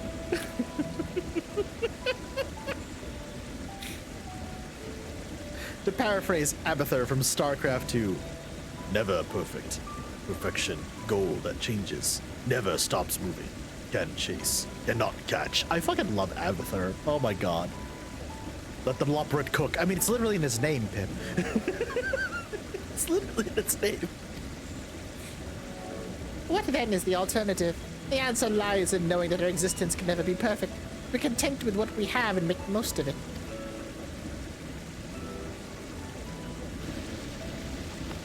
When life gives you lemons, make lemon muffins. Oh my god.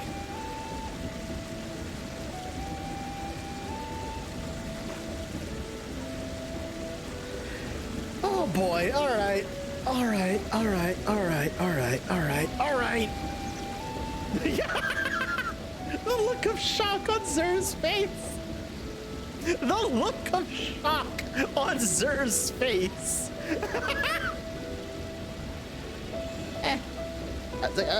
Pardon my Eorzea, but what the seven hells are you on about? Who are you anyway? Life didn't give us lemons! We made lemons all by ourselves! I fucking love that fucking audio!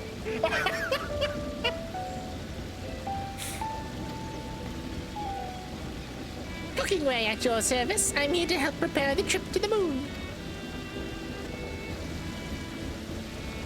And once you get there, you'll be able to try my carrots. I've been growing all different kinds. But don't worry, there'll be room for your crops too. We'll work together to preserve as many of Atheros' species as possible if you're up for the challenge. Yes, of course. I look forward to it. This has all been highly productive. Probably. Let's go and see if Urianger and the others have run out of machinery to inspect, shall we? With a gentle peel of a lemon. Easy there, Shakespeare.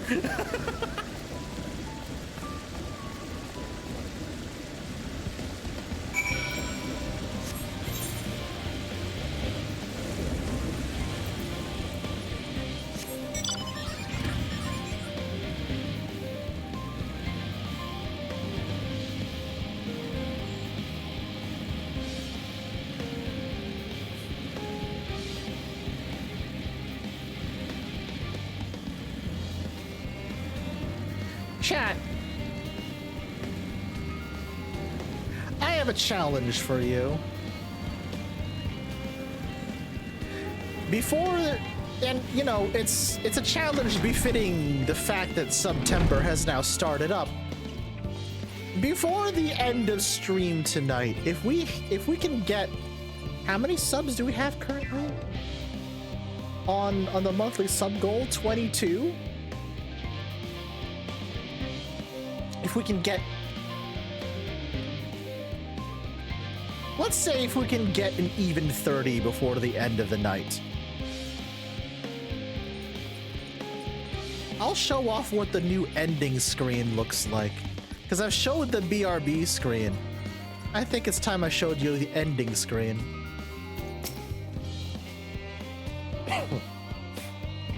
That was most enlightening, especially the part with the lemon muffin.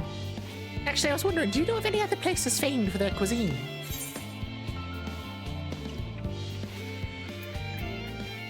I was literally about to say, Limsa Mints is home to the Culinarians Guild and many less than savory establishments.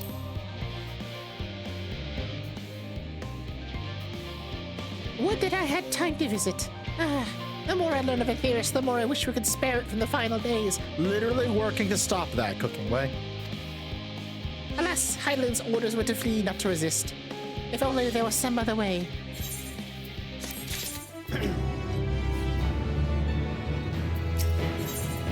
And you know, since it is the start of September, subs are cheaper than ever. So, you know.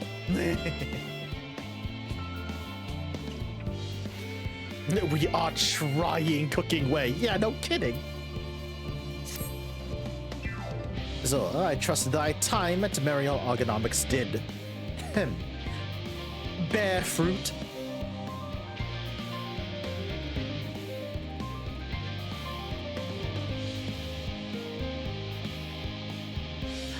Urianger, I swear to fucking God.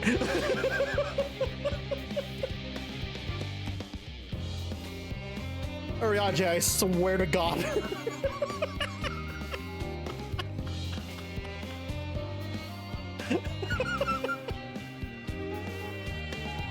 Yeah, sunglasses.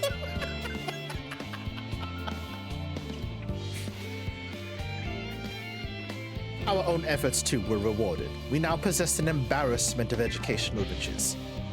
No doubt our guests' relentless pursuit of knowledge could occupy them and us for a fortnight. Alas, time is of the essence. He became a dad in the first. I'm blaming Reen and Gaia. Yeah, I agree, Vesper. I agree. Oh my God. Let us return to Charlene Hamlet forthwith. I shall gladly attend to each and every Loporrit there should further questions within my power to answer arise.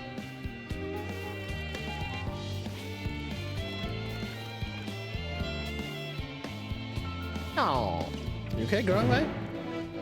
I guess he didn't want to leave.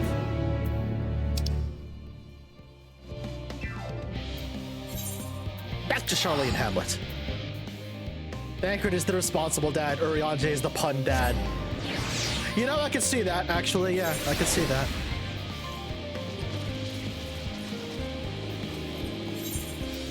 I can finally switch my glamour plate around.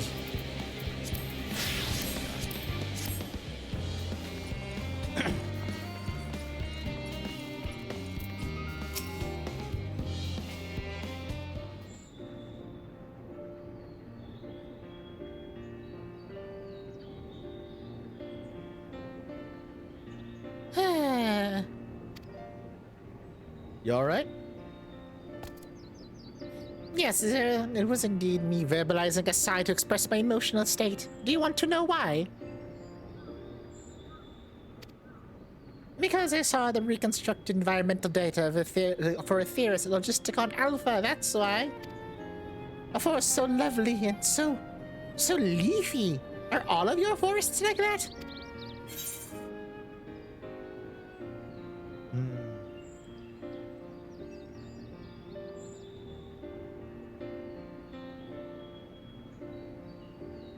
Black Shroud is quite leafy indeed, and a place of utmost tranquility.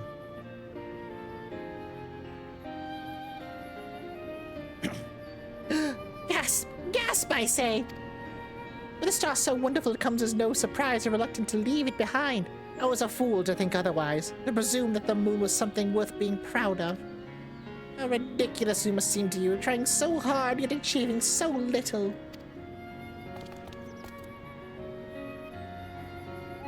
Not at all. Thy works are no less worthy for their uniqueness.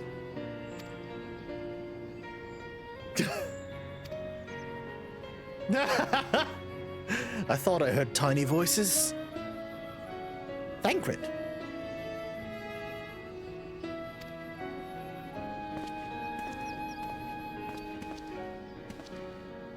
How didst thou fare? No, I was able to glean a fair bit from the researchers while helping to move their cargo. Preparations have proceeded without interruption here, despite the news of the coming end. With the Forum's leadership to thank for that. It doesn't mean people aren't worried, though. Quite the opposite. Knowing disaster could strike at any moment, they hurried to complete their work, equally aware that a single error could be the difference between life and death. And we can hardly tell them there's no cause for concern.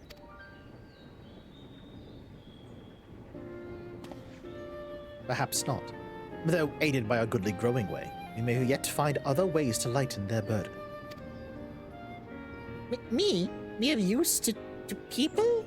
I'm honored you would think me so capable, but I'm not sure that I'm up to the challenge. Nevertheless, I believe in thee. If you say so, I suppose it can't hurt to try. You've been trying so hard, the only flaw in your work was being able to find a single optimal solution. You know, what the ancients were like, I can hardly blame you for that. Yeah, exactly. I passed someone moping in the Western Plaza, looking to be in need of a helping paw, because perhaps you could start with him.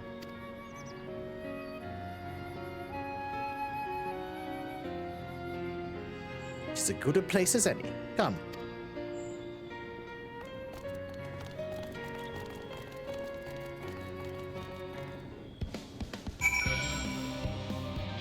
What's up, Thancred? You'd best go with him. I don't think Oriange misjudged him, but Grangway does look like he could use some emotional support.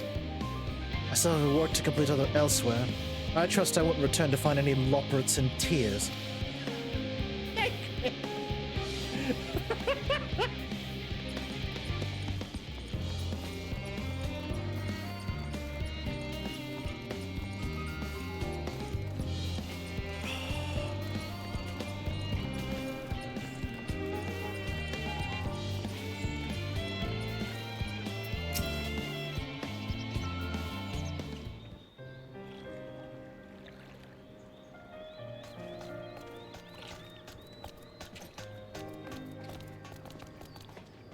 You good, Tapper?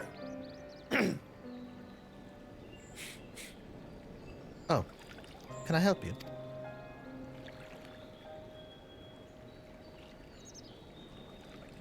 It's you who'd help me? Is my anxiety truly so obvious? A burden shared is a burden eased. Pray, tell us of thy troubles. Those little fellows do look like good listeners. I'm an engineer, you see, and what they say of the ship is the sum of the decades of Charlene ingenuity. It's built with peerless, elegant technology. It's all true, but I know none of that is a guarantee. You've never before launched a starfaring vessel, let alone flown it in the great expanse. All the tests we've run have been here on the ground. The only operational personnel and cargo will be aboard the first voyage. But even so, if it fails us then, what can we do? And if it doesn't, it could fall apart on the next flight or the one after that.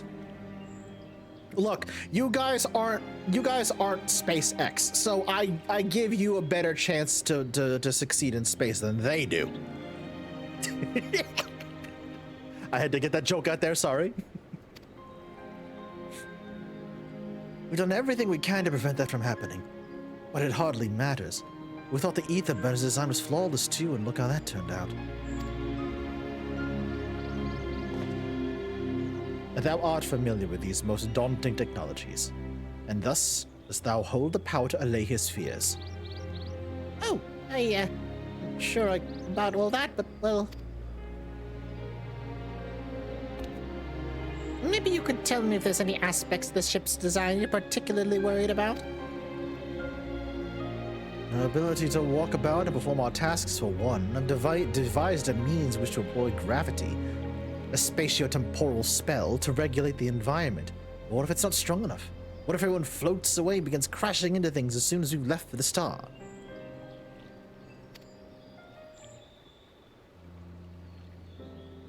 Gravitation! Perhaps that could be of help after all.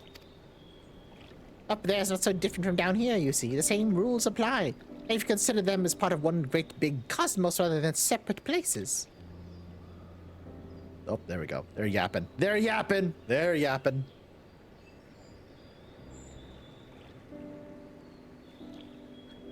I suspect both parties shall find comfort in this conversation. Yet if Thancred's tale be true, still others would benefit from insights born of experience. Might I prevail upon the Loprits to attend them? Gravity way, goddammit, Runch. An excellent idea, if I do say so myself. There's not we'd like more to do than ease the hearts of the fine people of Atheris, and find out more about them while we're at it. Full glad I am to hear it. I gather thy companions and bring them hither. Sir, thou hast a gift of finding souls in need of succor. Pray seek thee out the distressed and the apprehensive, and inform them that help is at hand. I shall await them here, that I may introduce each to a suitable Loperit.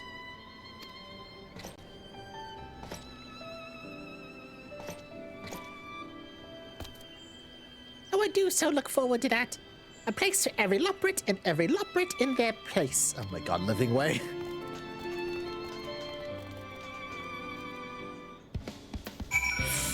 Cool. Alrighty then.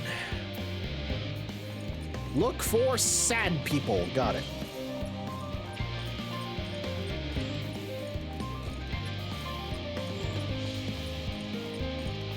I mean, I could just look in the mirror and that'd be... that'd be the easy part. Done. Oh god. Wow, that was a dark joke even for me. I sinned. Oh, don't worry. Haunt's game will be happening in a bit, I promise. Mod's gonna get a shout out for Sin, please.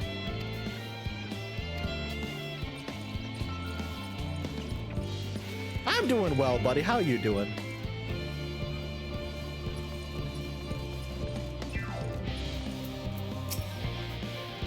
Tapper, really?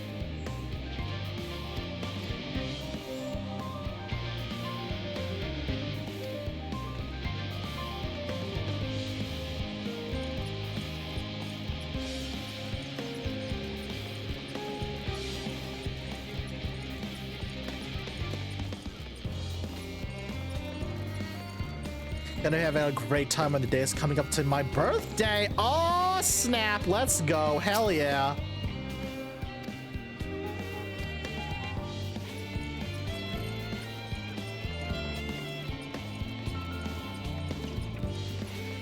I'll let Comey handle this because I'm about to make something silly. Uh-oh.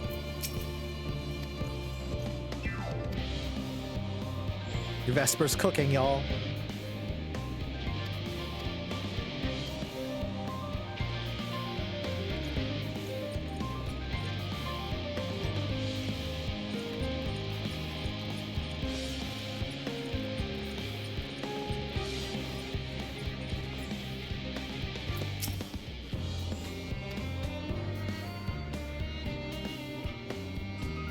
Tomorrow having steak with IRL buds, having tonkatsu on Sunday, filet mignon and wagyu on Monday, and then classes on Tuesday and the actual birthday date. Oh, that all sounds great though. God dang. This woman's doing better than you are. Wow, game, fuck you. Wow, game, fuck you.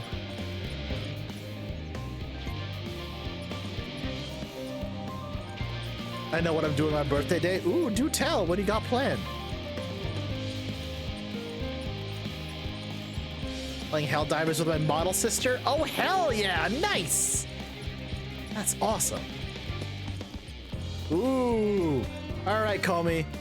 What do you got cooking, literally?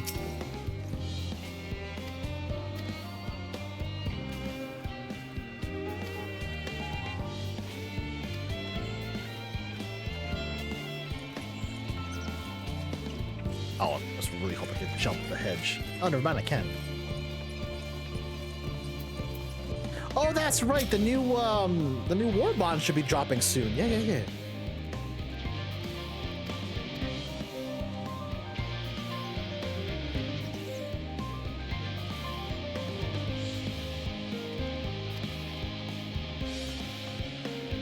I'm trying the zucchini recipe. Ooh, nice.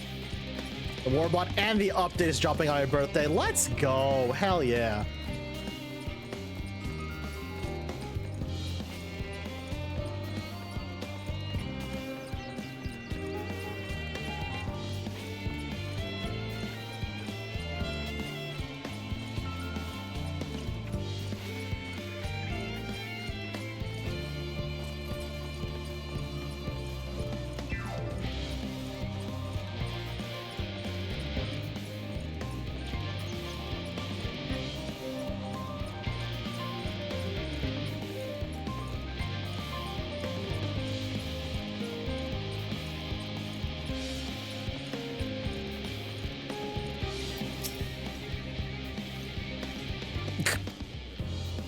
Buddy, you good?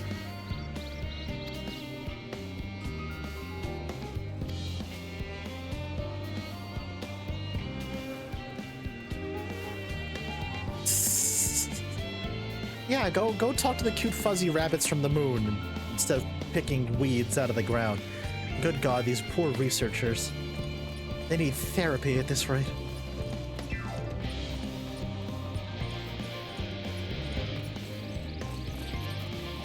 Ow.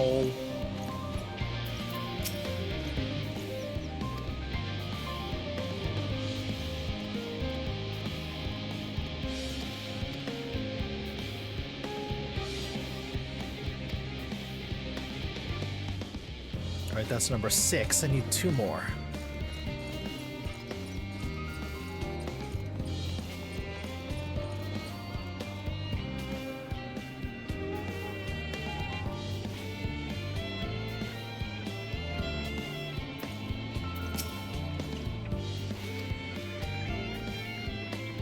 This one is beyond your help. Only sleep can save her now.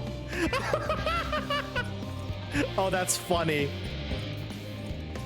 Oh, that's very funny.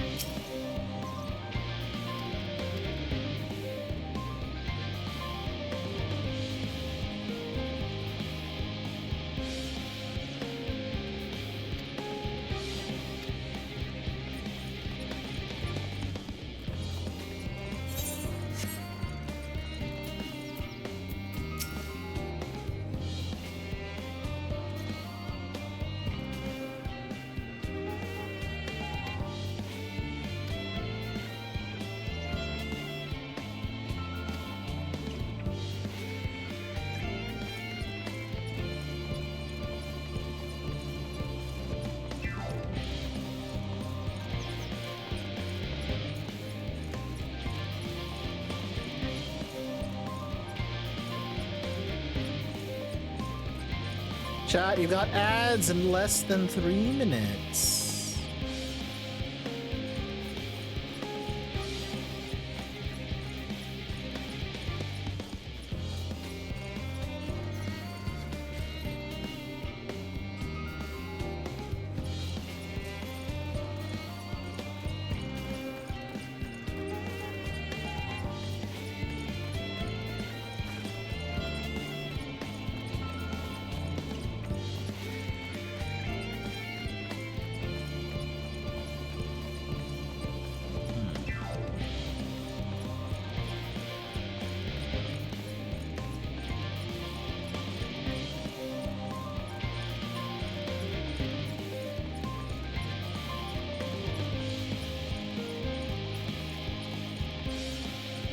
Check out here.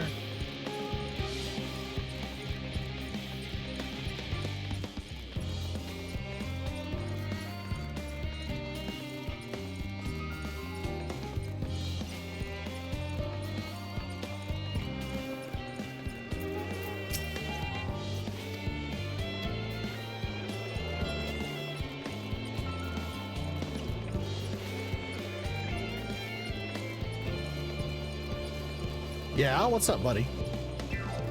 No, because Tapper, he didn't have the quest marker above his head.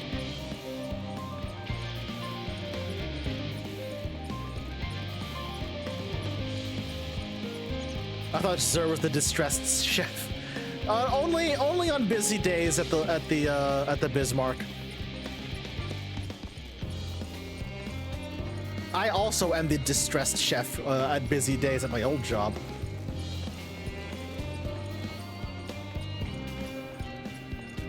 Yeah, see, he didn't have the, it's not the correct quest marker, unless... Yeah, no, see, it's not the correct, quest marker. Oh, that's, yeah, I did notice that, Sin, yeah.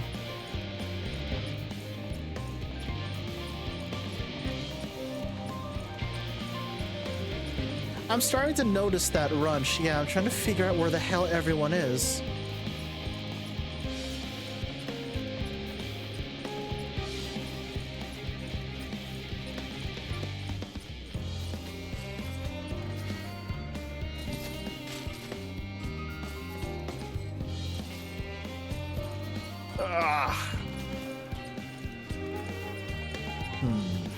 Well, at the very least, I have access to my mount here.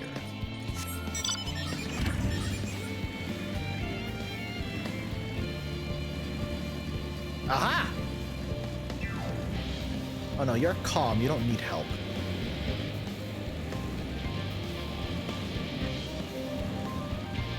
Or are you? Hold on a second.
There you are.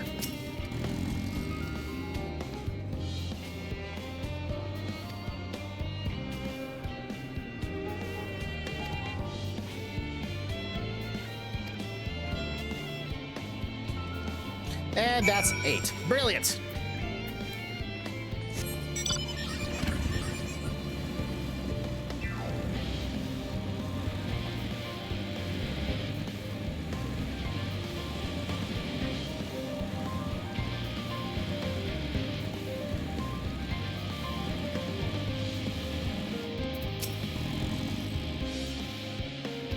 You have finished cooking? Oh boy.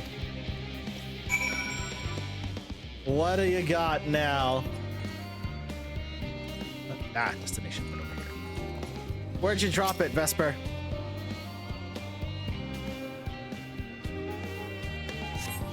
Ah, stream corner. Oh no, what?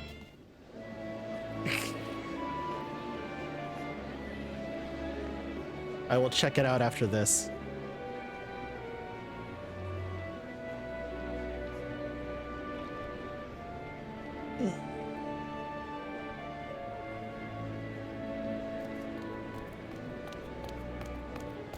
Phew! Oh, finally some rest! Why, I haven't spoken so much in, well, in forever. Lively, isn't it? The town is abuzz. Everyone eager to meet with our friends from the moon.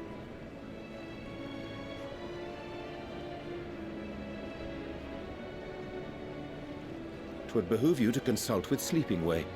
As our moon's pilot, his advice should be most pertinent. Why is the one named Sleeping Way the pilot? I'm impressed. God.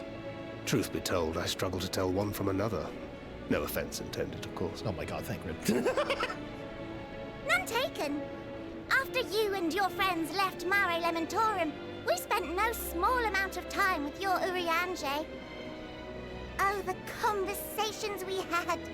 He told us all about Atheris, answered our every question, no matter how trifling or trivial. Look! Every page filled to the margins with knowledge. When I first arrived, I was struck by how little I knew. It was daunting. But then I realized that, were it not for Urianger and his teachings, we'd still be stuck on the moon, gazing at your world and wondering what we've been missing. Oh, that's very true though, Living Way. Yeah, y'all needed help. What would they think if they could see Urianger now? I dare say they'd be more than a bit surprised. And impressed, no doubt. Master Louisoix, Minfilia, Papalimo, and not to forget... Oh. Ah. Oh, oh. Oh there. Heard there was a visiting expert who we might bother with a few questions. I take it you'd be the one.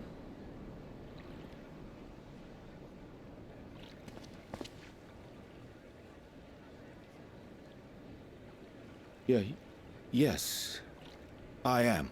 Oh. Oh dear. Wilson and Blovida, Sharlayan's foremost researchers in the field of teleportation magic, and Moonbreeder's parents. Oh no. Oh no. It hath been some time. Tis good to see you in good health. Likewise, old friend. Blovida and I were most honored to answer the call. Never expected this reunion, though, did we, dear?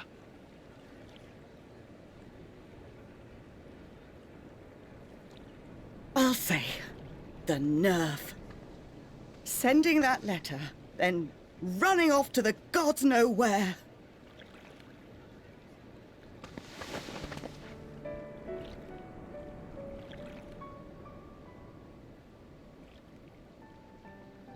Do you have any idea how worried we were? Oh, god damn it. Sorry, I'm moving things on my desk. I'm sorry. 'Twas remiss of me not to deliver the news in person. Aww. No, more than that. 'Twas I who... Our daughter was disillusioned after Master Louisoix left her behind. The day the Scions called upon her was the happiest I'd seen her in years. She made her every choice of her own free will. No one could have ever forced her to do otherwise. Don't blame yourself for her death. Celebrate her life. You know that's what she'd want. Aww. If there is one thing we resent you for, it was that we could not be there to mourn her with you. Reading the words you penned in that shaky hand, we must have cried as much for you as we did for her.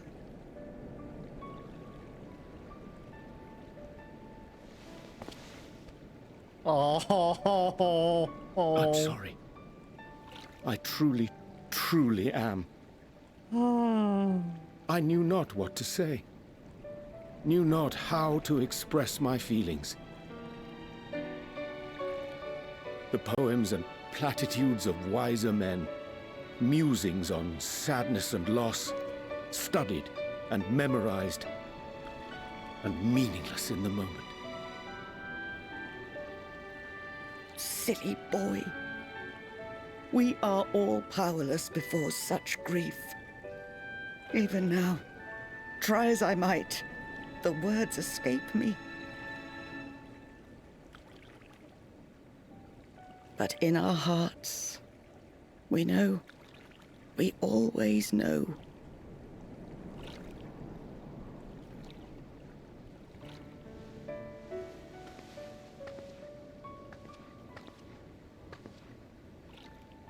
I remember when you were young, how the lads teased you for choosing the company of books over others. Our moon didn't take kindly to that. Be nice to Urianger, she'd shout, and give them a walloping. No matter how many times we scolded her. That sounds like one breeder, all right, yeah. So we offered a suggestion. Rather than starting fights, why don't you be the bridge between Urianger and the others? She had to mull it over for a while, arms crossed, brow furrowed in intense thought.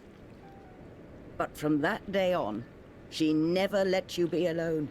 She'd drag you outside to play, pepper you with endless questions, read the same books you read, all to try and understand you that much better.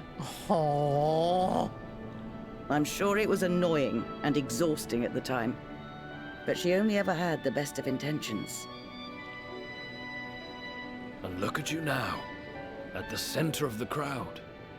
The reason there even is a crowd, having brought these people together. You've no idea how proud we are. To see the boy, our daughter, trusted and believed in more than anyone, grow into the man she always knew he could be. I can see her in you, too. Feel her. She walks with you wheresoever you go. So thank you, Urianger, for being who you are. Oh, buddy.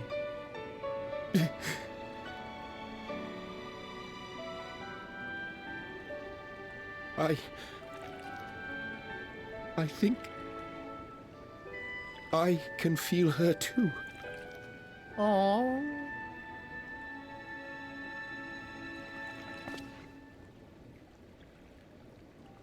The truth of her life. Not sorrow, but hope and love.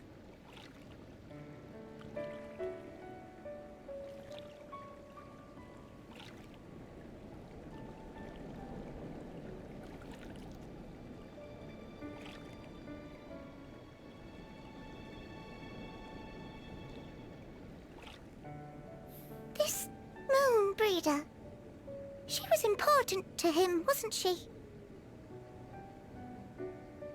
You could ask the man himself.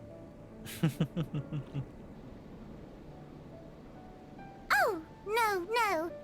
But watching this exchange reminds me how much I've yet to learn about your world. And its people. Oh, living way.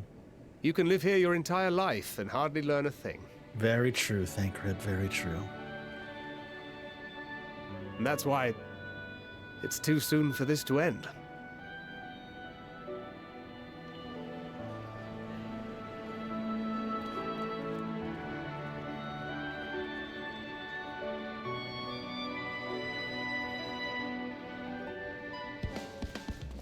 Oh, was fucking adorable. Jesus. Oh. You must be one of the Scions, correct?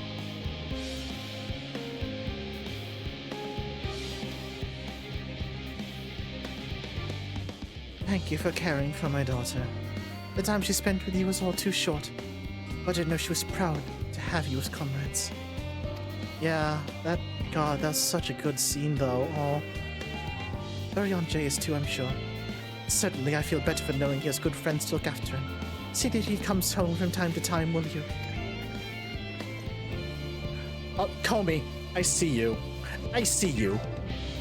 What you said, what you DM'd me, how fucking dare you? You absolute chaos gremlin.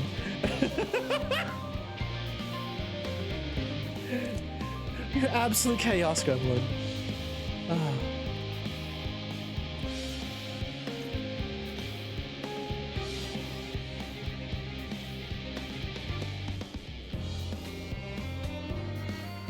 Orion J was my favorite, was my wifey's favorite character even before this scene. You can imagine how she reacted to this. Oh my god, yeah. Classical Rokugan language isn't so different from Eorzean. Did we ever wonder why we named our daughter Moon's Bride? Oh. When I first held her, the moon was shining silver and full. The whole world seemed to glow. I knew it had chosen her. She would be a beacon to that self-same light. Of course, we'd later hear our fair share of jokes about how we ought to have gone for sun instead, and how bright and stubborn she was. But fiery as my Moonbrita was, she was always kind. Kind and gentle. You sure were, Kobe. You sure were. So be assured that I am fine. I am. Full glad to see them too after so very long. Gladder still that it was in your company. As difficult as it was to accept their kindness. And far harder had I faced them alone.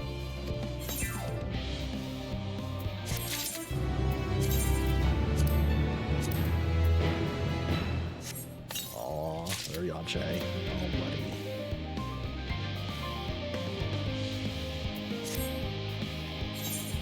I'm seeing that, Delilah. Yeah, I am seeing that. Absolutely.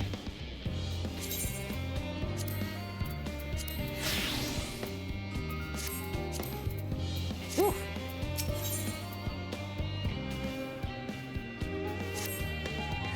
Okay. Chat, we're gonna take one more break. I need to grab something real fast. So, once again, stretch and hydrate, y'all. Stretch and hydrate.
Vesper, I just saw what you fucking put in the Discord.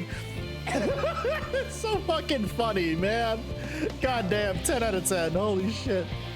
Well done. Well done. Ooh, okay. Not disposed to rest on their laurels. Several of our guests have elected to accompany my countrymen to their stations. Some few may still come hither seeking counsel, and so I shall remain to aid them as need be. If thou art needed elsewhere, do not let me detain thee. Flinging by. I was wondering, yeah. I was wondering who's the, Yep, there it is. I was wondering who's throwing coins everywhere. As a matter of fact, I hope you might check on Alize. Last I saw, she was struggling to carry an enormous pile of boxes out the west gate. I could go myself, but we both know whose help she's less like to scorn. Not to mention that, much to my misfortune, I think of several other things I'd rather be doing. Until later. My God, hurry. Thank Red. Jesus Christ, y'all.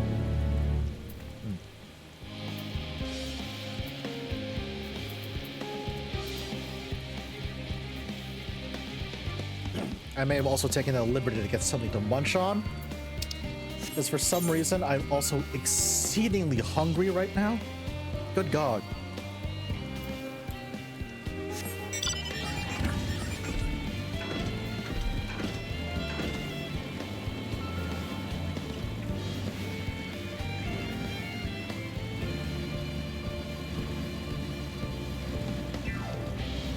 So if you hear me munching on something in the background chat, I apologize, but I am rather hungry at the moment.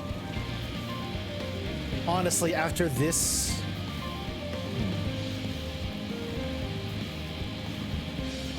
There's part of me that wants to keep going until I can hit level 90, because I'm so close, but I don't know. We'll see.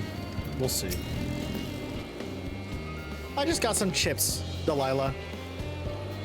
Chips, and I also grabbed a Sprite out of the fridge as well.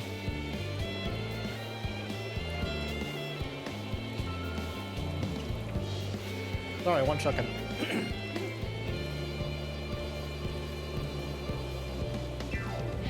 Sir, what are you doing out here?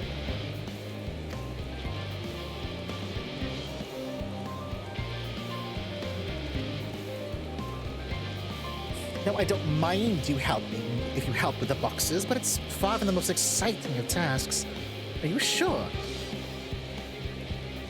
Well, I appreciate the assistance. We need to get these to Aporia. Time is short, of course, but they're full of organic specimens and samples, so try not to be too rough with them. Althea should be waiting for us when we arrive. I'll see you there.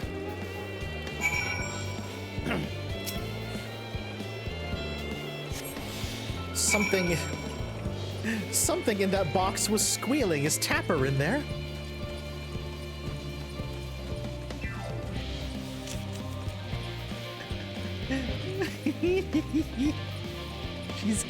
She's either gonna think that's really funny or she's gonna kill me for that.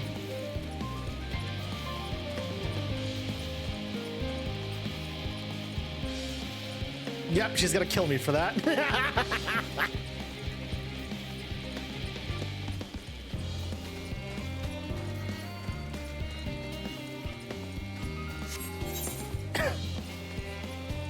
Both, honestly.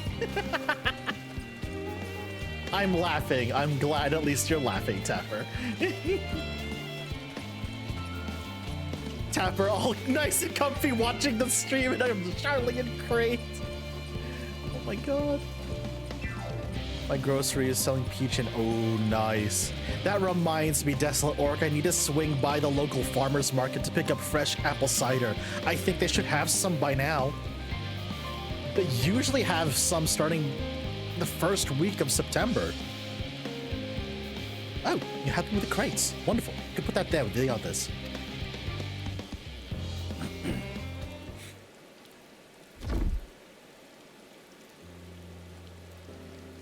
You have my gratitude, but how did you come to be involved in all this? Ah, and I suppose I have Thanker to thank as well. Yeah, there's a farmer's market that's not too far away from where I live, and they always have, like, by the time fall rolls around, they've got fresh apple cider donuts, fresh pumpkin pie when it comes, you know, closer to October. Oh, such a good place to visit.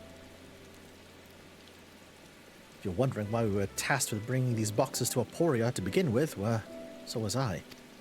It turns out this is a base of operations of sorts. Those with final say as to what's included in the ship's manifest can be found here. Father included, I suspect.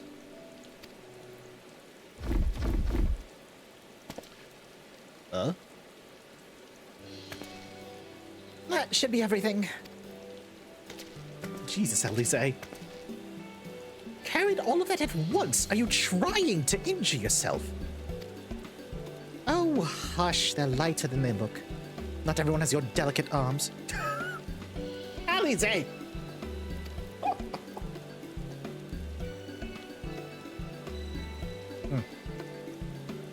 I picked the wrong time to munch on something. Sorry.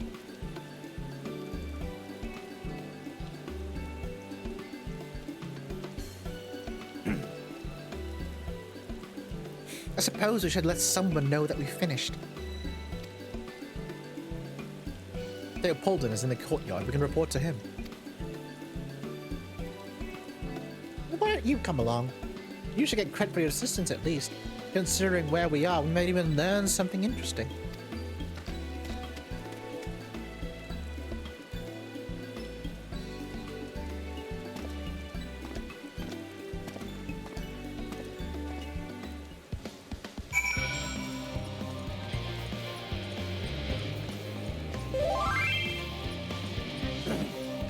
Rhino noises.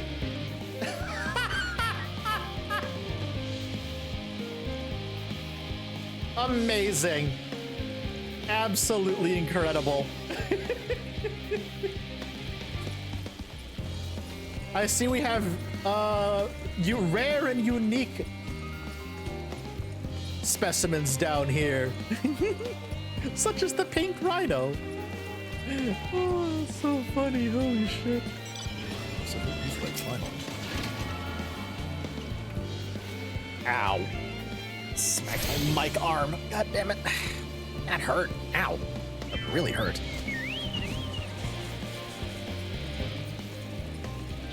Hold on. I need to grab more of the map chunks.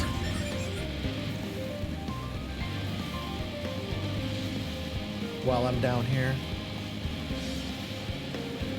Oop, got it. Nice.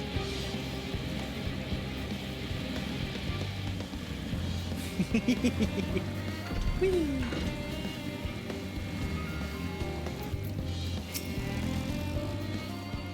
Gods, it never ends, does it? Oh, what can I do for you? We've got the samples from the Charlene Hamlets, Series 110. The crates are by the entrance. This fucking rhino might be my favorite bit to do the entire game. Oh my god. Ah, thank you.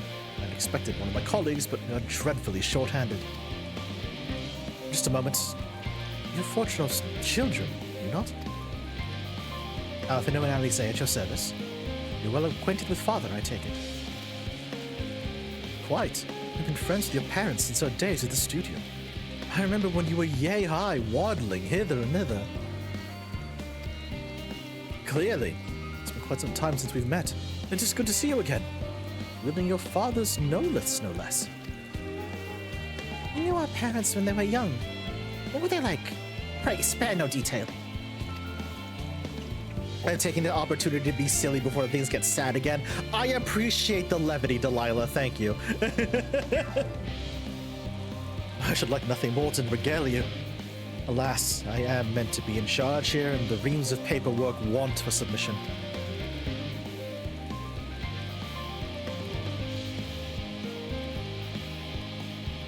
I get you. I get you, Teopolden. There's nothing quite like an eager son, after all. I mean, what?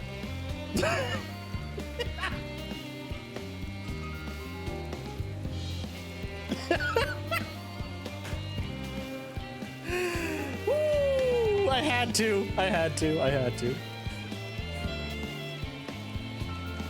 can help with that. In exchange for sort of stories of our parents would never willingly divulge, of course. Oh my god. That joke came to me in a flash, and I'm just like, I have to see it now. Well then, there happen to be 3 sets of documents in you for delivery, so how about you each take one?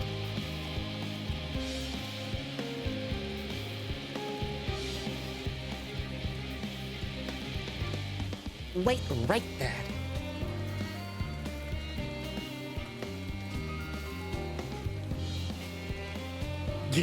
Yeah, Tapper, yeah, Vesper,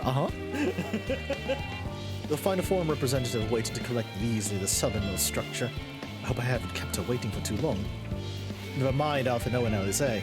I'm certain they'll be back soon enough.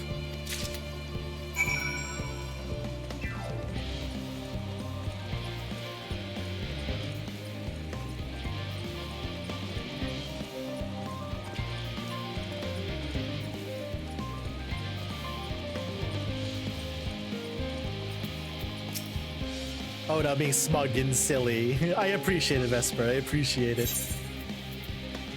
Duh. Oh, right, because I had moved the key item box over.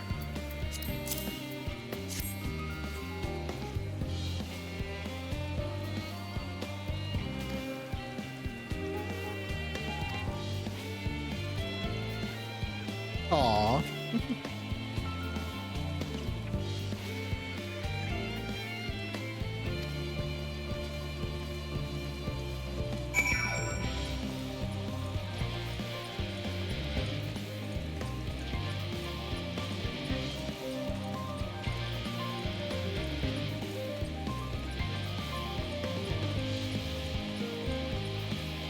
I am neither Dom nor Sub, but I am sleepy. Oh my gosh, Vesper.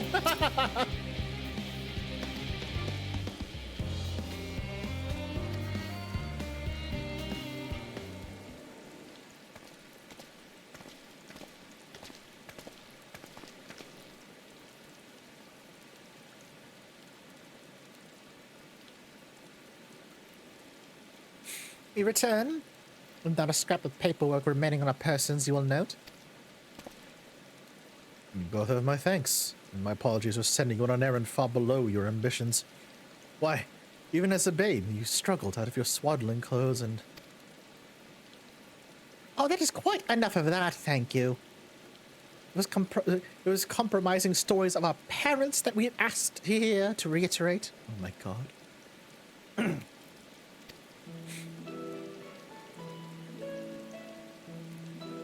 Of course. I'd known your father for so long, and he must have something. Well, as you know, part of why the Levieur name garners such respect in Charlian is your family's storied history. The two of you can trace your ancestry directly to those who came aboard Nuncref's Hope, a lineage few can claim. I never thought of it much myself. It's not as though our forebears founded our nation. They were simply there when it happened. Nevertheless, it's traditionally been a point of pride. That's why Nuncref's pronouncement, renounce the ways of war and pursue enlightenment through knowledge and reason, has ever been our family's creed. Until your grandfather's time, aye. Archon Louis Soir looked not to Nuncref's words but his deeds. He asserted, in defiance of his peers, that choosing to save the great and the small from the rising tides was a true mark of our founder's virtue. Perhaps it was his expertise, his knowledge of ancient prophecy and the fall of civilizations, that led him to conclude that to eschew conflict at every turn was to consign mankind to his doom. There will ever be conflict and calamity to follow. Thus, to ignore the plight of those one might conceivably save is not wisdom, it is indolence. You remember his words well. Indeed, Archon Louis Soir lived by that personal creed, and used every means at his disposal to bring succor to those in need, Charlian or no. No one loved and admired your grandfather more than his son. Yet, Fortuno could not reconcile Louis Soir's deeds with the philosophy of their forebears and peers, a philosophy in which he believed so fervently, yet made a pariah of his father. Fortuno agonized over this contradiction for much of his life. Gods, father. Son may carry his father's blood, but his choices are his own to bear. Is it not always thus? Gods know Fortuno's cranky old goat. So I'm sure you butt heads often enough. Yet even so, you must know that you are constantly in his thoughts, every moment of the day. That is not an exaggeration in the slightest. You should have seen him when you were born. Barely recognizable he was. The kind of dumbfounded grin I'd not seen since he first took a fancy to your mother. He was practically skipping when he told me the news. Take my word for it, he loves you, to an embarrassing degree.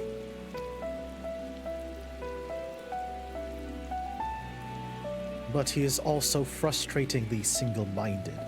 Once he's decided that a given action is for the best, he will stay the course no matter who or what opposes him. A profoundly annoying habit when you're on the other end of it, as I'm sure you'll agree.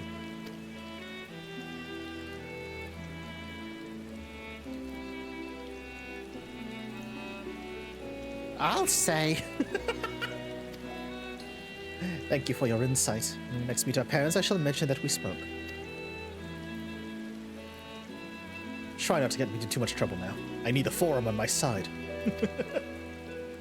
Speaking of which, you ought to be getting back to work. I have to make sure the specimens you brought me make it to the proper places, or that cranky old goat will have my hide. We can speak again later. Aww. That was a lovely little insight, honestly. I like that. That was cute. Graha! Graha! Surely Kokol hasn't driven you out of the forge already? For better or worse, no. However, he has set me a task that requires more than a single pair of hands, and here you are. I could use at least one of you, but I won't object to more. Fortunately, Alize and I have prior commitments, and we've delayed too long as it is. What about you, sir? Can you spare the time? Yeah. Perfect. This shouldn't take long.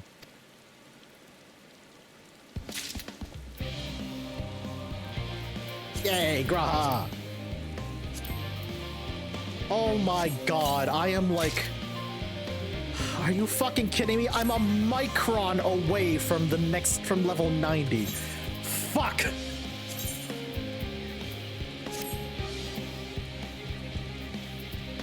Seriously? Fine. One more quest then. God damn it. I just want to hit 90 so I can get to the last quest I need for the roll quests. For fuck's sake. In the event that our, and I quote, promised heap of adamantite falls right out of the bloodied sky and into my lap, Master Kokol wishes to be ready to put the proverbial hammer to anvil at a moment's notice. To fabricate these parts, however, he needs the flames in Kokol's forge to burn hotter. He sent me here to increase the amount of ether being funneled into the furnaces. The flow of fire-aspected ether into Labyrinthos is regulated by an elemental reactor south of here, to which I have borrowed the key. The adjustment will require 2 people to carry out safely, but I can explain the process when you arrive. This is where we part then. We'll see you in Shanley and Hamlet once the adamantite arrives, if not before.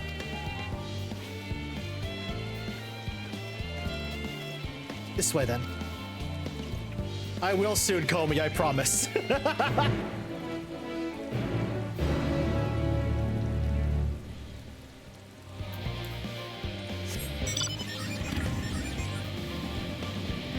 I know for a fact this will get me to 90.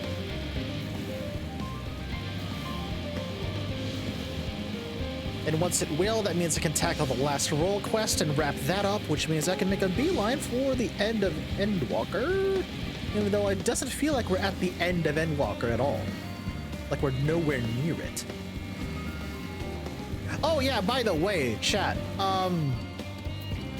specifically to those who play 14, now that I have the Bosnia front unlocked, if y'all want to help me with that at all, feel free to bug me for it, because I could use help with that. The reactor is housed within this facility. I'll be the one to go inside and adjust the fire ether output. Once I do, a large amount of water aspected ether will issue from the vent at the top. I expect this to attract at least a few elementals, which we would both rather not be drawn into the reactor itself, trust me. Can I ask that you put down any that draw too near? They'll pose you little trouble, I'm sure.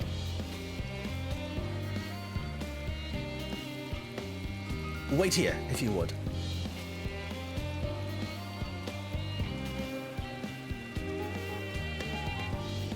Oh, absolutely, Pip, yeah. Tomorrow is definitely a maybe, I will let y'all know. Because there are things I need to keep an eye out on tomorrow, but they shouldn't take long.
Well, Graha, you were right. They barely posed a challenge.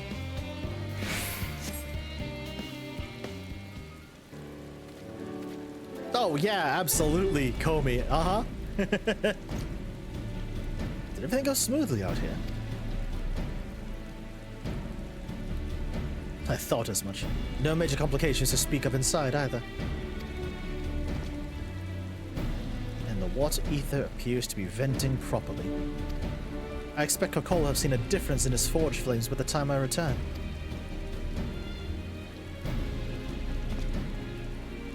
Since I have you, there's another matter I thought to discuss with you. Nothing terribly important, merely something I've been considering. Part of this I shared with everyone, yet you, and only you, have been to Elpis. As we've established, refined adamantite is the product of Alleg, or the Empire's twilight years, in fact. It's a material which saw much use in the part of Allegan's efforts to extend beyond the bounds of the world, Dalamud, of course, being the most prominent. No worries, Aniel. Thank you so much for hanging out tonight. I do appreciate it. Have a wonderful night. Bye-bye.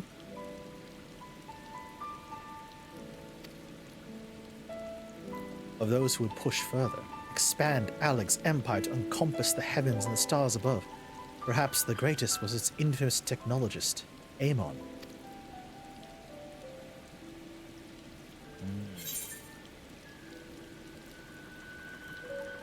Did he remember his life as Hermes?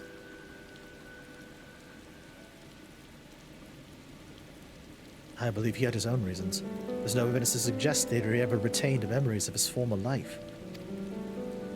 He only joined the Ascians once the Empire was all but dust, as you know. If not his memory, though, what drove him to pursue the idea with such fervor? This may seem far-fetched, but what if souls, like minds, have a personality, so to speak, a natural disposition towards which they are inclined? You know with relative certainty that it was the gross decadence and inexorable decline of Aleg that moved Aemon to resurrect Emperor Zand. The Empire's people spoke lightly of death and destruction, experimenting on those they deemed beneath them to fill the emptiness in their hearts. In facilitating Zand's return, Aemon provided these languid souls with the means to free themselves from the mire of their own indolence. Or would have, had Zand not been convinced by his own death that life itself was meaningless. Aemon's desire for his countrymen to conquer the heavens could only be a means to the same end, and still the people with new purpose. Like Hermes before him, Aemon was appalled by how those around him lived, and could never bring himself to believe that those lives were devoid of meaning. And both of them sought that meaning, that hope, in the distant stars.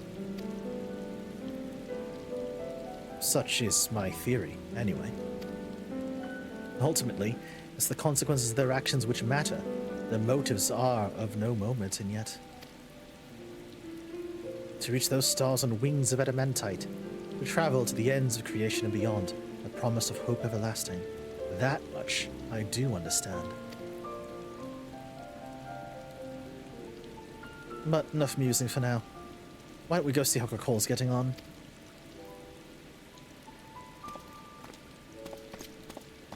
Oh, Graha.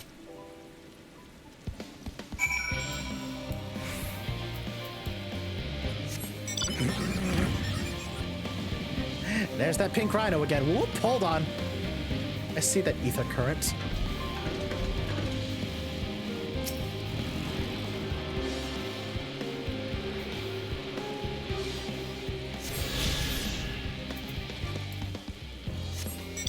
Ooh, really, Pip? Interesting.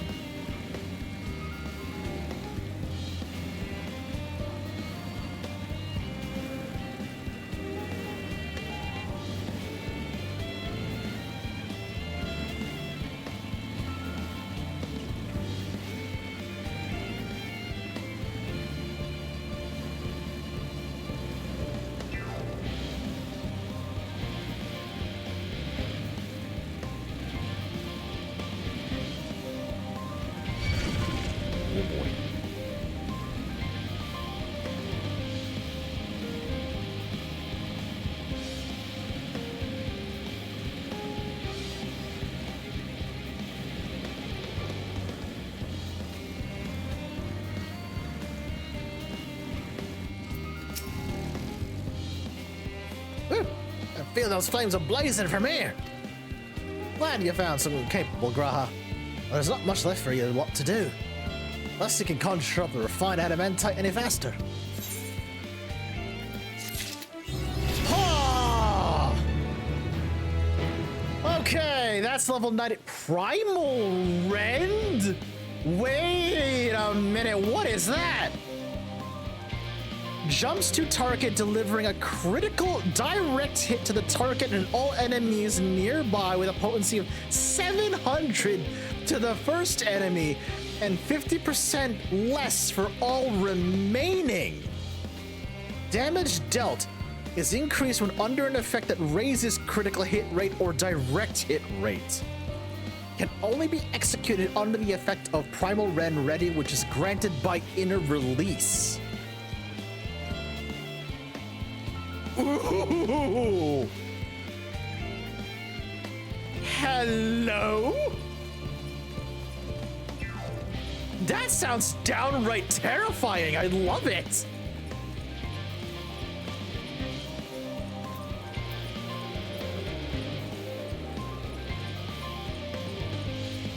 So it can only hit it with in release active. You, test dummy, come here. Help me test this out.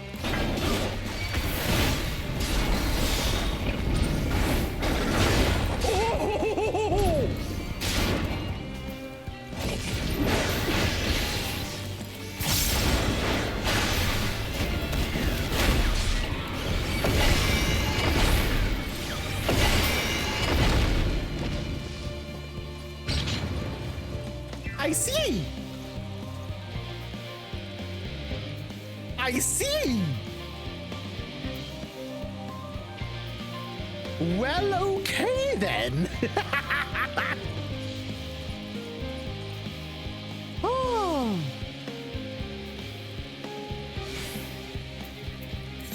All right, Gridania. This will be the last thing I do before I end stream tonight, is finally wrap up the role quests. You also jump to the target. Ooh, so it's another gap closer. Sexy.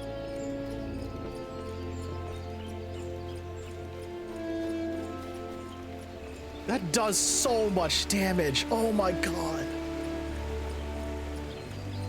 All right. Let's take the fight directly to Glepnir, shall we?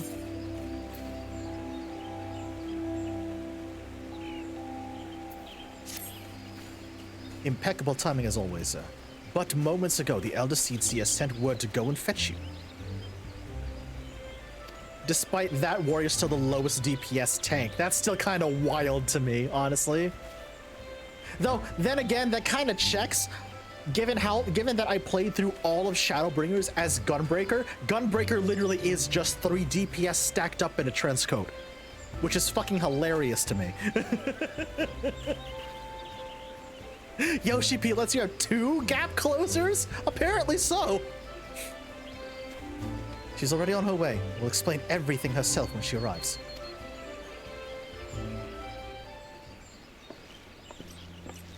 Dark Knight has the highest DPS of all tanks. Ooh.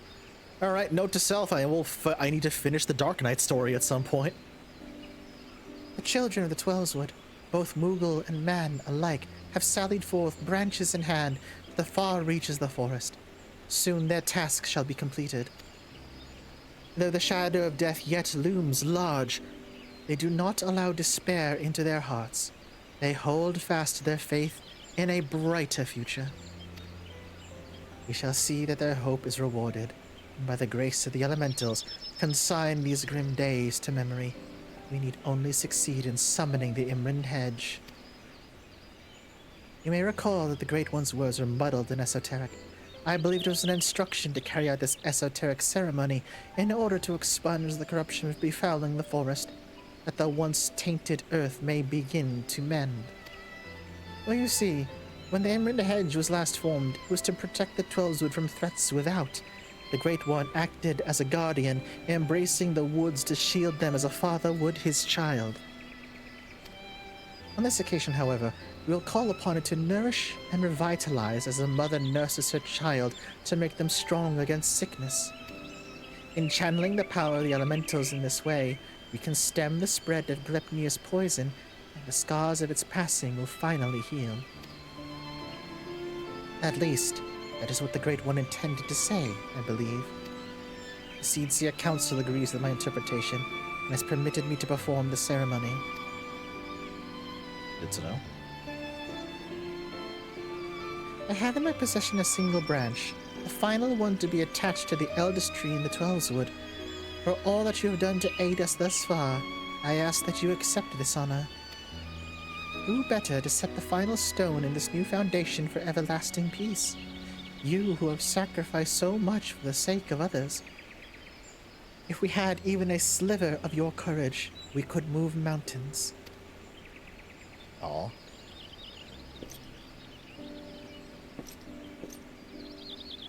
Thank you, my friend. We will find the tree which I spoke of in front of the Leatherworks Guild. Let us depart.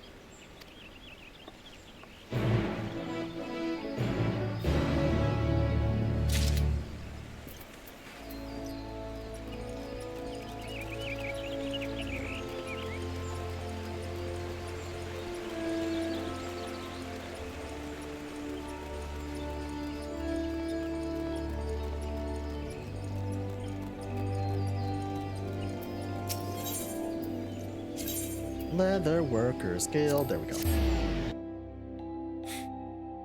That quest line is so good. Yeah, it is. I actually went through... Like, okay, I have gone through the Dark Knight questline, just not on this account. On my first Warrior of Light, I did. It's been so long though, but yeah, I think I might go through, because what I'm doing with Xur is, like, since warrior is his main job, tanking is his main job, and I've already gone through am going through 2 of the tank job quests, warrior and gunbreaker. I might as well grab the other 2, Dark Knight and Paladin. Even though, and no offense to any Paladin mains in chat, I find Paladin to be the most boring of the 4. I'm very sorry, but like, Warrior's fun because, man, too angry to die. Gunbreaker's fun because 3 DPS stacked up in a trench coat. Dark Knight is fun because it's fucking Dark Knight. But like,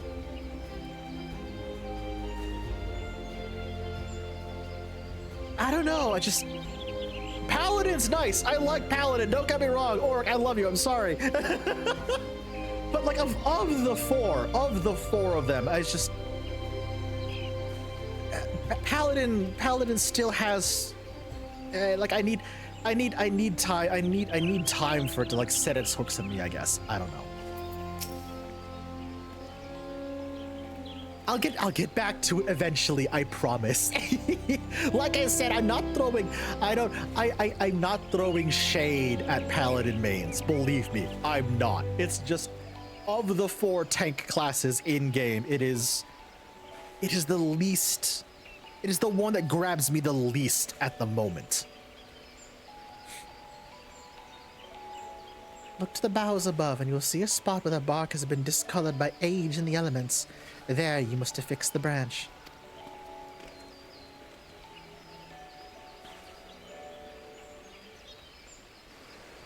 You ascend the ancient trunk and affix the branch to the guardian tree, so the weathered bark is directed by the elder seed seer.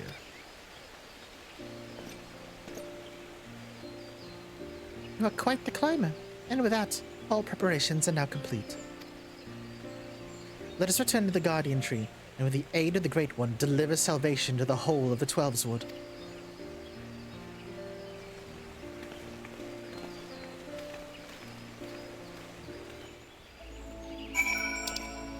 I'm sure, because I didn't get Gunbreaker at first, as fun as it was, but Gunbreaker grew on me, so I'm sure Paladin will grow on me as well.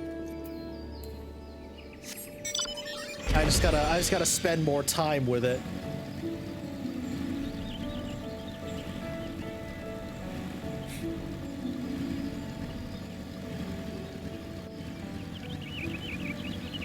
Oh, definitely.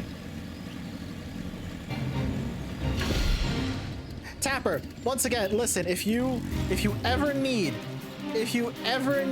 help with anything, you've got an entire Discord worth of people, right? So that will help you. Oh, that's yep, here we go. If it is truly Isura's lingering resentment for the elementals that drives the blasphemy, then it will surely come. For the sake of the man he was, I must try to appeal to his reason. But should I fail, then we will have no recourse but to fight. Regardless, this day we shall bid farewell to Glepnir.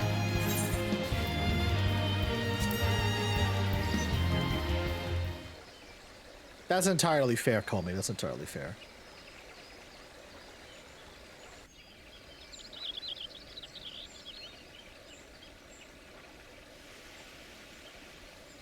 Through the branches of the guardian tree, the 12's Wood is become as one. In summoning the Imran Hedge, every ilm of these sacred lands will be imbued with the Great One's nourishing ether. The forest will be empowered to heal itself, to break free of Glepnir's despair. The ceremony is complex and delicate, and I must maintain focus. I trust you'll do what is necessary to see I am not interrupted. Absolutely. Uh-oh. Glepnir comes! Defend the Elder Seedseer!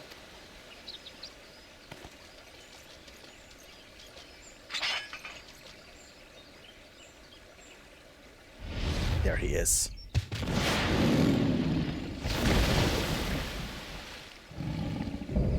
Blasphemy, Glepnir.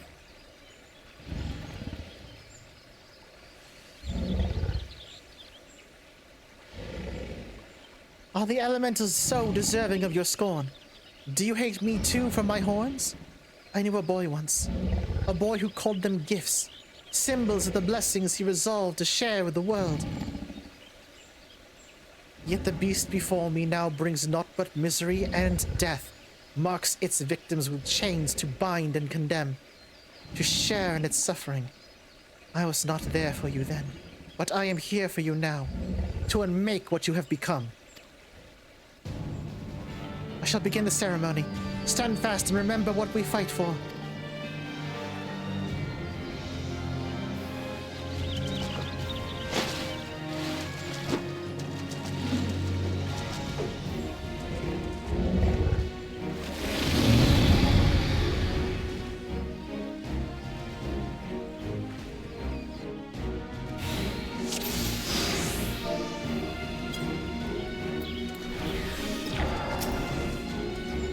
All right. Come here.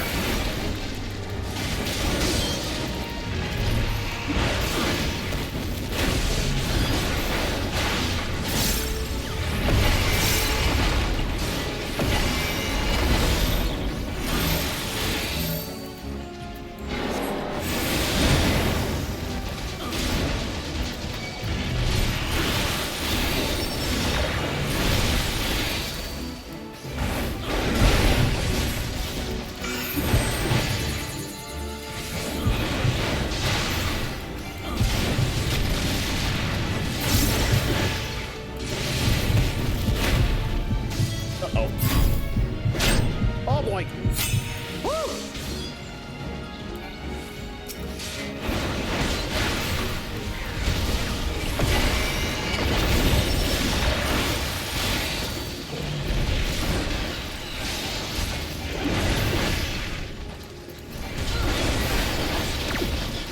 Okay, good. I can't interrupt that.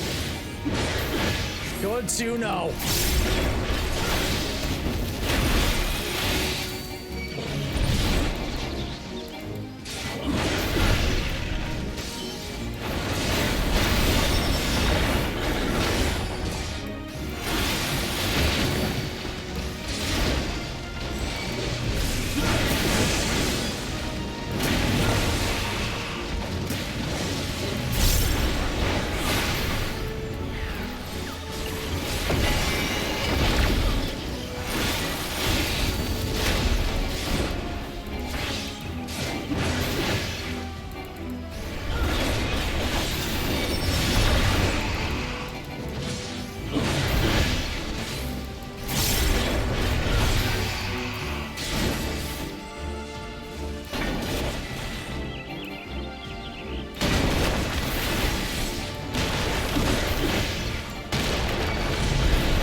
Oh no.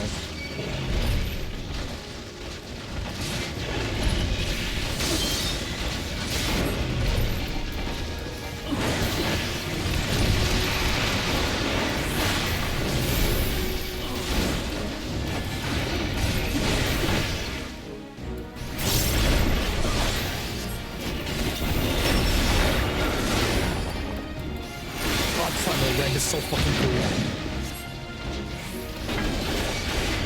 Keep these poison clouds away from the Elder Seeds here. Uh-oh! No, you don't! Stop that! Leave them alone, goddamn you!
boy.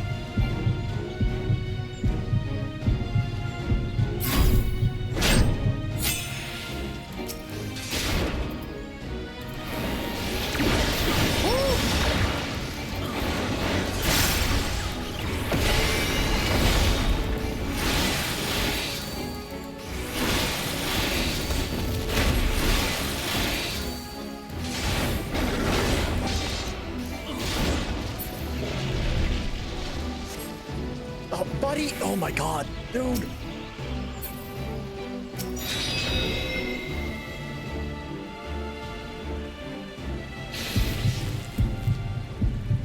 Uh-oh.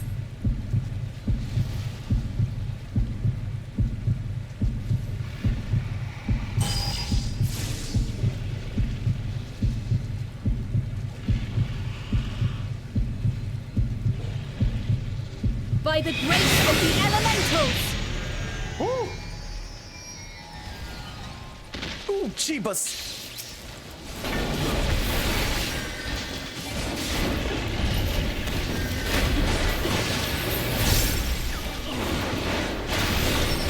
By the light of the crystal!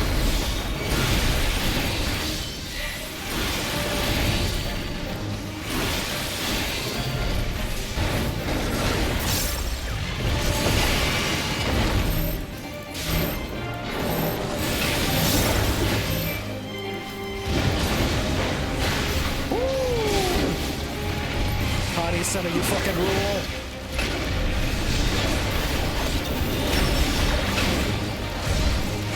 Oh boy.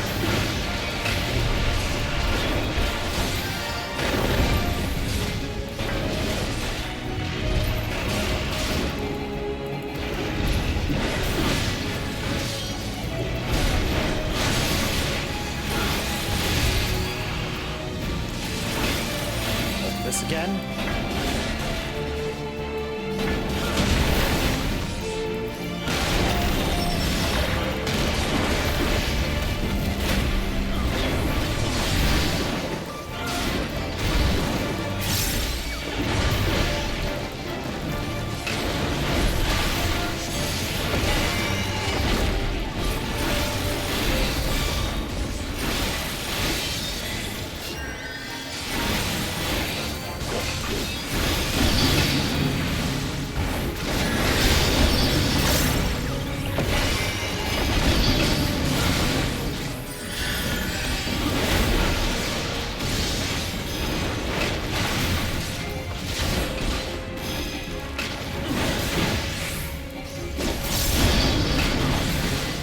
Be gone with you! Girly Pop is Loose permanent will be temperance. done!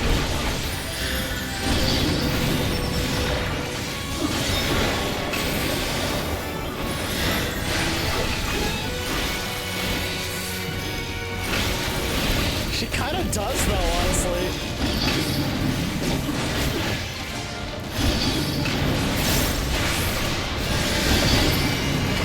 Woo!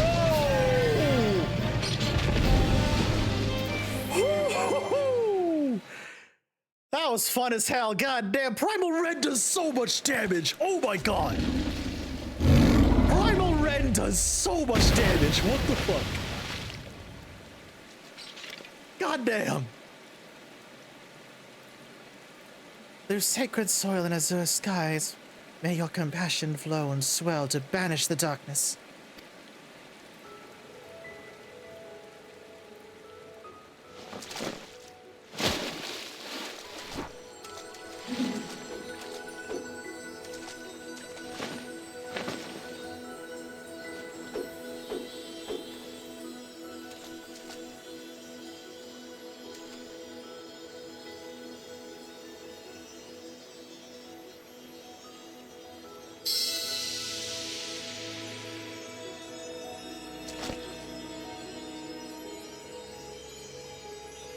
Receding terror, blissful quiet. Blessing, covenant preserve, now and always, child of child. Honor and gratitude unending. For me as well. honor and gratitude unending. We could not have overcome the blasphemy without your aid. And your everlasting grace, I pray you continue to guide we children of the forest. And your boundless mercy, I pray you forgive the lost and the forsaken who succumb to despair.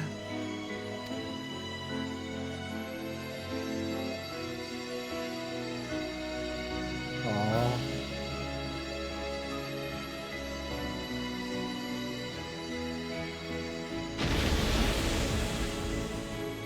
Farewell, Gluttony.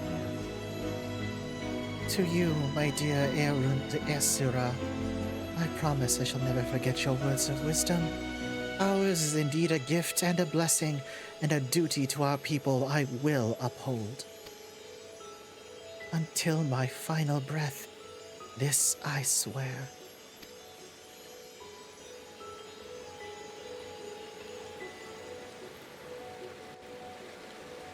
Aww.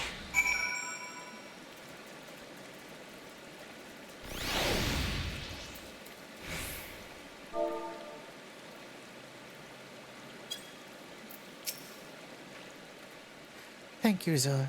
The great cleansing could not have succeeded without you. The blight has been purged, and the blasphemous beast which bore it laid low. The sacred wood that once held its breath in fear now breathes a long sigh of relief.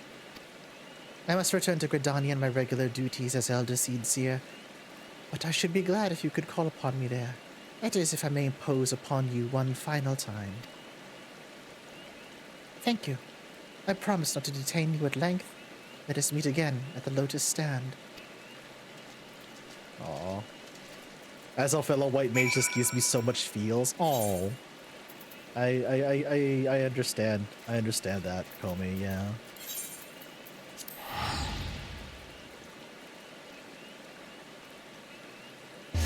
Well, that's one role quest done. And given that Viper is my highest level melee DPS class, I think I know which role quest I'm doing next.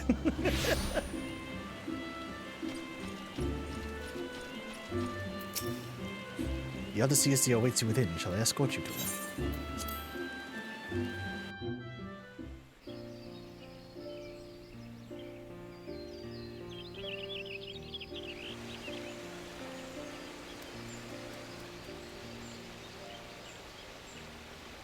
The Great One's ether flows throughout the Twelveswood, purging the last vestiges of Gleipnir's poison. The surviving wounded are no longer in danger and have been begun to recover at long last.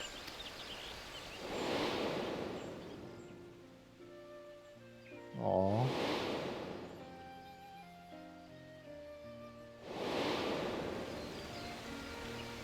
We have much cause to rejoice, in no small part because of you, my friend. On behalf of Gridania and myself, allow me to thank you yet again for your tireless efforts in bringing Gleipnir to heal. You went above and beyond the call of duty, for the sake of our people in the homeland. You were inspiring to behold. Not for the first time, I must say.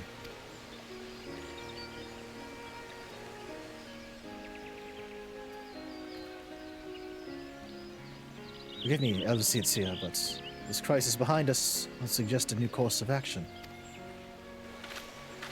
Oh, and what would that be? Rest. In all time together, I've never seen you so hard-pressed. Surely you are weary and could benefit from a brief respite?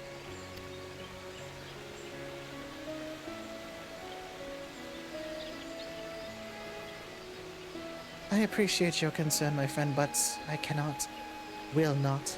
One day, perhaps, but not this day. Girl, get some... take a nap, at least. 30 minutes. Just literally, just lie down for 30 minutes. God. But Elder Seedseer. Recent events have given me cause to reflect upon my past, upon lessons that I once thought I had taken to heart. when I did not yet understand the duty with which I had been entrusted, when these horns of mine were but chains binding me to a destiny I did not choose. It was Isura who taught me to appreciate the gift I had been given. Had he not been there to help me keep the proper path, where would my errant feet have taken me instead? He was perhaps the first, but he would not be the last. My brother and sister and countless other kind souls, through their words and their support, have also helped me continue find a way forward, even when I thought there was none.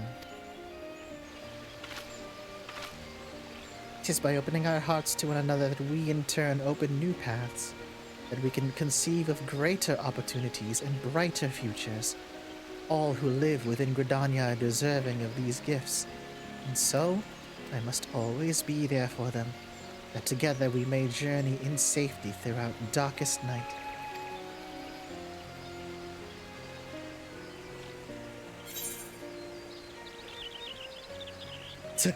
Not tempted to live wild and free like an adventurer? It is not without its appeal. I recall fondly the few occasions I have traveled beyond. Our time in the churning mists left a lasting impression. If there ever came a time when I need no longer serve as Elder Seed Seer, I should very much like to accompany you on another adventure. Aww.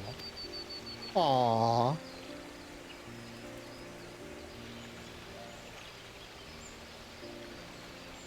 None of that stopping you from a margarita, girl.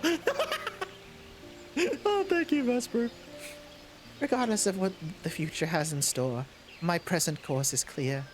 So long as we Padjal serve as the bridge between man and elemental, Gridania can weather any storm. And so I will continue to walk, hand in hand with my people and my patrons, along a path that we discover together.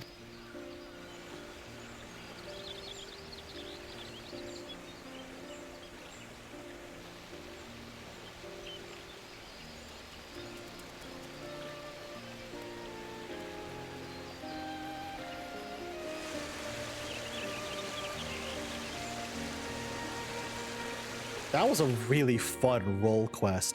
Now I see why. Can I just say, now I see why y'all wanted me to do at least one of the role quests on stream. Holy shit, that was really good. But the blasphemy is no more. There are still administrative matters to resolve. If not so much to ask, could you bring word of these recent events to our delegate in Rodzatan? It's been an honor and a pleasure, my friends, and the elementals watch over and keep you.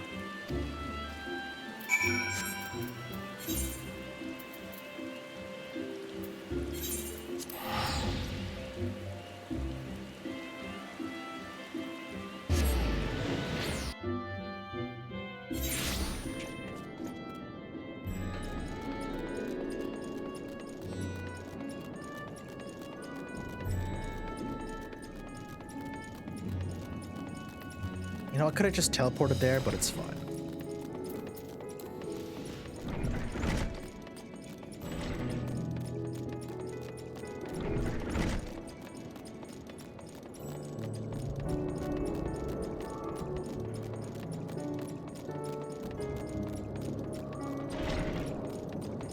I think the rest of these I'm more than likely going to tackle off stream. Unless there's one y'all really, really want me to do on stream. I think Runch mentioned the healer ones earlier.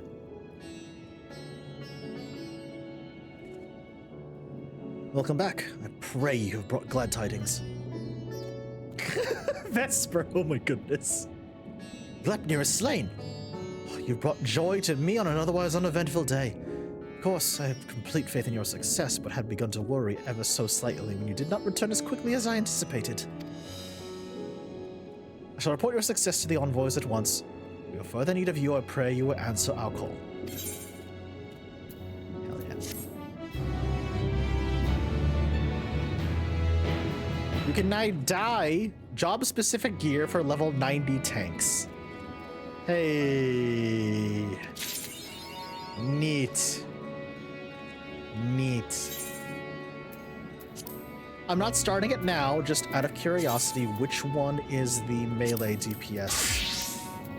Ah! Limsa Laminsa, you say? Alrighty then. Good to know. Good to know. I need better Viper gear.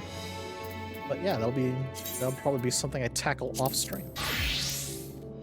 Oof. Good. Good God. Oh, the melee one is fun? Ooh, good to know, good to know. I'm gonna log out at the FC house. Pretty much all the role quests delve deeper into the stories of the countries they're involved in, flesh out major and minor side characters, and wrap up loose ends with the odd bit of world lore. Oh, that's awesome! Yeah, I think I'll log out at the FC house because why not? Why not? Hi, Amra!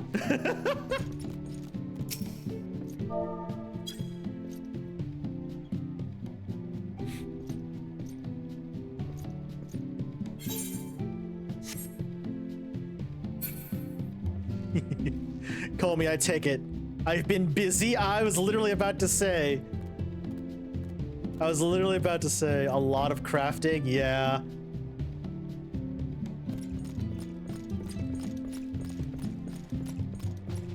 I still love the, oh my gosh. Wow, yeah, holy moly. Dang.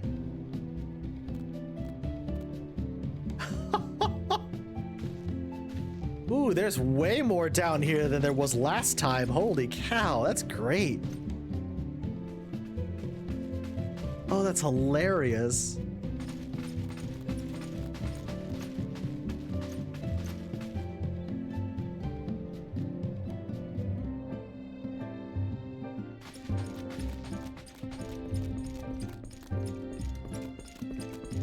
Hell yeah.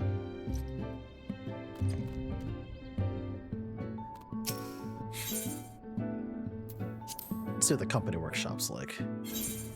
Oh no, I know. Yeah, Pip, we'll work on it. We'll work on it. I like the music in this area. It's really nice. Oh, I didn't know you could get up here. Oh, that's cool. Whee!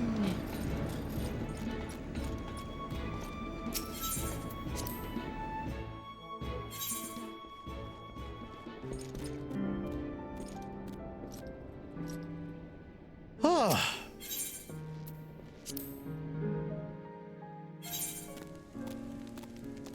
Shoo. All right, chat. I think we're gonna wrap it up there.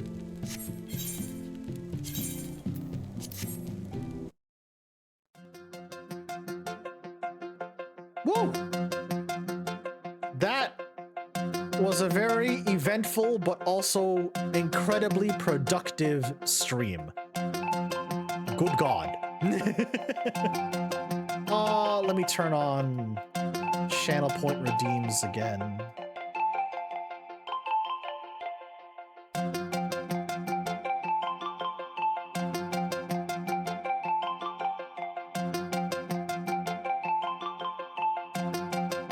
There we go.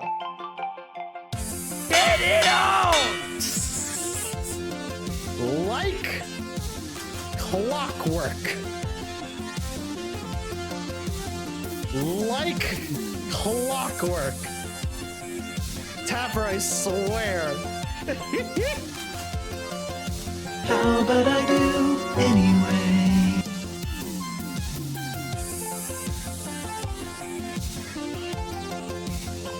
Hold up.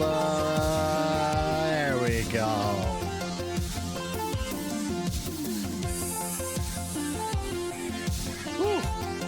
You know, chat, it's still mind-boggling to me, right?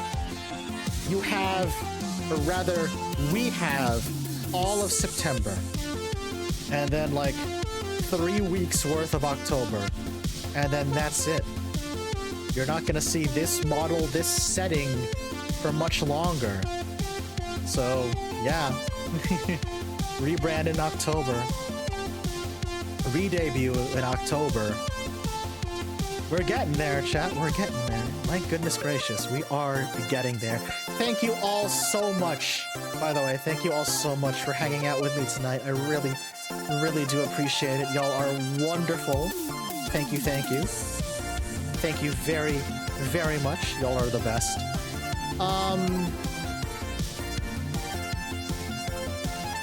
Okay. I have some news to share that may or may not affect Monday's stream. And you know what? I'm gonna announce it over the weekend anyway, but I'm gonna tell y'all first. I'm gonna tell all of you here first, since it's the end of stream and you're with me. Chat.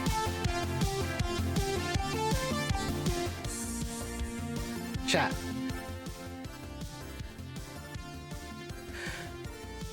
During the week, during my very, very busy work week, I actually got a very interesting email that, truthfully, I thought was a scam at first. Because you know how it is with VTubers and streamers. You get emails from people wanting to, like, help grow your channel, you know, like, email me back and I can give you tips to grow your channel, blah, blah, blah. It's most certainly a scam 99% of the time, right? I got an email that was the 1%. It was not a scam because I did my research on the dev. Long story short, chat. Monday, probably before Date Everything, we're gonna have our very first sponsored stream. I got an early access key, thanks to the game dev, to a very cute looking indie game called Henry Halfhead. And they reached out to me and they said, would you like an early access key to our game before it releases on September 16th? And I responded to them, yes, I absolutely would. So we're probably gonna do that before Date Everything on Monday. Or not Date Everything. Excuse me. Brain did not brain there for a second. Home Safety Hotline. That's the one.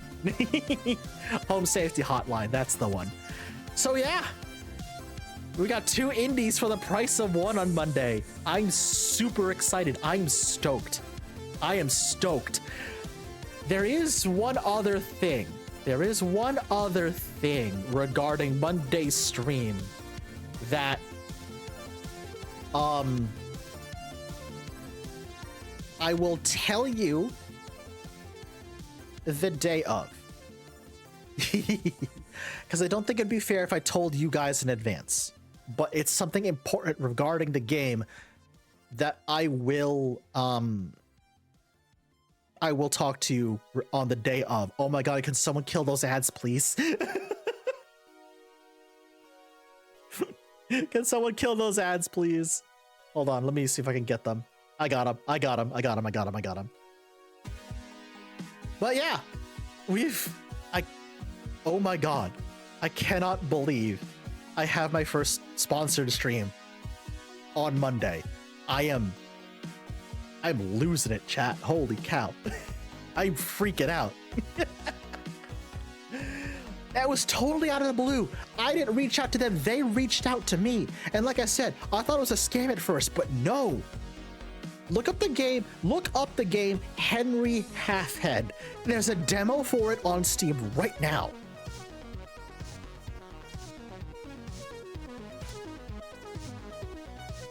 There's a demo for it on Steam right now. It looks adorable. It looks weird. It looks weird, but it also looks kind of adorable at the same time. It's very funny. It's very funny. I can't wait. I can't wait to show it off to you on Monday. I can't wait. I'm so excited. I'm so excited. Oh my gosh. And yeah, like I said, I don't know when I'll be free tomorrow, but at some point tomorrow in the afternoon or the evening, my time, I'm gonna ping the 14 section on Discord. If y'all want to help me with Bosnia stuff, feel free to come help me with Bosnia stuff. Please come help me with Bosnia stuff. I need more materials for my resistance weapons. Okay, everyone, thank you so much for joining me tonight. Y'all are wonderful. Y'all are the best. Stream schedule will be dropping on Sunday as per usual. And I think I know exactly who I'm gonna raid out to. Good friend of me and Tom, Toko Meow6, is playing Lies of P. So we're gonna go show him some love. We're gonna go show him some love. Because I love Toko. He's generally a really, really good friend of me and Tom, so he deserves more eyes on him. He really does. There's the raid message if you're a follower. There's the raid message if you're subbed. Have a wonderful time with Toko. And I'll see y'all possibly tomorrow, definitely on Sunday, definitely on Monday. Have a good night, everybody. Love y'all lots. Bye-bye.